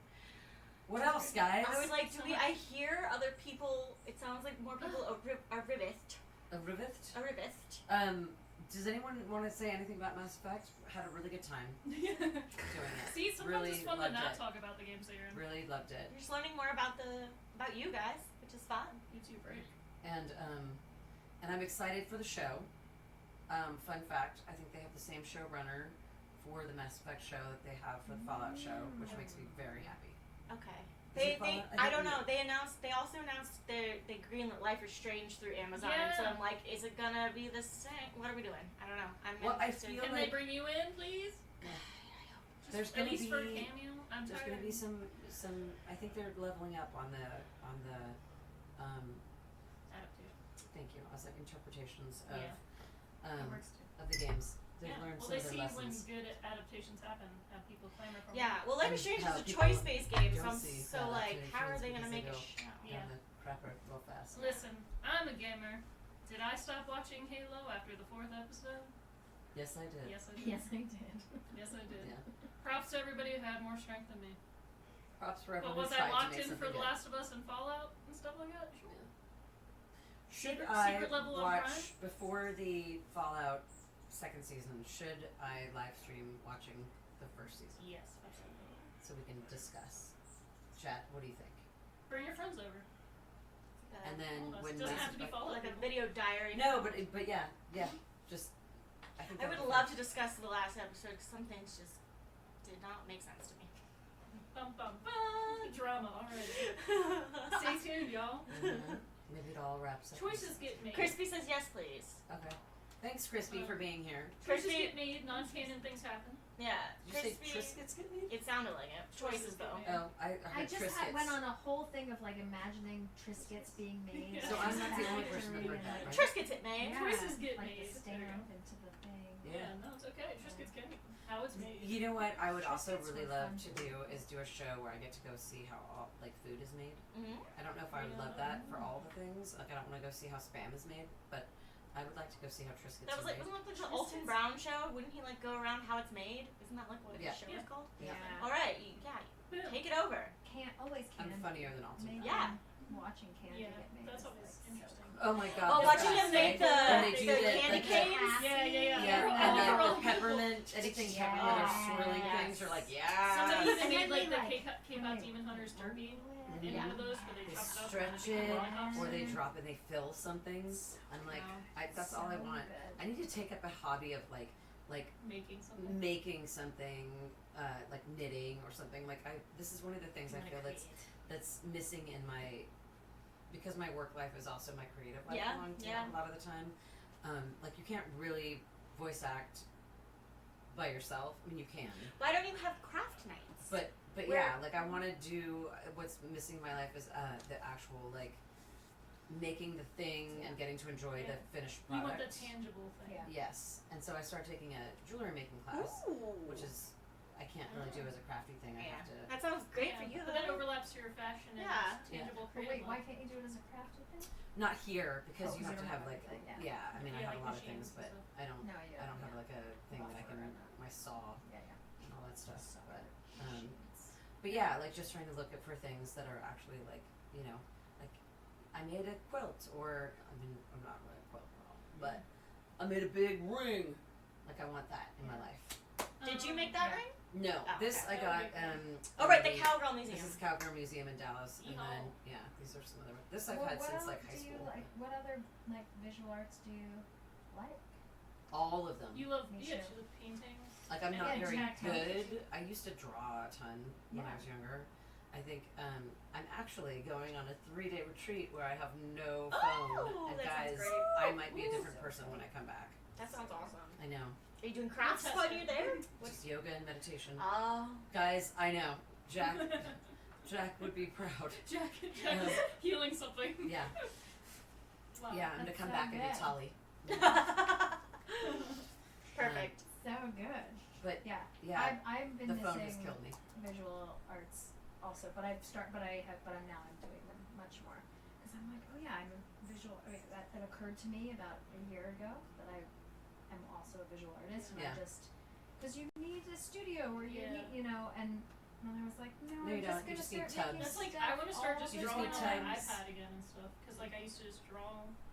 Just anything, just like characters from shows I like anime. I was or going video through games. watercolor books for a while, just doing all the tutorials.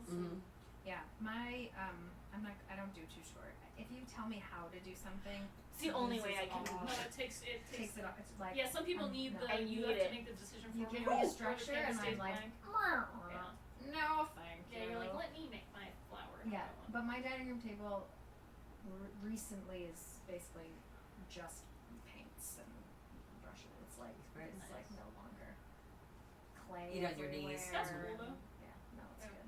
I use a lot of my creative stuff right now for my various freelance things. So it's like making memes for Courtenay.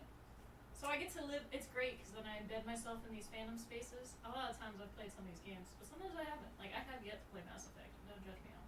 I will get there. I own the You're legend. fired. I own What? Off the couch. I own like Get all, out. You have all 10 3 seconds games to get the and, hell out and of the my house. legendary edition.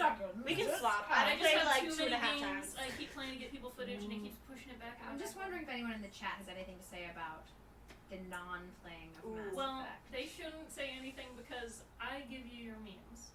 I gave you those Jack Meme lord. memes. I know. I've seen people play Mass Effect. I watched my brother play the whole thing just because I haven't myself. Okay.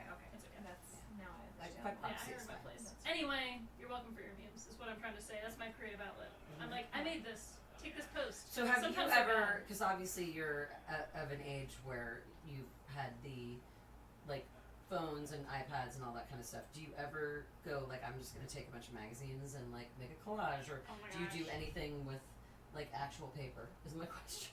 Me? Yeah. Oh, I've made collages in the past. You're like I've touched paper. Okay, one of the things that I used to do that was a good creative thing that was like, tactile, is that I played D&D a ton with my family and did it in person. And I would collect like all the miniatures and like paint them. And I even had like a side hustle, like a side business where I would like commission paint them for other people. So like I had somebody give me a Fallout like power armor thing, and I painted it how they have it in the game, and I gave it back to them. Nice. I've done like statues for like comic stuff because I worked at a comic book store, so some Yeah. people would be like, "Oh, my statue's chipped," or like this figure is chipped. Can you do this? So I'd be like, I'd repaint it. Fix it. What happens to a comic book when it doesn't sell? Great question. They usually 'Cause that would be down really and down great in for price. collages. Oh yeah, we've done that before. We did like Mod Podge, like people have made tables and stuff. Yeah. Ripping it out because Yeah. there's so many Take a that watch. get printed, especially 90s comics. A lot of them aren't worth a lot, guys.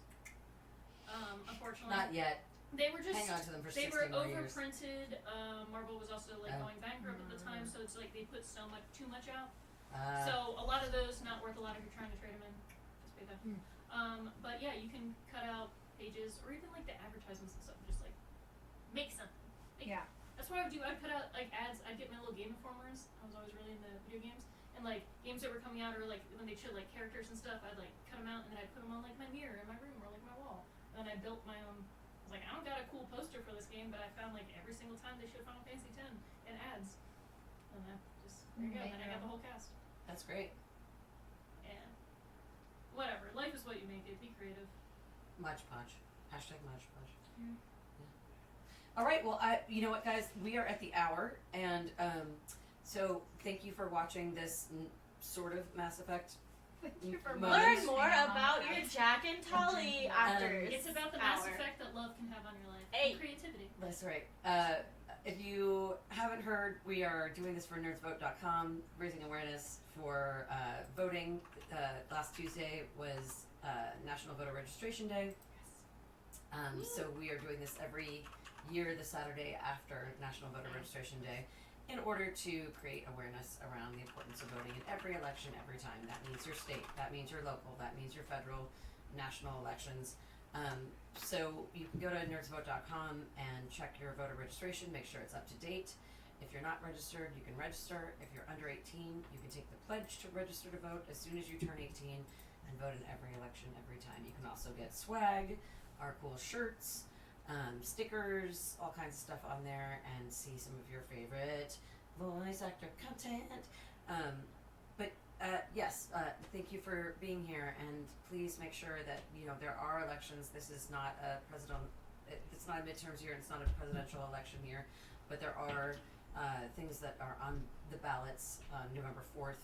So and other times, check your state to find out when those are, because they matter. They matter. It all matters. It is as Brittany referenced, the ocean is full of singular drops. So what is an ocean but a multitude of drops?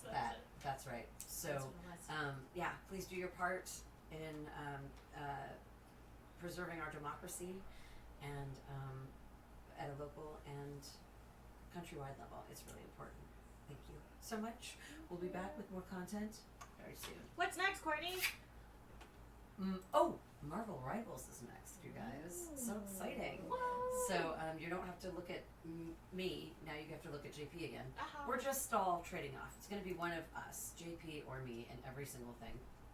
Sorry about that. I'm just getting more relaxed as the day goes Yeah, by. I'm going to be taking a nap under there, but so we have a couple of folks from Marvel Rivals. Stay tuned, and they will be all up in your eyes and ears on this couch in a few.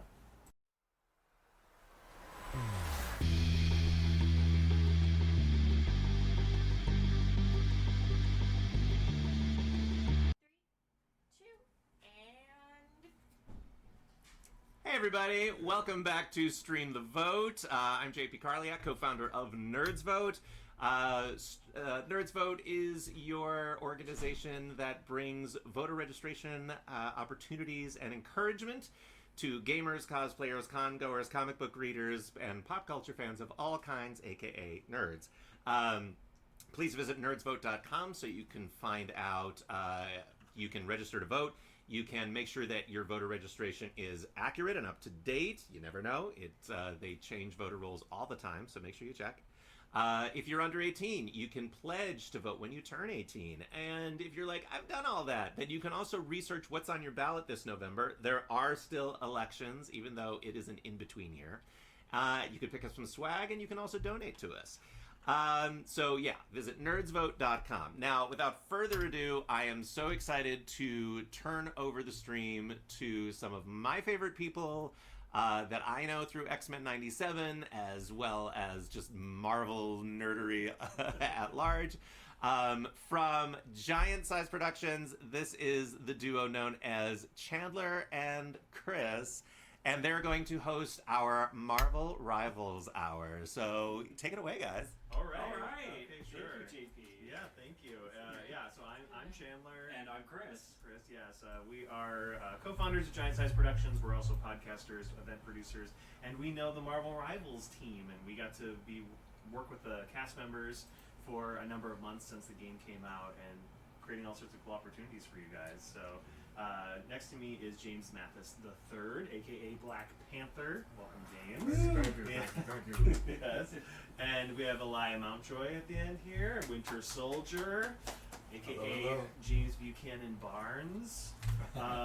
Well, guys, this is exciting. First of all, Chris, what is your favorite thing about Marvel Rivals, would you say? My favorite thing about Marvel Rivals is the artwork. You know, because you can get to see all these new interpretations of characters and the alternate costumes.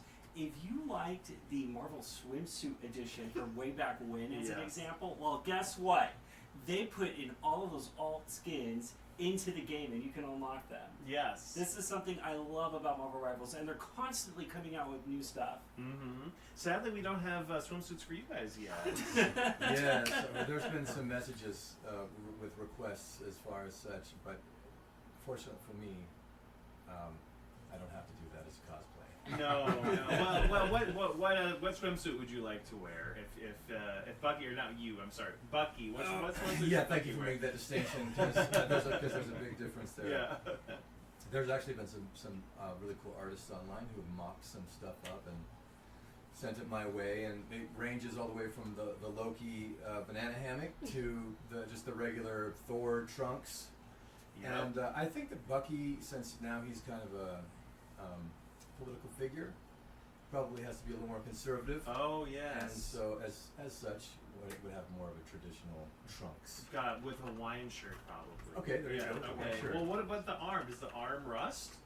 No, Oh. thanks to T'Challa, and Yeah. and that arm can go in the dishwasher. Oh, that's right. Yes, we've seen that. Yeah.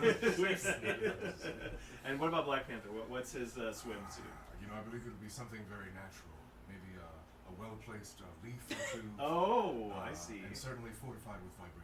Yes, indeed. Yes, he's one with nature. Certainly. Yes, indeed. Well, yeah. So we're here with NerdsVote, and yeah, it's an exciting time.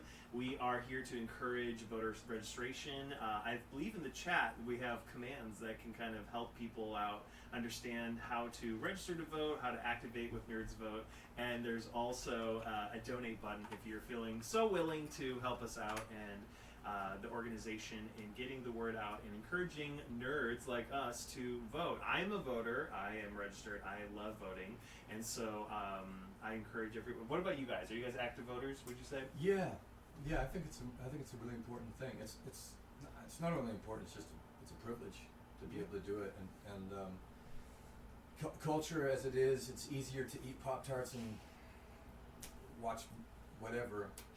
Because it's more comfortable that way. Having to vote means, oh man, now I got to actually think about why I'm voting this way, and that means I probably should inform myself as to why I'm voting this way, and that costs time, energy, and can be frustrating. But I've had some friends that do something that's really cool. They all get together and like 8 or 10 people, and somebody will be like, you look up this thing. And you look up this one, and and they all come together, and then it's not like weeks of your life just trying to learn what's going on. Everybody comes together, and you're kind of like-minded, and you talk about it, and it takes an evening, but it's like instead of playing a board game or something like that, you do that, and everybody comes out a little smarter and a little more prepared. That's awesome. I think that's how the nerds study in high school. I think they all kind of pool their notes, and they have these group study sessions. I say that because one of my children is a nerd, certified nerd, and she has these groupthink study habits, and they do amazingly well in class. And I think that's an awesome idea, especially for breaking down the minutia of of voting material. Yeah, because we're in an off year for voting, and so you have to be very aware of what's happening because it's not a presidential election, so it's not as prevalent as other topics. And I do know I'm a big active voter. What I've found my role in the voting sphere is people contact me and they ask me, oh, what is going on? And I do the research and I help people that are like-minded or people that just want advice or any guidance on ballot measures. And that is a fun role to be in, to have people just genuinely reach out and be like, I'm a busy person, I can't read a lot of articles, and so I trust that whatever you think might be good information and knowledge, and so I put together just kind of a voter cheat sheet, so to speak, and help people be like, well, this is kind of what I'm leaning in these areas, and if you feel the same way, go for it. And I think people really appreciate some guidance because you can get a little lost in the weeds with all the different, which judges are you voting for, or what measures, and so sometimes it's good to help your friends out and be a little bit of a leader. I am one of those friends. I make use of Chandler's cheat sheet all the time. It's very well done, Chandler. I must say. Well, you're I think happy to help. There's also a more silver lining in that kind of an environment where you all get together and you're talking about what it is and why. It offers a place to, amongst friends, have different opinions. Mm-hmm. You see the same issue differently, or you interpret it differently, and it's okay to have that. I see it like this, you see it like that, okay, and then it opens things up to. It's not a black and a white world. There's a lot of diversity and gray, and I think it's good to be able to sit at a table and have, if everybody doesn't agree the same way, you go, well, I see it this way, and it opens up the conversation, and we're not against each other. We're all in this together. Yeah, I agree, and I think the space has to be safe for that discourse to take place, because it's conversation, it's an exchange of ideas, and unfortunately, we've kind of devolved to a shouting matches, right? And there's no real exchange of ideas there, and it all just kind of gets lost in the mania, unfortunately. Well, we have an important political question for everybody here, and that question is: in Marvel Rivals, which character would you vote into office? Oh. In Marvel Rivals, you got a large cast of characters. Well, I think you can't choose your own. You can't choose your okay. own. I think being a congressman is too easy a choice. Yes. Yeah, you know what? I'll go first to give them time to think. I want Luna Snow because the concerts would be amazing. The Kennedy Center honors, out of this world. Luna Snow, you got my vote. Luna Snow for president. I love it. I would say Blade. Ooh. Oh, wow. Yeah. And it's not just because I want to see another brother. No.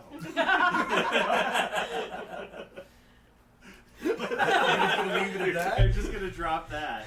It has been dropped. He is good at giving 10,000 haircuts, so you got that going for him. Oh man, I was just going down the list thinking, well, if it was a god, they'd at least be around long enough to have a greater perspective as to what's the overall good instead of just this little blip that we exist in.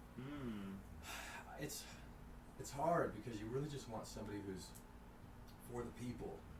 Yes. And not for the powers that be.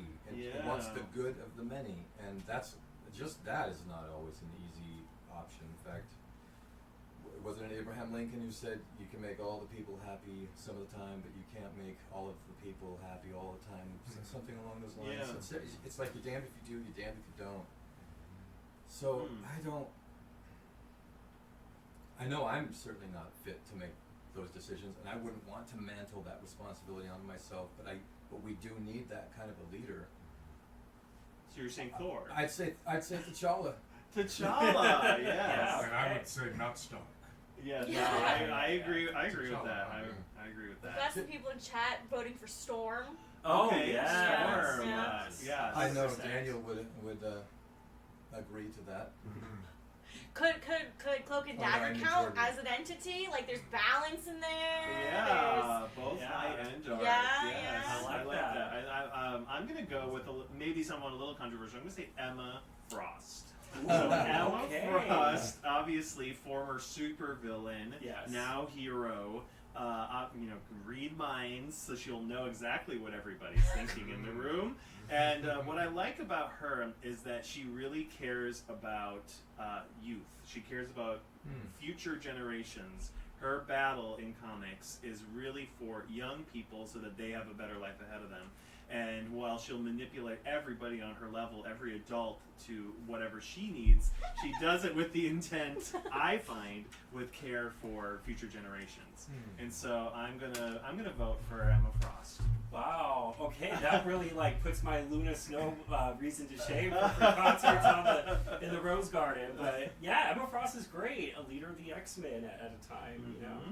Yes, co-leader of Generation X. Yes. And I like that there would be an eye on toward the youth. I think teach them well and let them lead the way. Lead the children of the future.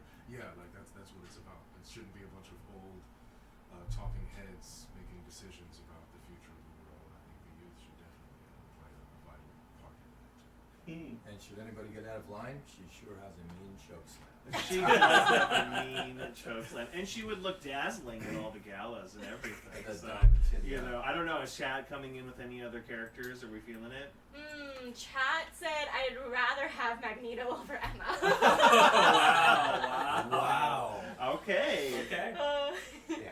We've also anyone on X-Men is a solid choice in their own merit. Always rooting for the underdogs and minorities. Yes. We love the X-Men. Xavier Professor Xavier would be amazing. If we go outside into the Marvel, right? Oh, He would, okay. Talk about somebody who could read minds, understands what's the good, wants the good. Magneto wants the good for his kind, but I feel like Xavier wants the good for all kind. Yes, Xavier is controversial with comic book fans because of his willingness to make children army people then into battle. But yes, I know what you mean. The ideals, the dream, the Xavier dream. Obviously his coexistence message is a lofty one. I'm sure it's. And we have an X-Men cast member crawling past us. I didn't see, he said. He's morphing fast. Yeah, he's doing his best. X-Men stuff going on. Are you sitting? Yeah. Are you guys familiar with X-Men stories? Is there anything that stands out to you in the X-Men world? Not to me. I'm probably the least knowledgeable of X-Men tales. I grew up on them, and fell in love with Wolverine also, as so many of us has. I'm not looking at anyone's particular direction. But we talked about this before, Chris. The overall theme of being born a certain way and being able to just be accepted for that, you're okay for that, you're okay how you are, is such a powerful theme. Just overall, and it's and the power of story and myth and weaving those themes in without it being like a Sunday school lesson with its furrowed brow point. But that's what I love about story. It gets you to lower your guards and you accept this and you go, oh my God, that's how it is in real life. We're all in this together and we're different, but we're one. I love that theme. I truly love that theme, and the silver lining for me in this whole thing, Marvel Rivals, it's brought me back to my roots in comic books, because as a kid, I could not read very well. It's too distractible. Maybe there's some undiagnosed dyslexia. I'm not sure, but reading was always very difficult for me, and the comic books with the artwork, I was able to get onto that, and comic books were thereby my portal into story and character and development, themes and plot and all that. So we were just talking earlier before this about now Marvel Rivals has got their own comics and our characters are being put into that, and I just love reading comic books, and in their simplicity leaves a lot of space to fill in the blanks and get you to think and find those themes without an obvious stamp being put on it. Like, we're all different. but we can all get along. In fact, we're all stronger in this together if we can merge up. So that overall theme has always been really powerful for me. Absolutely. I love the acceptance of that the X-Men bring. You know, it's about accepting who you are, how you were born. You know, whether you have horns or scales or wings or whatever. You know, that you're a part of this community and a part of this family, and that there's nothing wrong with you. And I love that messaging that they bring to that side of the Marvel universe and everything. Then they deal with politicians all the time. Politicians are trying to regulate how they exist. Politicians that try to control or register them, you know, so that they are, you know, controlled in a manner. And it's interesting, the politics around X-Men. But we should talk about Marvel Rivals, I realize. Because Chris and I are big X-Men people. You know, we've got our live stream here. Hi, everybody, if you're watching. You know, we run an X-Men convention. But Marvel Rivals, so I'm very curious about you guys' reaction to the popularity of the game. Have you guys felt fandom rise around you and your role in the game in a way that's unlike the previous projects you worked on? I would have to say I have felt the swell of fandom with the popularity of the game.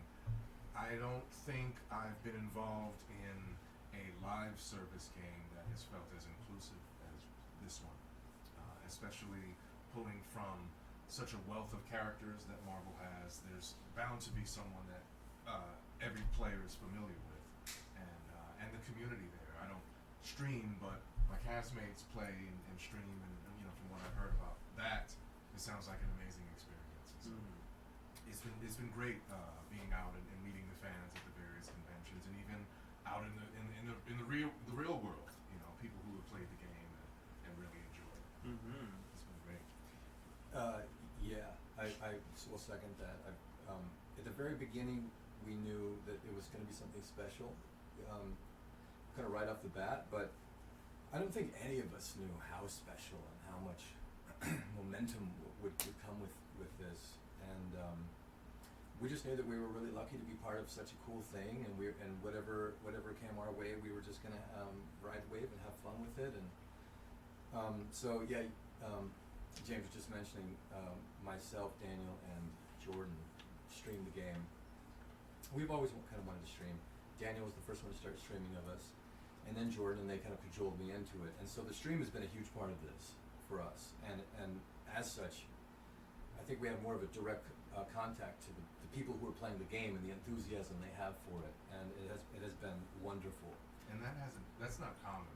That didn't exist really before in gaming. That interactivity with the people who are in the games, and so that you guys are able to do that, I think, really bridges the gap between fandom and the people who bring those projects to life. Absolutely. And I was mentioning to JP out there, I'm very new to it.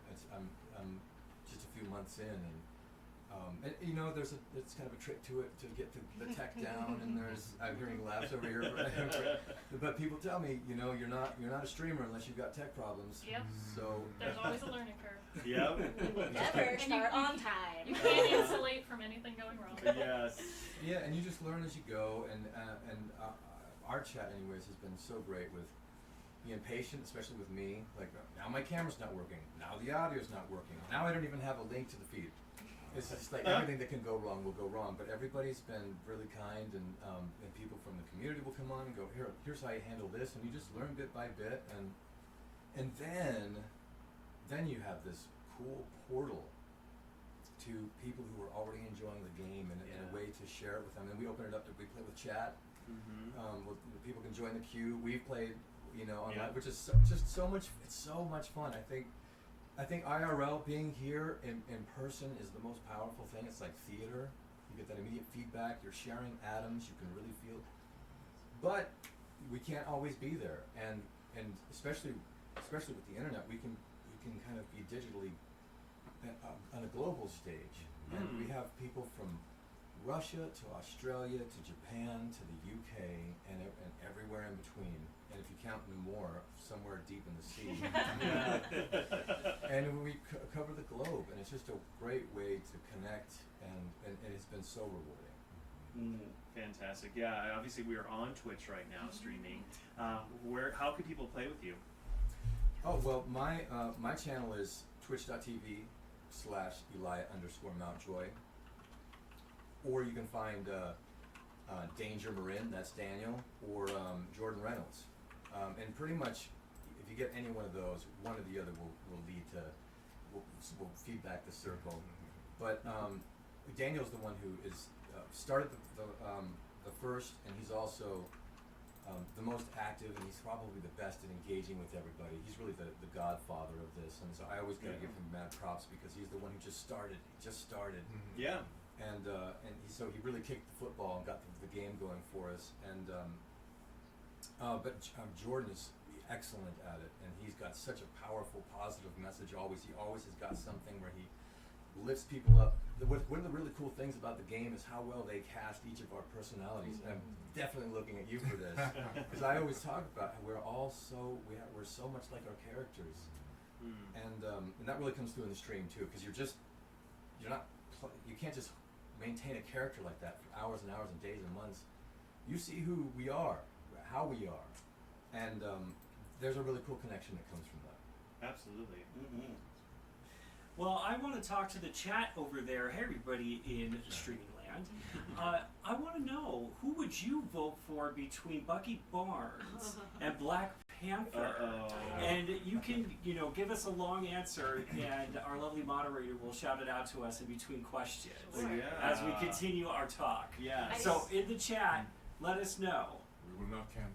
While that's coming through, we had a non-rivals question for Eliah, asking what a memorable moment from recording for Cyberpunk Phantom Liberty. Oh, wow. Okay. Oh, shout out to the Cyberpunk fam. That IP is near and dear to my heart, and I loved that game when it came out. I was like, how am I not part of this? Because I grew up on Cyberpunk and Blade Runner and the whole genre. Yeah. And so I just got the game and I played it, and I just was a massive fan. And then they did the DLC, and I was cast as Kurt Hansen. And you don't almost every time you don't know what you're going in for. And so when I got to the studio, they're like, "You're here to play the main bad guy in Cyberpunk's new DLC," and I exploded. And then quickly had to reassemble my atoms. So probably the most memorable thing is the thing that I recorded the most, which is something you hear on the loud horn, and it's also a good one because there's no spoilers. But it's just Kurt Hansen talking to the residents of Dogtown, which is a section in Night City. And he's an arms dealer who's raised to prominence, and he runs this district. And so you just hear, "Attention residents of Dogtown, this is Kurt Hansen." And then he'll go into some tirade about, "You think the NUSA is on your side? I'm going to tell you different." And he'll go into all kinds of different things. But that's probably the most memorable line for me. Cool. Hello. Yeah, that's great. Did you ever play the TTRPG? Cyberpunk Red? Really? No. When did that get released? That's been out for a while. Yeah. I was actually talking. Did it come out in the 80s? Well, I mean, they had like an older. I'm forgetting the name right now. Game It's Shop. a cyberpunk esque one. Yeah, I heard that they're in development now for one. there no? is a cyberpunk one they came out with though. But this one you're talking about has been out for a while? Cyberpunk Red. Oh my god, I did Check not. it out. Do you play that? I do. You're a gamer? I am. We'll follow each other out. Okay. Yeah. For your question between the two of you, first of all, everyone's mad about it. Don't do that to us. We love them both too much to choose. We got president and vice president in there. Right. Then we've got some people. Vice president. Yeah. Bucky shines best as right hand man. T'Challa's already a king. Yeah. But I would technically be the left hand man. Cyberpunk Red came out in 2020. Oh. All right. All right, thank you. I'm definitely getting on that. No, Yeah. All right. Well, Sweet. that's some good answers. Yeah. I love TTRPGs. Yes, I would vote for that pairing. I like that. Yeah. I like that. That's awesome that they thought to compromise Yes. and not to separate Yeah. parties, right? That's Yeah. why can't they work together? I think Indeed. that's perfect. Yep. Yeah. Indeed. Indeed. Well, James, I'm curious about your attachment to Black Panther and T'Challa. You've been portraying him for years across video games and animation and mobile and what have you. So, talk about your kind of attraction to the character and what he means to you. Wow, I love T'Challa. He's the best friend I never had. He's the greatest confidant I've known, and he's probably the smartest person I've known as well. I love his values. I love that he's a family man. In Black Panther's Quest, I love that they introduced Shuri in that series and really developed the relationship between those two siblings, and that was an awesome time. Jeffrey Thorne, showrunner, Daisy Lightfoot played Shuri, Sroka over at Marvel, and I just think that he embodies a lot of the core attributes that I would want to teach my kids about how to be a good person to people, how to be an effective leader, and those things resonate with me. I've had the good fortune of being coached by great coaches athletically and by being mentored by great thinkers. And so I welcome the opportunity to be that for another generation of comic book or animation and gaming fans alike. Agreed. T'Challa forever. I feel calmer listening to you talk. I'm like, okay, I'm relaxed. That's what I keep saying. I Yes. keep telling people this. I'm like, when we go to Like signings and ASMR. conventions and stuff, I'm like, he is T'Challa.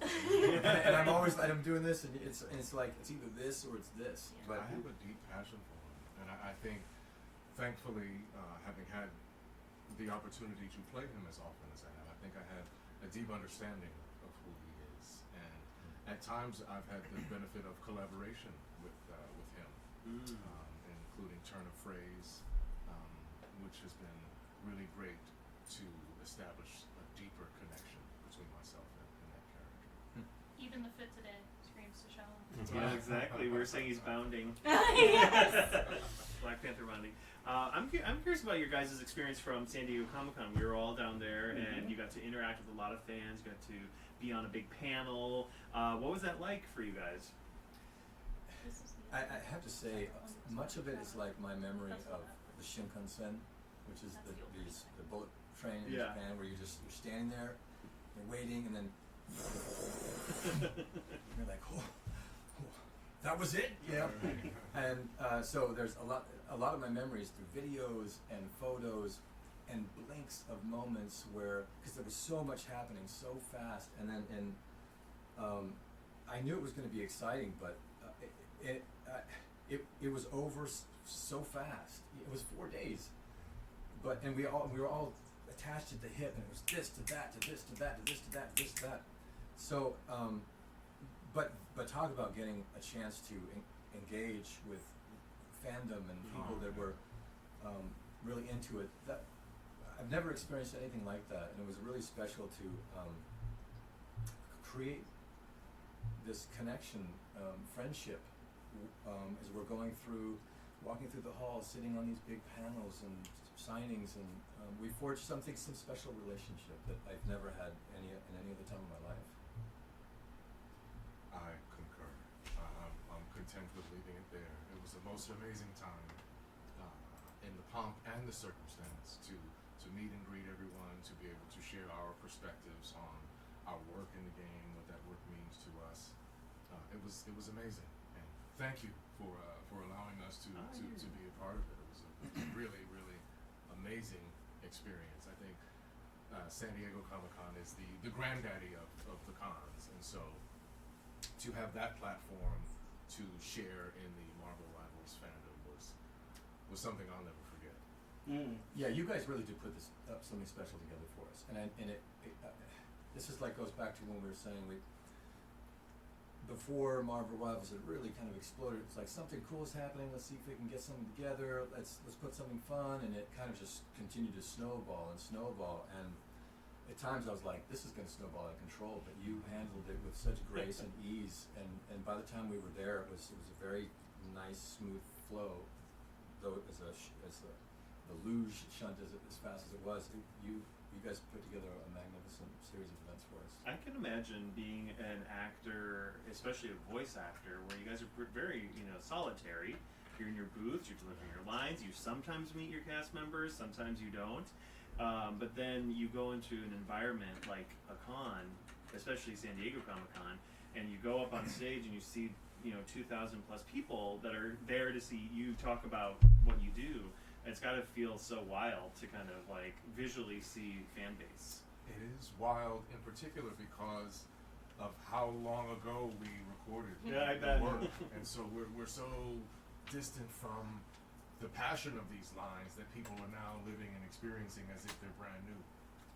And so I appreciate that. They take us back to, emotional experiences that were really rewarding because we're working on a project. It's great to be working. Everything is shrouded in secrecy, so we don't really know what we're doing. And Comic-Con for us represents the opportunity to share with the world this secret that we've held on to for such a long time, and to communicate to people how much it means to us. They think the value of the experience is that they get to meet us. No, the value really is in us getting to meet you. As you said, we record in a bubble. We work pretty much in studios that are themselves, square bubbles.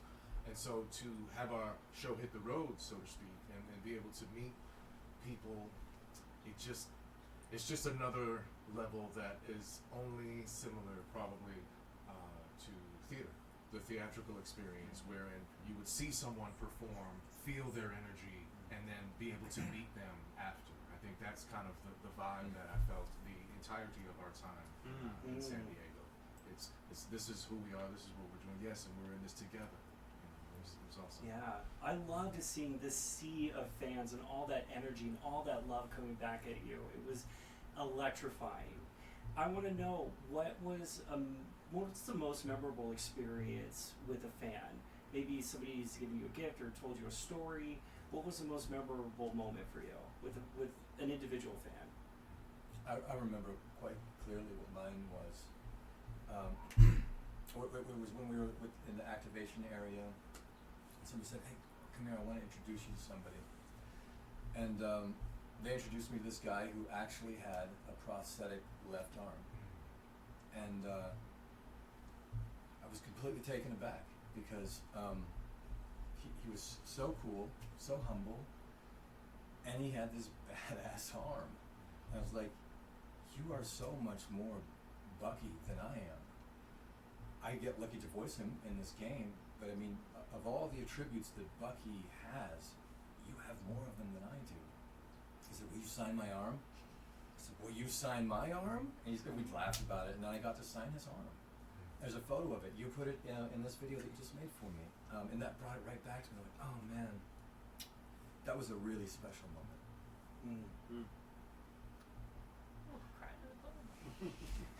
Yeah. What did he say? it's echoing that. I think that's a really beautiful and special moment. And I think generically and generally, and not as specific as that, I appreciate the moments where I create a safe space for shy fans to engage. The people who might need just a little coaxing, a little coercion out of their skin to be their real selves. I appreciate those moments because I think I have an ear for the genteel way that is needed in that situation, and so I just love it. I love that that's the exchange, and that I get to help people make memories. Love that too. Another fun thing for me, funny enough,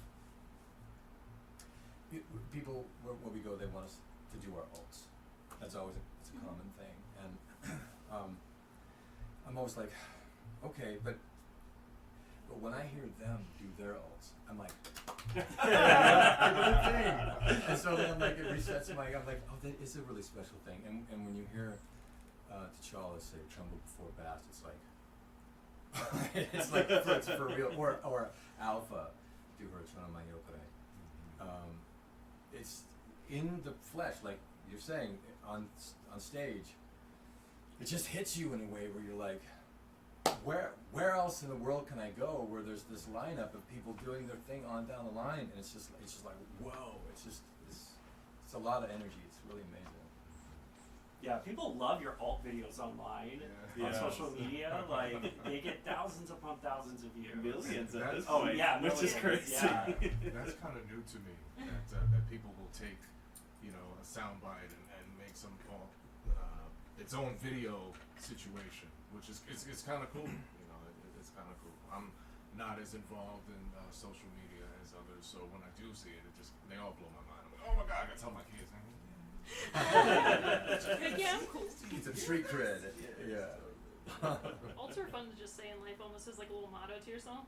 Sometimes I'm like working on video editing and I just go, I'm going to put on a show. Yes, And I'm just like, okay, just channeling Judy. Yeah. You'd be surprised how often that comes up whenever we're just walking around and I'll mess something up and be like, the more does not lose. or born again! Yeah. There's always something that comes up. I love it. I forgot to give a shout out to the Wet King Yes, himself. look at the shirt. I'm wearing Daniel's merch, Wet King.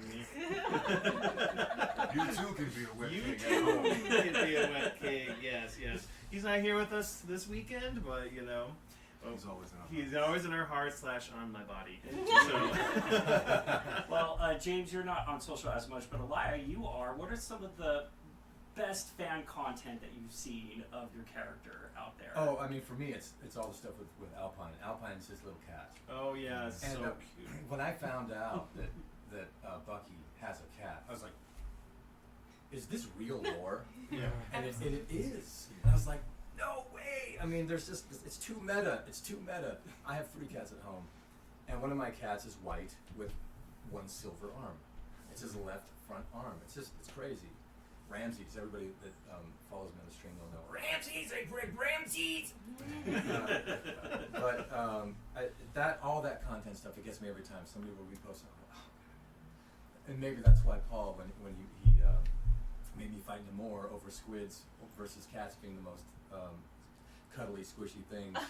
It might have come from that because I can't get enough of that because that's actually who I am. I named my car Alpine, and when I do social stuff, I'll be like, hey, it's me, it's Bucky, come to you live and alive from the boot of Alpine.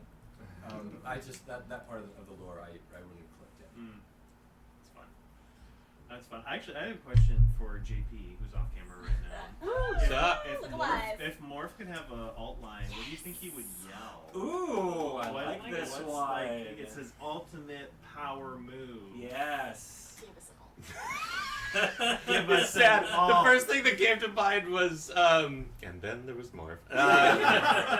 That's not very ultimate movie. Well, okay, first of all, let me think of what his ultimate move would be. And then there's Morph would be if you're healing yourself. Oh, wait, no, duh, of course. It's Morph Smash. Yeah, Morph Morph Smash. His ultimate move is like, a full double fist pound from the Hulk, so yeah. I love it. That's fun. That's super fun. I'd say that. Pretty basic, pretty obvious, but it's great. That's great. When you've got a thing. We have another chat question. Yeah. Question for James. You've already played T'Challa for 15 years now. How has the character developed over the years, and what do you think when you look back on your first performances? Oh, yeah. When I look back on my first performances, I see a younger version of a lot of the things I'm doing now. My choices are still the same, as in how do you choose between right and wrong, good and bad. They have afforded him more material with more weighted choices.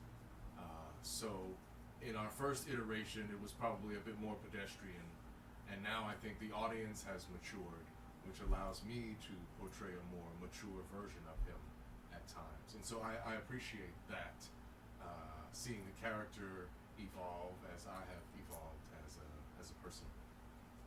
Did I touch all the bases? Yeah, that was great. What was the first role for Black Panther? It was, for me, it was Earth's Mightiest Heroes. Wow, yeah. For the character in animation, it was Fantastic Four. Yes, that's right, because Larry played Houston. By Keith David. Yes. And in fact, little fun fact, little morsel, when we recorded Black Panther's Quest, there was an episode that was to feature T'Challa's dad. So I was like, we gotta bring in Keith David.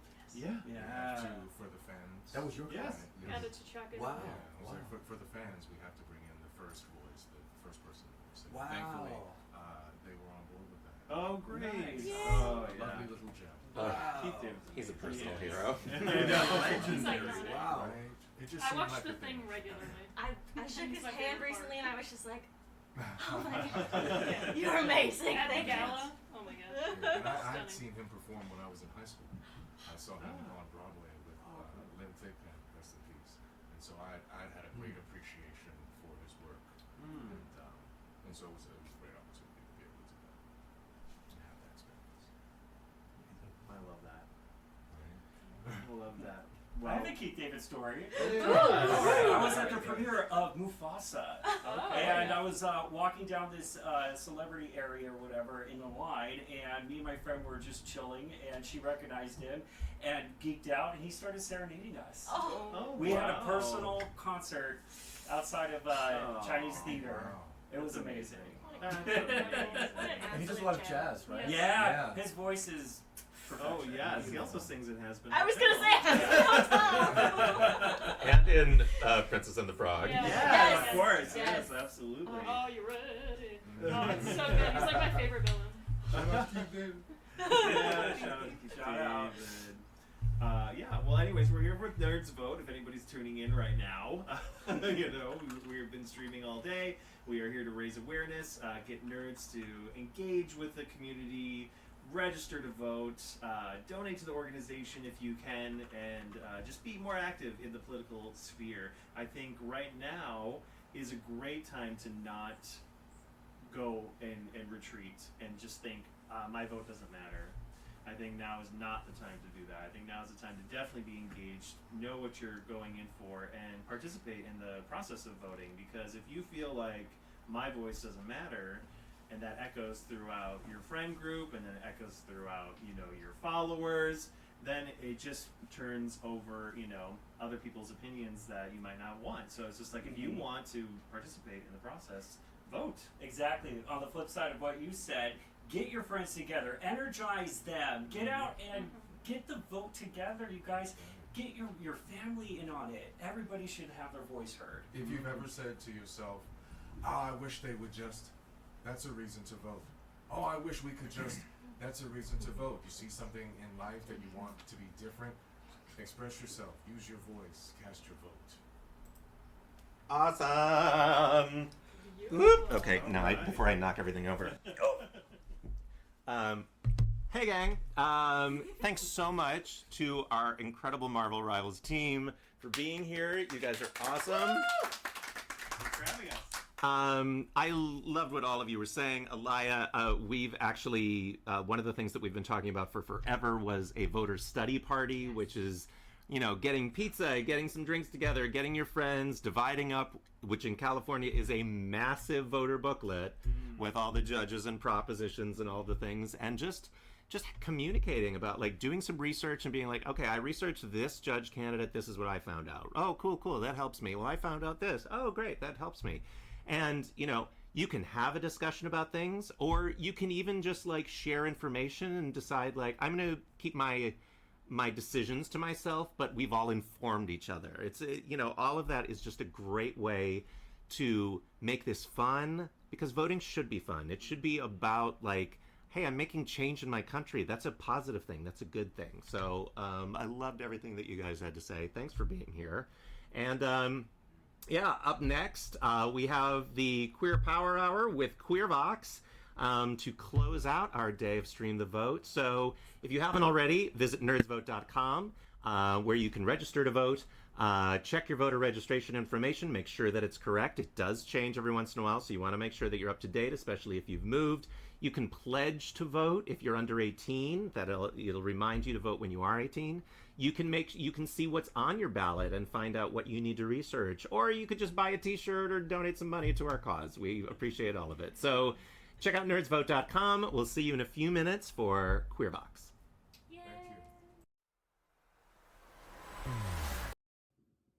Hi, I'm JD Kelly, actor and voice actor, and I'm encouraging you to vote. Your vote is your voice. It's one of the ways that we can influence and shape our future. It's a way to shape a world that is worth seeing, hearing, and inheriting. Stay informed, stay educated. Register to vote today and visit NerdsVote.com for more information. Hi, my name is Abigail Carey, and I'm a voice actor. And I vote because I do not want to take our democracy for granted.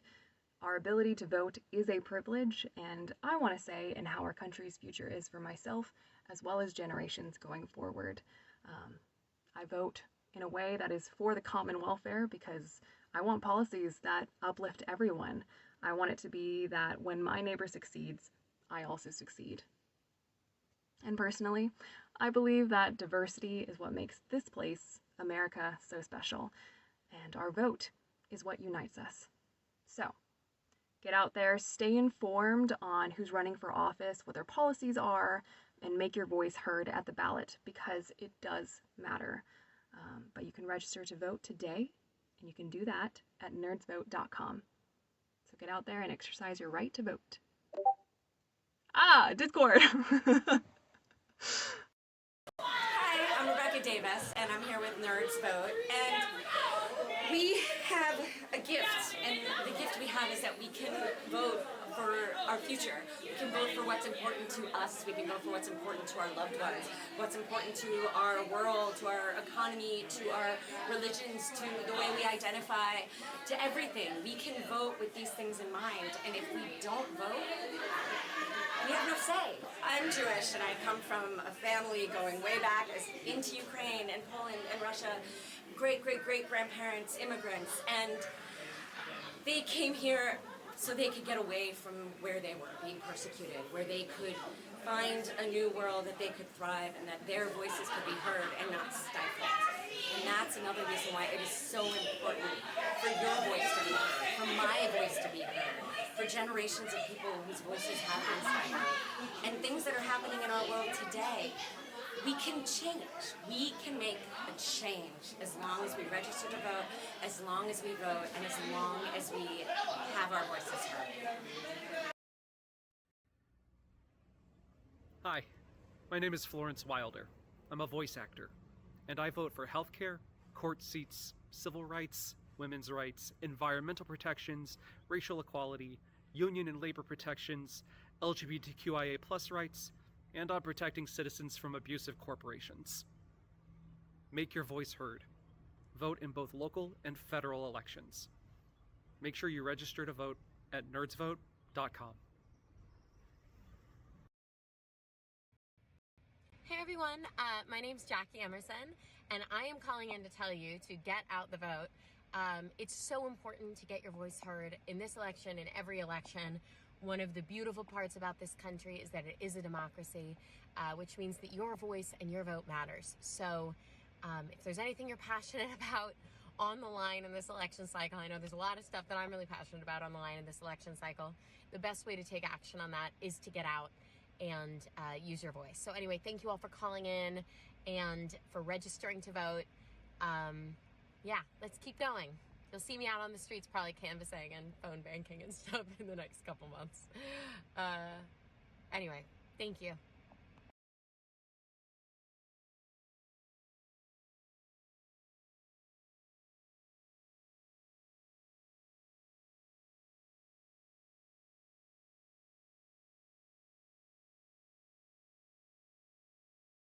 Hey friends, Eric Azana here. You've probably heard my voice as Danilo in Fallout 76, Kairos in Cartwriter Rush Plus, and a bunch of other stuff.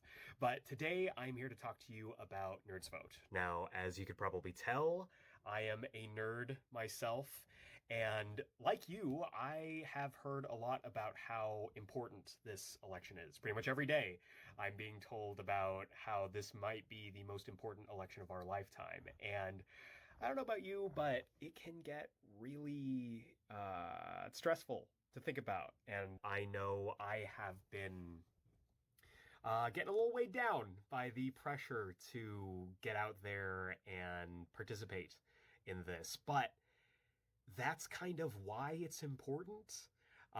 it is so important to get out there and vote because we're not just voting for us. We're voting for our friends. We're voting for our family. We're voting for the generations that come after us. You know, I myself am the child of an immigrant and a member of the LGBTQ community. And so the issues that are on the ballot this year affect not just me, but my friends, my family, the people I'm closest to, and the communities that they are a part of. So that's why it's more important than it maybe ever has been to get out there and vote, especially if you live in a swing state. And I mean that. Like, the presidential election this year could be decided by 7 states. States like Pennsylvania, Nevada, or my home state of Arizona. I'm looking at you, which means that we get to decide the future of our country moving forward. So what I'm going to say to you is exactly what I'm going to do. Make sure you do your research on the issues that are on the ballot in your area. Make sure you are registered to vote. You can go to NerdsVote.com to make sure you are ready to go. And let's all assemble this November and let our voices be heard. Hi, my name is Raphael Sparge, and you might know me from Mass Effect or from Once Upon a Time. If not that, then maybe a few other things. But I am here to support NerdsVote and this momentous occasion of encouraging everyone to get out there and register to vote. The time is now, it's right now, and we are facing a huge crossroads opportunity, a moment to decide the direction, the future of our country. And for those of us who care deeply about it, this moment is super important. And we are adding our votes, we're adding our voices, we're adding our passionate outreach to everyone who might be in distance of my voice to hear. Go register to vote if you're not. And if you are registered to vote, to make sure that you do vote very soon. All right. Cheers.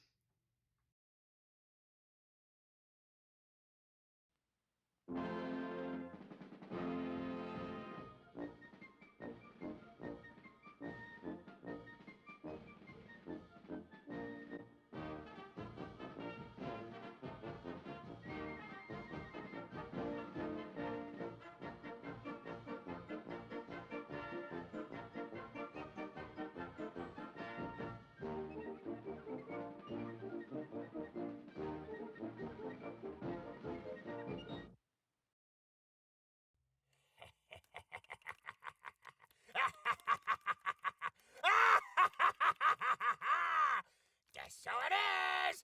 It's me, Skullboy, the funniest skeleton on the internet. You might recognize me from that one video that pops up every Halloween. Ribs! Spare ribs! Ha ha! Classic. Everyone loves a loud, screeching, unbearable shouting skeleton. One time I screamed so loud, I actually lost my voice. Talk about dead silence! Ha!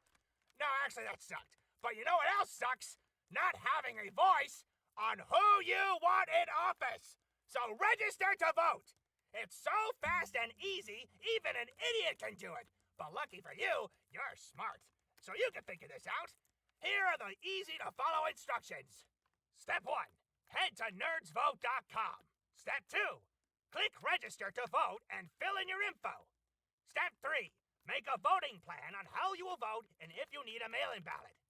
Step 4, take some time to research the candidates and issues on your ballot at ballotready.org.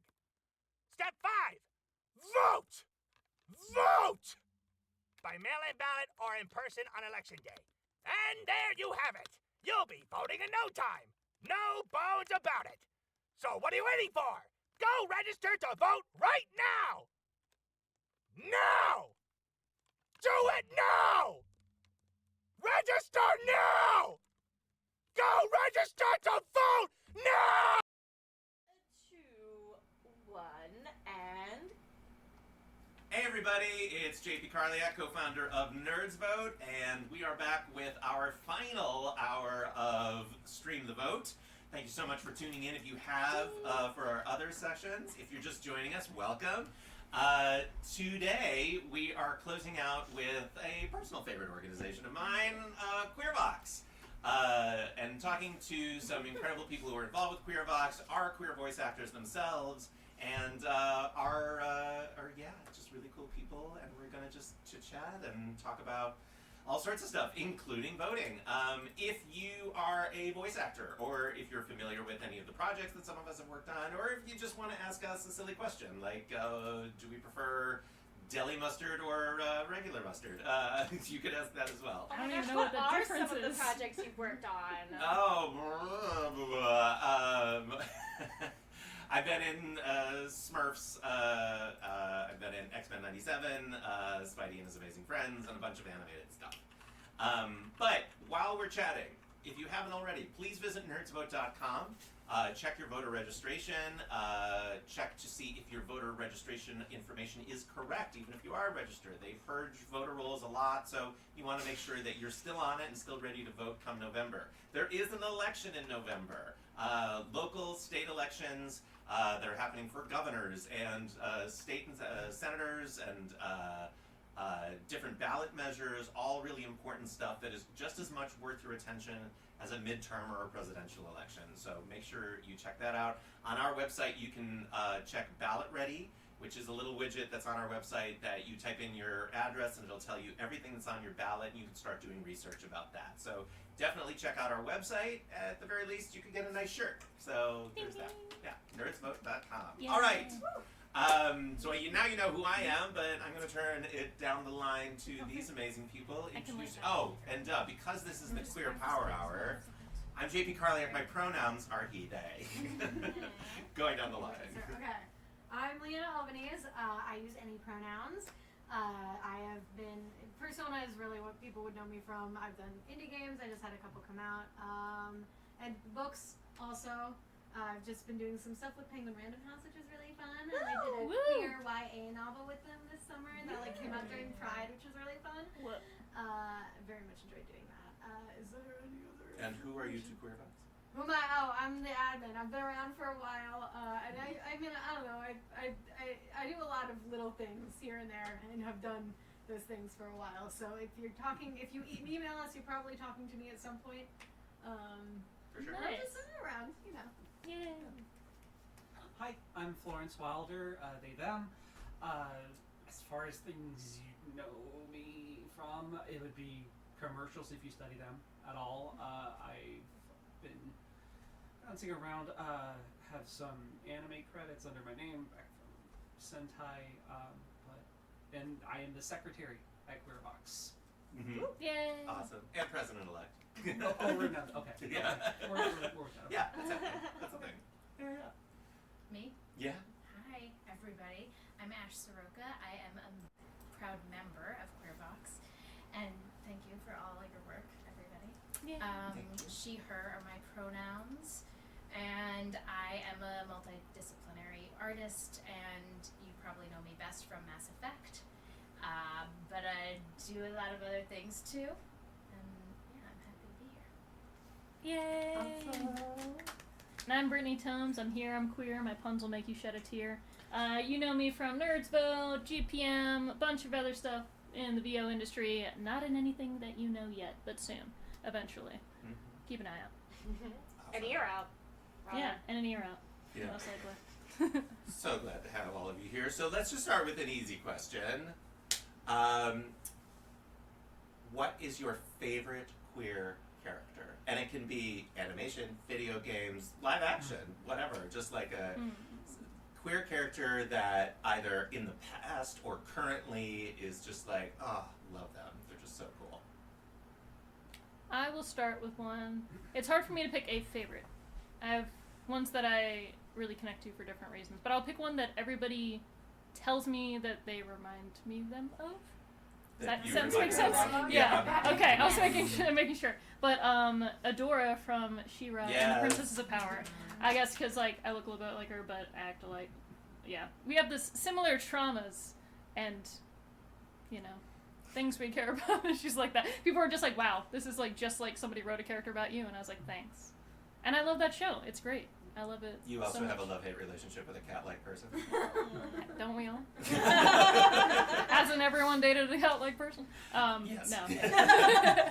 Nah, it's great. I love it. It's great representation. I think that's a wonderful show. It's got good representation for the whole entire spectrum of LGBT community individuals. Totally. So yeah, and it's gorgeous. Gorgeous animation, great story. So I do not complain when people are like, "You're just like Adora." I'm like, thanks. Nice. I think mine is Krona from Soul Eater. Just, I've never identified with the character so much. I just adore that show. It's very close to my heart. Cool. Soul Eater, more like Heart Eater. Gets you right in the feels. Thank you. I'm ready to cry. I'm tired. It's been a long day. Nope. Yeah. I think mine is Aloy from like the Horizon Oh, I love series. Aloy. She was just, when the first game came out, I was kind of her age, and then when the second game came out, I was kind of her age, and I just, her whole personhood I really connected with, and her relationship to sexuality, her relationship to being her own person, just everything about. I feel like Aloy has always been a very visibly queer character, and I think that that's something that you recognize as a queer person in her, and I've always. And once it was confirmed, I was like, Yeah, I exactly. told I was like, you yes, all. of You thought I course. was insane. So I love her. Totally. This is maybe not the right answer to the question, There's but no wrong Unless you pick somebody who is cishet. You can pick a real person. Yeah. I think mostly because we just did the Mass Effect little moment over here, so I was thinking about Mass Effect before.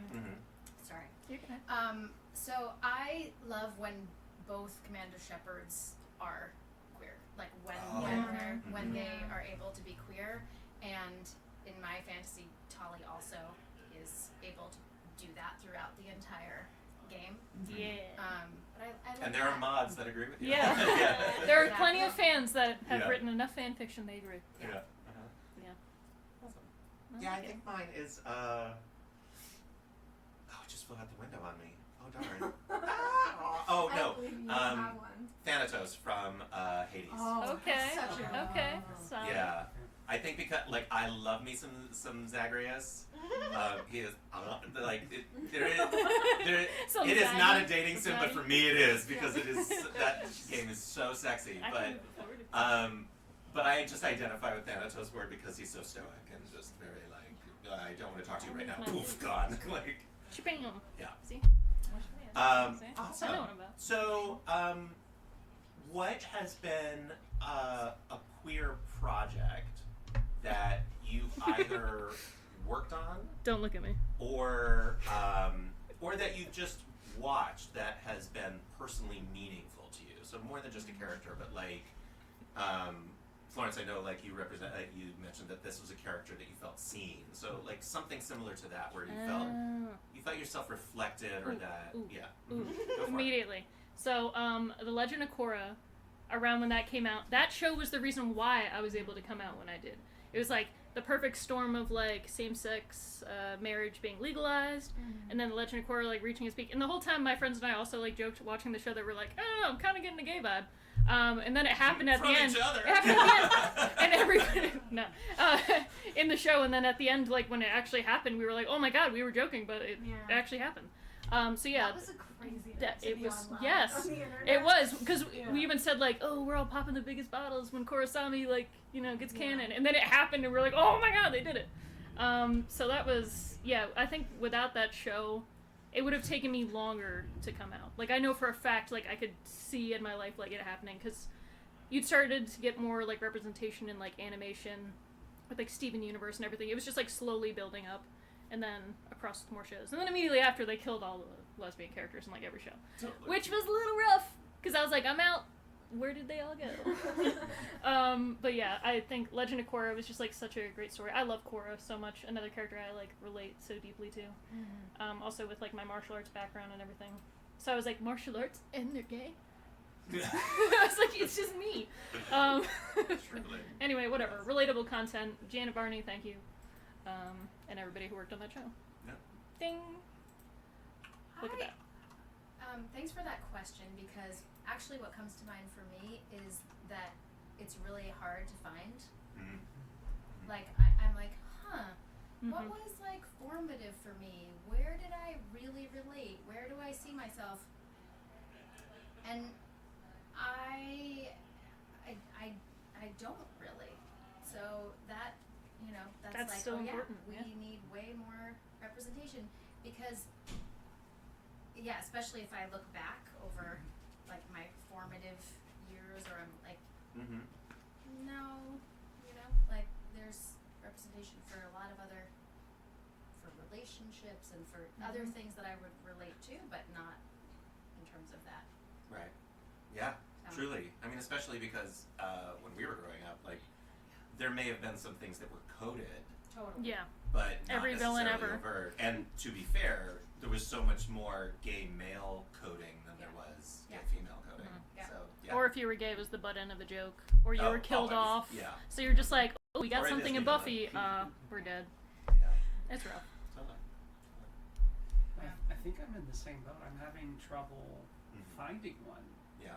And that's, I guess, just emblematic of the situation, right? Totally. Yeah. I have a slightly different story, but I think it's because of specifically the fact that I was a teenager when this happened, and two, that like I came up in again like gay marriage was being legalized. It was. I also grew up in Massachusetts. Like all my friends' moms were gay. It was something that culturally was very present around me. But Last of Us, Ellie Williams, Boom. Left Behind. Gay Naughty Dog socks right like, there. I was waiting for it. Left I had it Behind, hidden. when I watched Left Behind, Oh. I was 14 years old. I am Ellie. You're like, I'm cool. And that was like a huge watershed kind of moment where like, it wasn't that things were falling into place or I didn't know stuff about myself already, but it was seeing that there and seeing it represented so openly and genuinely and with young people was incredible. That was like so important to me. This is very soft. Yeah, you can just Yes! We got it! We did it! Marvel Rivals has entered the chat. Yeah. Yeah, I feel you though. It's relatable content. But yeah, so I think that was one. And then if I can also talk about like a project that I worked on, like Do it. for Persona, and this is related to like gender stuff because I am genderqueer. Like my character, slight spoilers, has a lot of genderqueer stuff going on with them. They are a female character who is part of a male character, like literally the male character's heart. And so there's like, for me, when I learned all this stuff, I was like, that's trans allegory if I've ever seen it.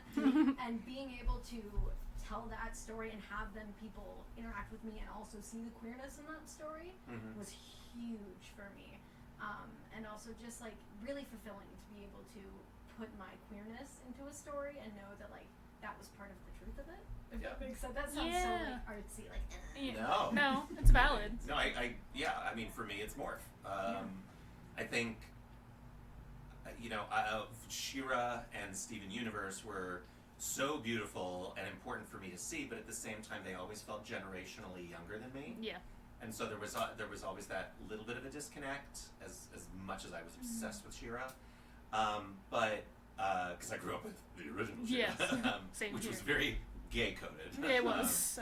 But I think the thing about X-Men and X-Men '97 is that because it not only is it a story told specifically from the perspective of the '90s, and it's set in the '90s, but it's also told by a lot of people who were around and professionals and going through their own adult stuff in the '90s.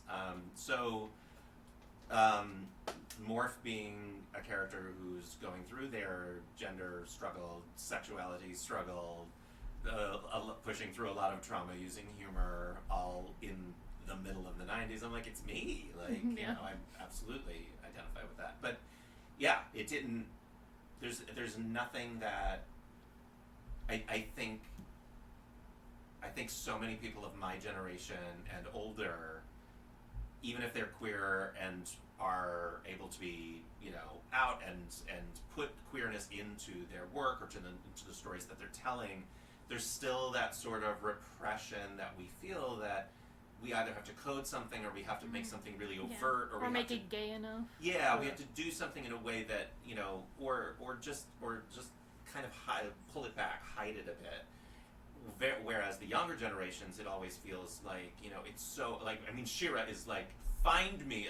I think Bo is like, what, the only straight person in the whole thing? And it's so cool, but it's also not my experience. And so to see a show that simultaneously reflects where I came from, but also is doing it in a very positive and forward way, that felt very affirming. Yeah. So yeah.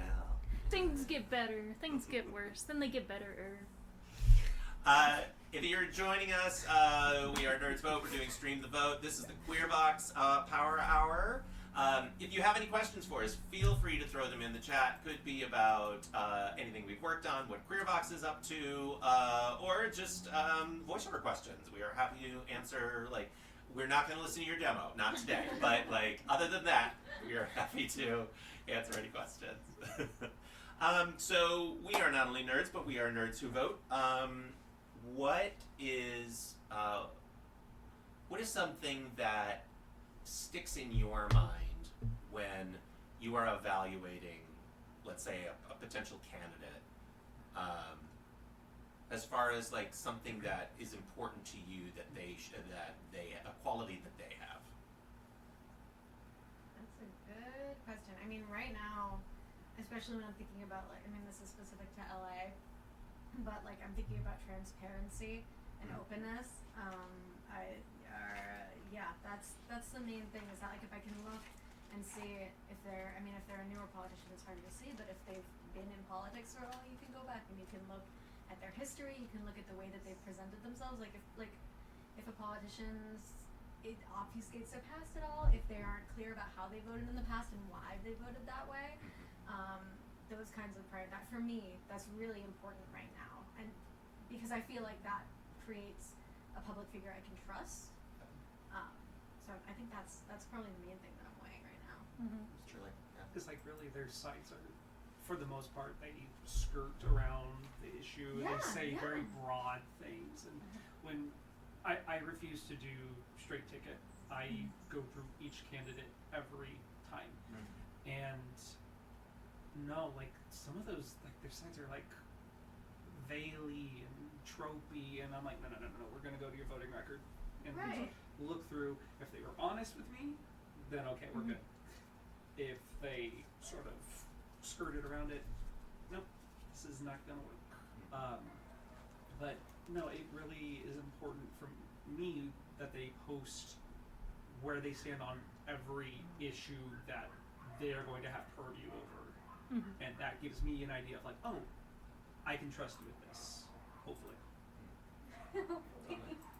Yeah, I've reached the point for me now, it's just actions over words. I'm tired of words, I'm tired of just, people campaigning on one thing and then maybe not following through with it. So it's just like, I'm just gonna look at your actions once you're in office. Are you doing the things that your constituents want?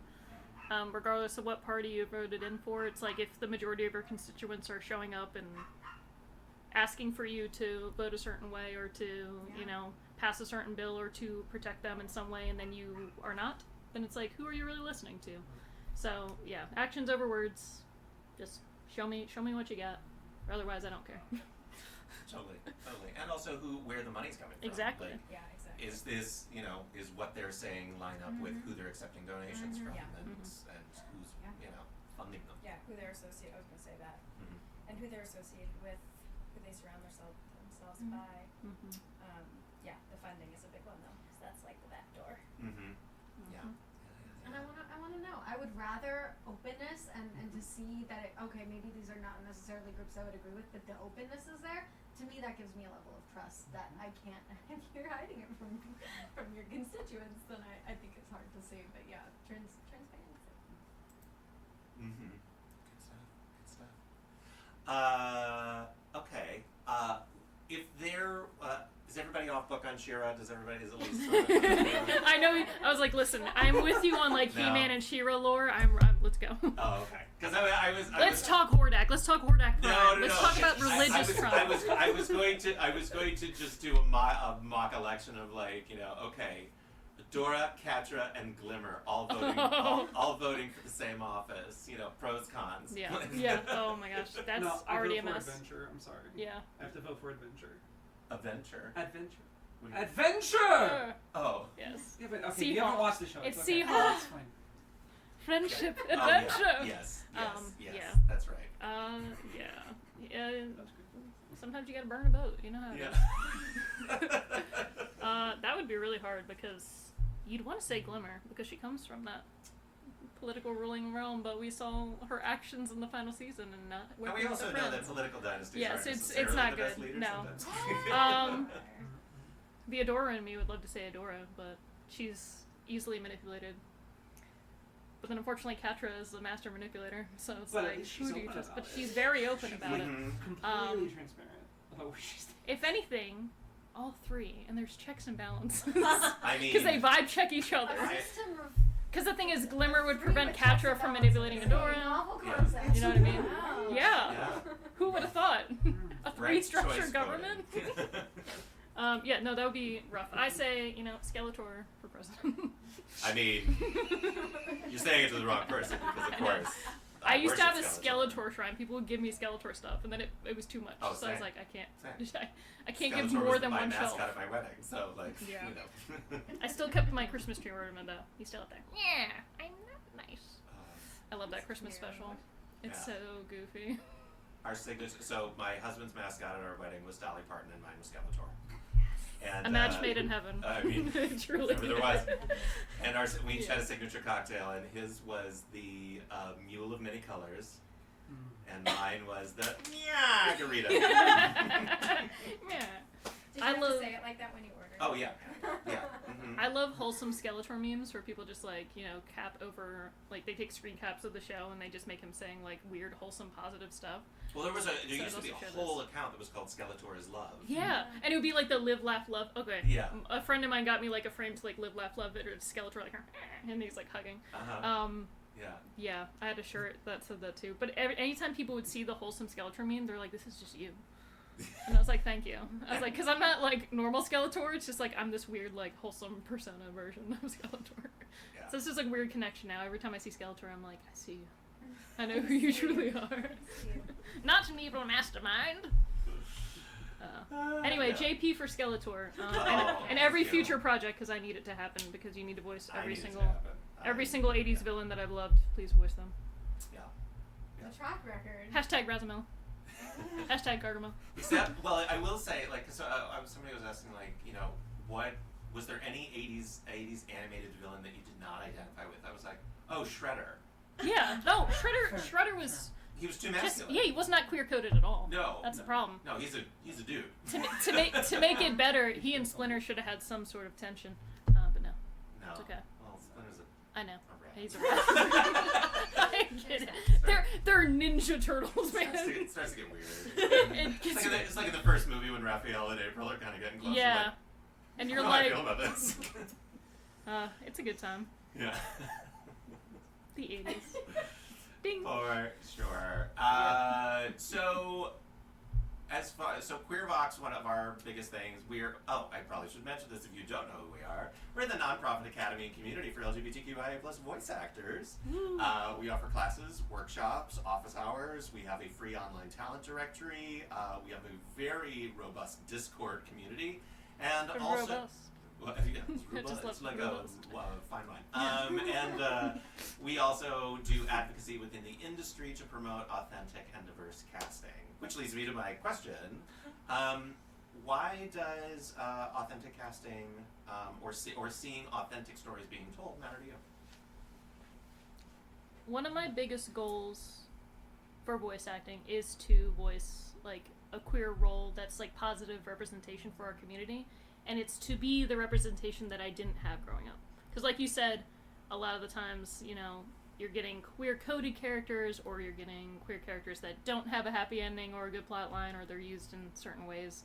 And that's why a lot of us struggle with like, what's a queer character you can relate to, or that you know, felt something from either a performance that somebody did or from that character existing. So I want to be that for like a next generation of people, or even people my age that just need to see something. So as long as I'm providing something good, some good positive representation, I'll be happy.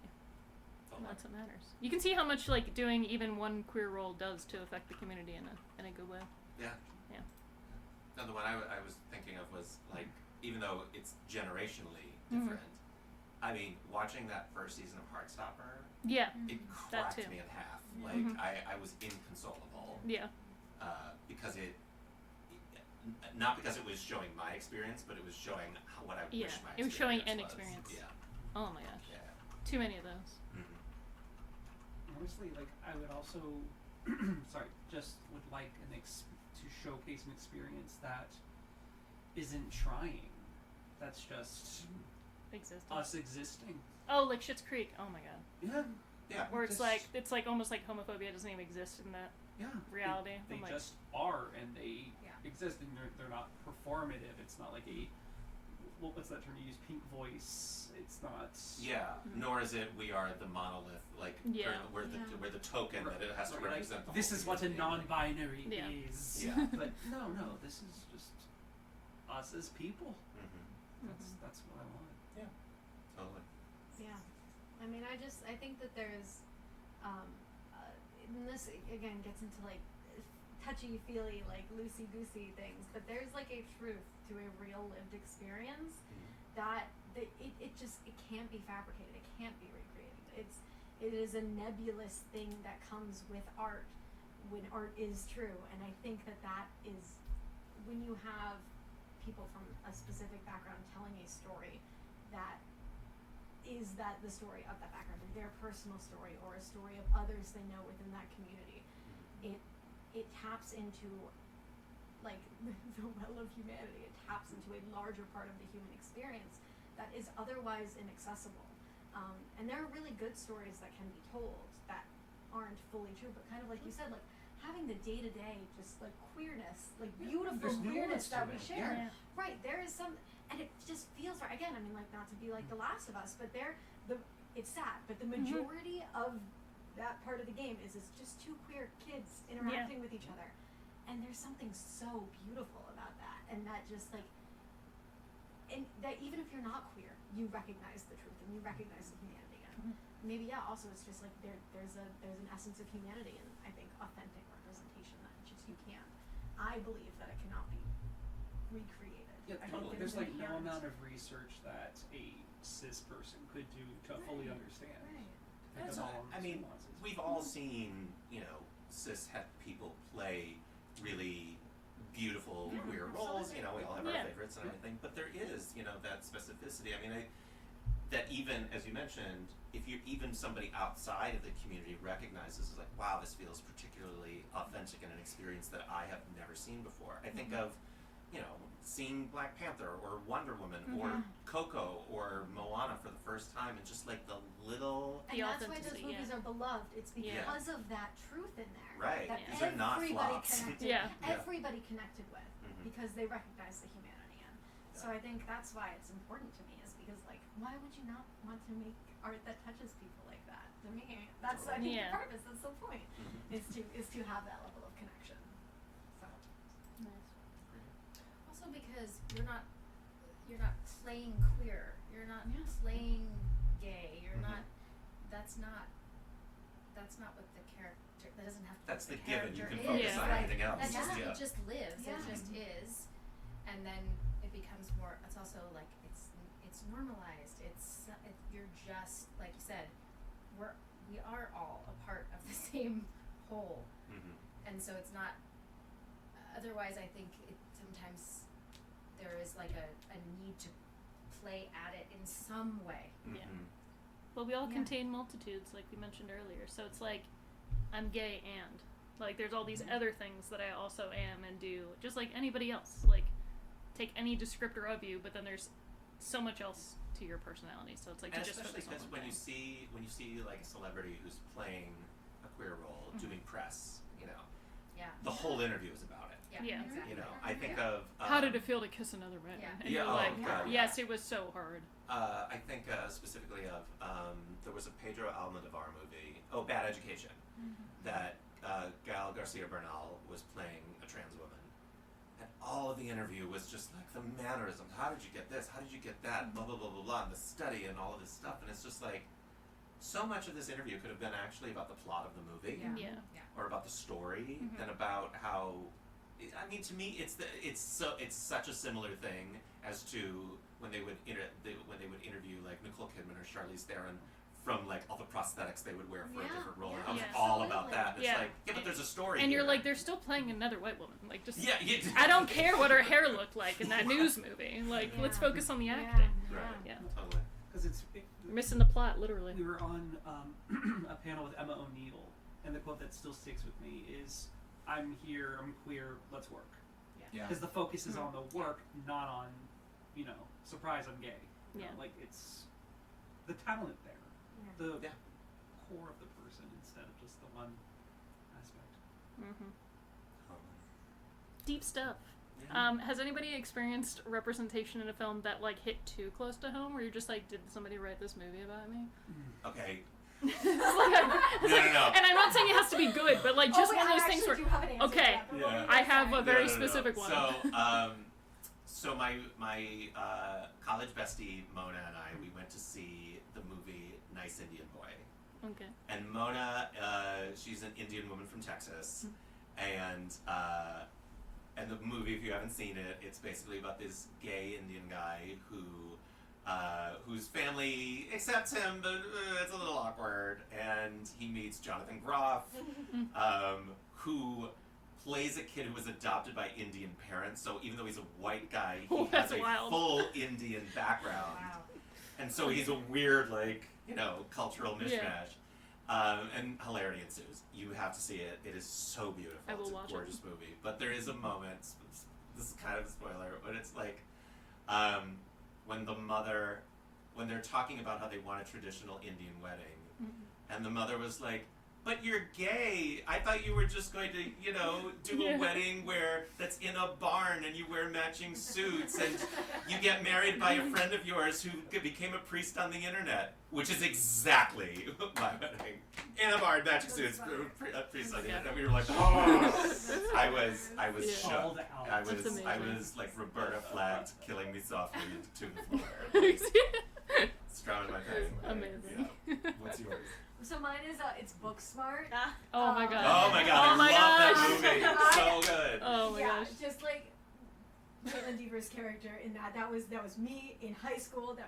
Everything about it, and like I went to like a prep school where like the vibes were just very similar to the school, and it was just everything, and the way that she pines for her crush. Yeah, and you're just like, all of her, oh god. almost some things. It's just like the entire plot of that movie. I was like just sitting there, and then Yeah, it's like you almost get secondhand embarrassment to be like, oh my god. Yeah, and like being like, no, I've lived this. Yeah, yeah. Like okay. I've lived this experience. That and just the whole. I mean, I also related to Beanie Feldstein's character too. But that whole thing. That was such a great movie. Yeah, love that so movie. silly. I related to Billy Lord. Yeah. Oh my god. Iconic. Just truly iconic. Yeah. Yeah. Such a good movie. For me, it wasn't the representation I wanted. It was that movie Happiest Season. I had to look it up because I already forgot the name. I was like, that Kristen Stewart Christmas movie? Okay. It was one of those ones where you're like... Twilight. Kristen Stewart. Yeah, Kristen Stewart. And it... Aubrey Plaza was like the ex of the girl she was interested in. I don't know. Let me look. Who's that other? All I remember. I can't remember everybody in it. Is it Muna or Tegan and Sarah that does one of the good Christmas song that's on the soundtrack? That's what I remember. I believe it. But this was a movie where literally like I was watching it because like I went into it being like, oh, okay, finally like an LGBT Christmas movie. Like, okay, there's some good actors in this. Let's check it out. And then like I had to keep pausing this movie because I was like, who the fuck wrote this? Because I was like, this happened to me. I was in a relationship with somebody, found out their family didn't know we were in a relationship. On my way to their house, I show up with their family. Like it was the whole thing. It wasn't like Christmas, but I'm like, I went through all of this. Yeah, Were and like, you introduced as the friend? Yeah, the best friend. Oh, murder. No. Listen, No. listen. Quadruple homicide. Oh yeah, that's awesome. Wow.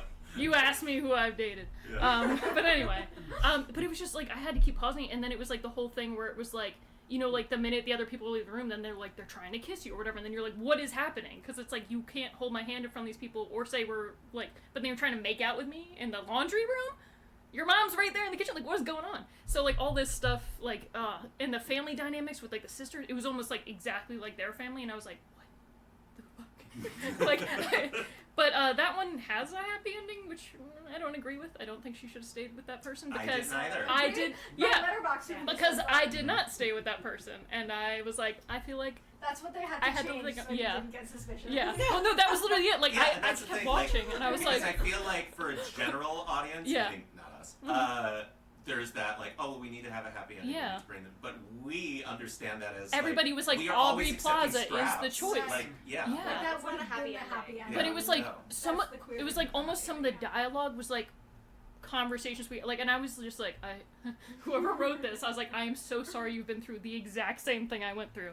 But that was the most wild, because I've seen like I said, representation that I'm like, oh, this is like, I can relate to this. But that was one where I was like, I hate that I related to this. Like, what is this? Totally. It was insane. I always know that I relate to people too, like when somebody agrees with me that all of Anne Hathaway's friends and her boyfriend in Devil Wears Prada are evil people. Yeah. That's rough.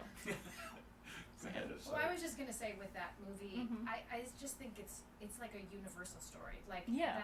especially with women. I mean, you can tell me if I'm wrong, but like, I think with gay women, like the passing of the friend with the family and the going home and like, Mhm. I feel like everybody has a story. It's like I do, but similar. mine was high school. Like, you Yeah. know, it doesn't. Well, exactly. Like mine was like college. Like by yeah. then I was like, what is happening? Yeah. But also like later on, as like some of our family members were like, you're definitely dating, right? And I was just like, There's always like the one that knows. Mhm. And yeah, then like there's, like the that aunt one and where uncle you can be definitely like, knew. And then afterwards, when we broke up, they're like, I'm so sorry. And Yeah. they were like, but we understand why. And I was like, cool. You guys can keep following me on Instagram though. Like that's fine. we are still friends. Like and subscribe. Shout out if you're watching right now. I know you are. Yeah. They are. They're great. They're great people. Yeah, it is interesting. I'll see people pop up and I'll be like, you still follow me. Glad to know I had a good effect. God. I had a good effect. Brittany, that is so like, and this is my It's reference such to a that. It's just like, thing. it's the end of the birdcage when Gene Hackman finds out everything and he's like, I just hope this doesn't affect your vote. Yeah. So, you know, whatever. Life happens. You learn to not accept that again. Totally. So I'm like, I'll never do that again. Anything too close to home that you've run into? Not movie wise, but I'm just gonna bring it back to Soul Eater. Uh-huh. And as we've said before, we take the scraps. It Yeah. covers a lot of like, trauma, big T trauma, and whatever. I watched the show late, but whenever I saw the backstory unfolding, I always cried. I never stopped. There are like 7 to 10 episodes that I vaguely remember because I'm just bawling the entire time. And I mean, that's part of the queer experience too. Yeah. I mean, that's just how Yes, it it is. is. Yeah, the T in LGBT sometimes just means trauma. Yeah. I thought you were gonna say tears. Is that just, tears. are you just trying to do erasure? Really? No. Yeah. Wow. There's a second T. I'm like, There's another live, T. laugh, lesbian. LGBTQIA plus T. Yeah. Yeah. And then there's a Plus third T. Yeah. Yeah, See, like, that's what's what I the just T? said. What's Plus the T T. in the T? We have a lot of T's. We got a lot of Spilled. slang. Spilled. T supremacy. Yeah. Awesome. How goes the chat, Day? I think there's They're more just people vibing. are watching, but it's a quiet chat right now. People Yeah. might be just. They're just taking it in. Awesome. Awesome. They have no comment. They're like, these gays are hilarious. No notes. No notes. They're like, cheers, queers. Hey. So appreciated. So Yeah. appreciated. Everybody's Googling happiest season so they can go watch my drama in real time. Like, I love all these movie recommendations. What can I do? They're like, damn, Brittany My got fingers Kristen already long, Stewart. Yeah. So where are the happy queer endings? Glad you asked, because somebody asked on Instagram and I responded to it, and I keep getting notifications. All the people are I mean, responding. Heartstopper is. Yeah, like, you know, there's like the happy endings, it's and almost there's also hopeful endings where it's like Yeah. kind of open ended but Yeah. hopeful. So you have Saving Face is a movie that it's like one of the first LGBT movies I saw that was like a happy ending. There is Imagine Me and You. very cheesy one also, but good ending. The Handmaiden. It's pretty intense subject matter, so like go into that knowing not that. Handmaid's Tale. Sorry. No. What?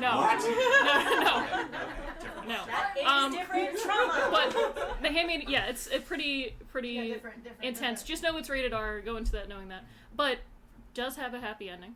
And the bad guys get what's coming to them, so that's pretty great. It's great if you love bad guys getting what's coming to them. Always. Hold on, I had a whole list. TV show wise, yeah, Heartstopper. You got She-Ra. You got Steven Universe. You got Korra. You got bam. There's so many. I'm trying to think of all of them. I was literally just gonna say Carol, I'll say, has a hopeful ending. Depends on if you take that as happy or not, but it's hopeful that they'll be together. Carol was one of those movies. Like, yeah. I saw the trailer and I was like, this is gonna wreck me. Yeah. I can't. The music. I like the music a lot and the cinematography in that one. I'm trying to think. I literally, I'll find the Instagram. Happy endings Follow in me the on chat. Instagram. You'll find it. There's I a have lot a of book them. series Actually. recommendation. It's the Teas and Tomes series, and it is a cozy. Did you say tomes? It is. It's Yeah, a Yay! Oh. Yeah. The books. It's a cozy fantasy series that's still going. Like it's not finished yet, and it is delightful and just wonderful. Yeah, I will say there's like kind of a Moonlight's also hopeful. Oh yeah. I wouldn't say happy, but hopeful because they reconnect at the end. Yeah, really beautiful. There's potential. There's a queer niche, I would say, within like the romance genre where happy endings are a really important part. Like I said, like with the book that I did, like that also, it's a queer coming of age story, but it's a very happy ending. And I think the more that I've like been in that world, the more that I see like, oh, this is like a part of it is like giving people the opportunity to, I think, have and experience that. I feel like a lot of indie games also like are queer. Maybe don't necessarily have like happy endings, but are like living in the queerness. Like I think of like, I live in the queerness will sing every day. Paradise Killer's praises all the time. And like, granted, it's a murder mystery game, but there are a lot of queer characters in that game that have happiness and are very openly fulfilled in their being queer. So that's like one that comes to mind. Would you push Disco Elysium? I can't find it right now. Disco Elysium, I many would say, notifications. because I mean, like it's tough, It- but Disco Elysium, again, the queerness is something that is treated with a lot of heart, and I think, especially if you read like the text and specific characters as queer, you like play a specific character as queer, you can see it having like a very happy queer ending. Horizon, the Forbidden West, Horizon, the Burning Shores one. Forbidden West, yeah, One of the best DLC I've ever played. Happy queer ending. Seika and Aloy, meant to be. Happy to, excited to see like what comes next. I know. I was like, why wasn't this a full game? I feel like also like I haven't played Borderlands 4, but the Borderlands series has some queer Oh, yeah, characters they with queered happy it. endings. And then of course there are BioWare games where you can make your happy ending. Yeah. You can make your queer happy ending. Well. That's fair. To some extent. To an extent, that's true. Yeah. No, I was just thinking of. This is such a weird example, but I was thinking of Castlevania Nocturne. Ooh, yeah. Which had, I mean, if saving your lover's life with a vampire bite so you live Listen. together as immortal bloodsuckers is a happy. Look, Interview with a Vampire. Oh yeah, I mean, yeah. That's like the queerest horror media in the world. How you play Baldur's Gate 3? Yes. Baldur's Gate. Honestly, Karliak all day long. it's just how you navigate life. You can be as queer as you want. Yeah. Also, I was thinking of another like guilty pleasure movie that I was sobbing through is Red, White, and Royal Blue. I've heard about that one. It's so people silly, mentioned but it it's in that so comment. Sweet. Like, there's so many moments, and it's like this is so wildly implausible, but Yeah. it's Sometimes you need that, like the ridiculous escapism, because you're just like, It's based off a romance. cishet people get this all the It's part time. of that genre, like it's like a thing. It's exciting to see that. Like, I mean, I might be late on the update because I did not read romance.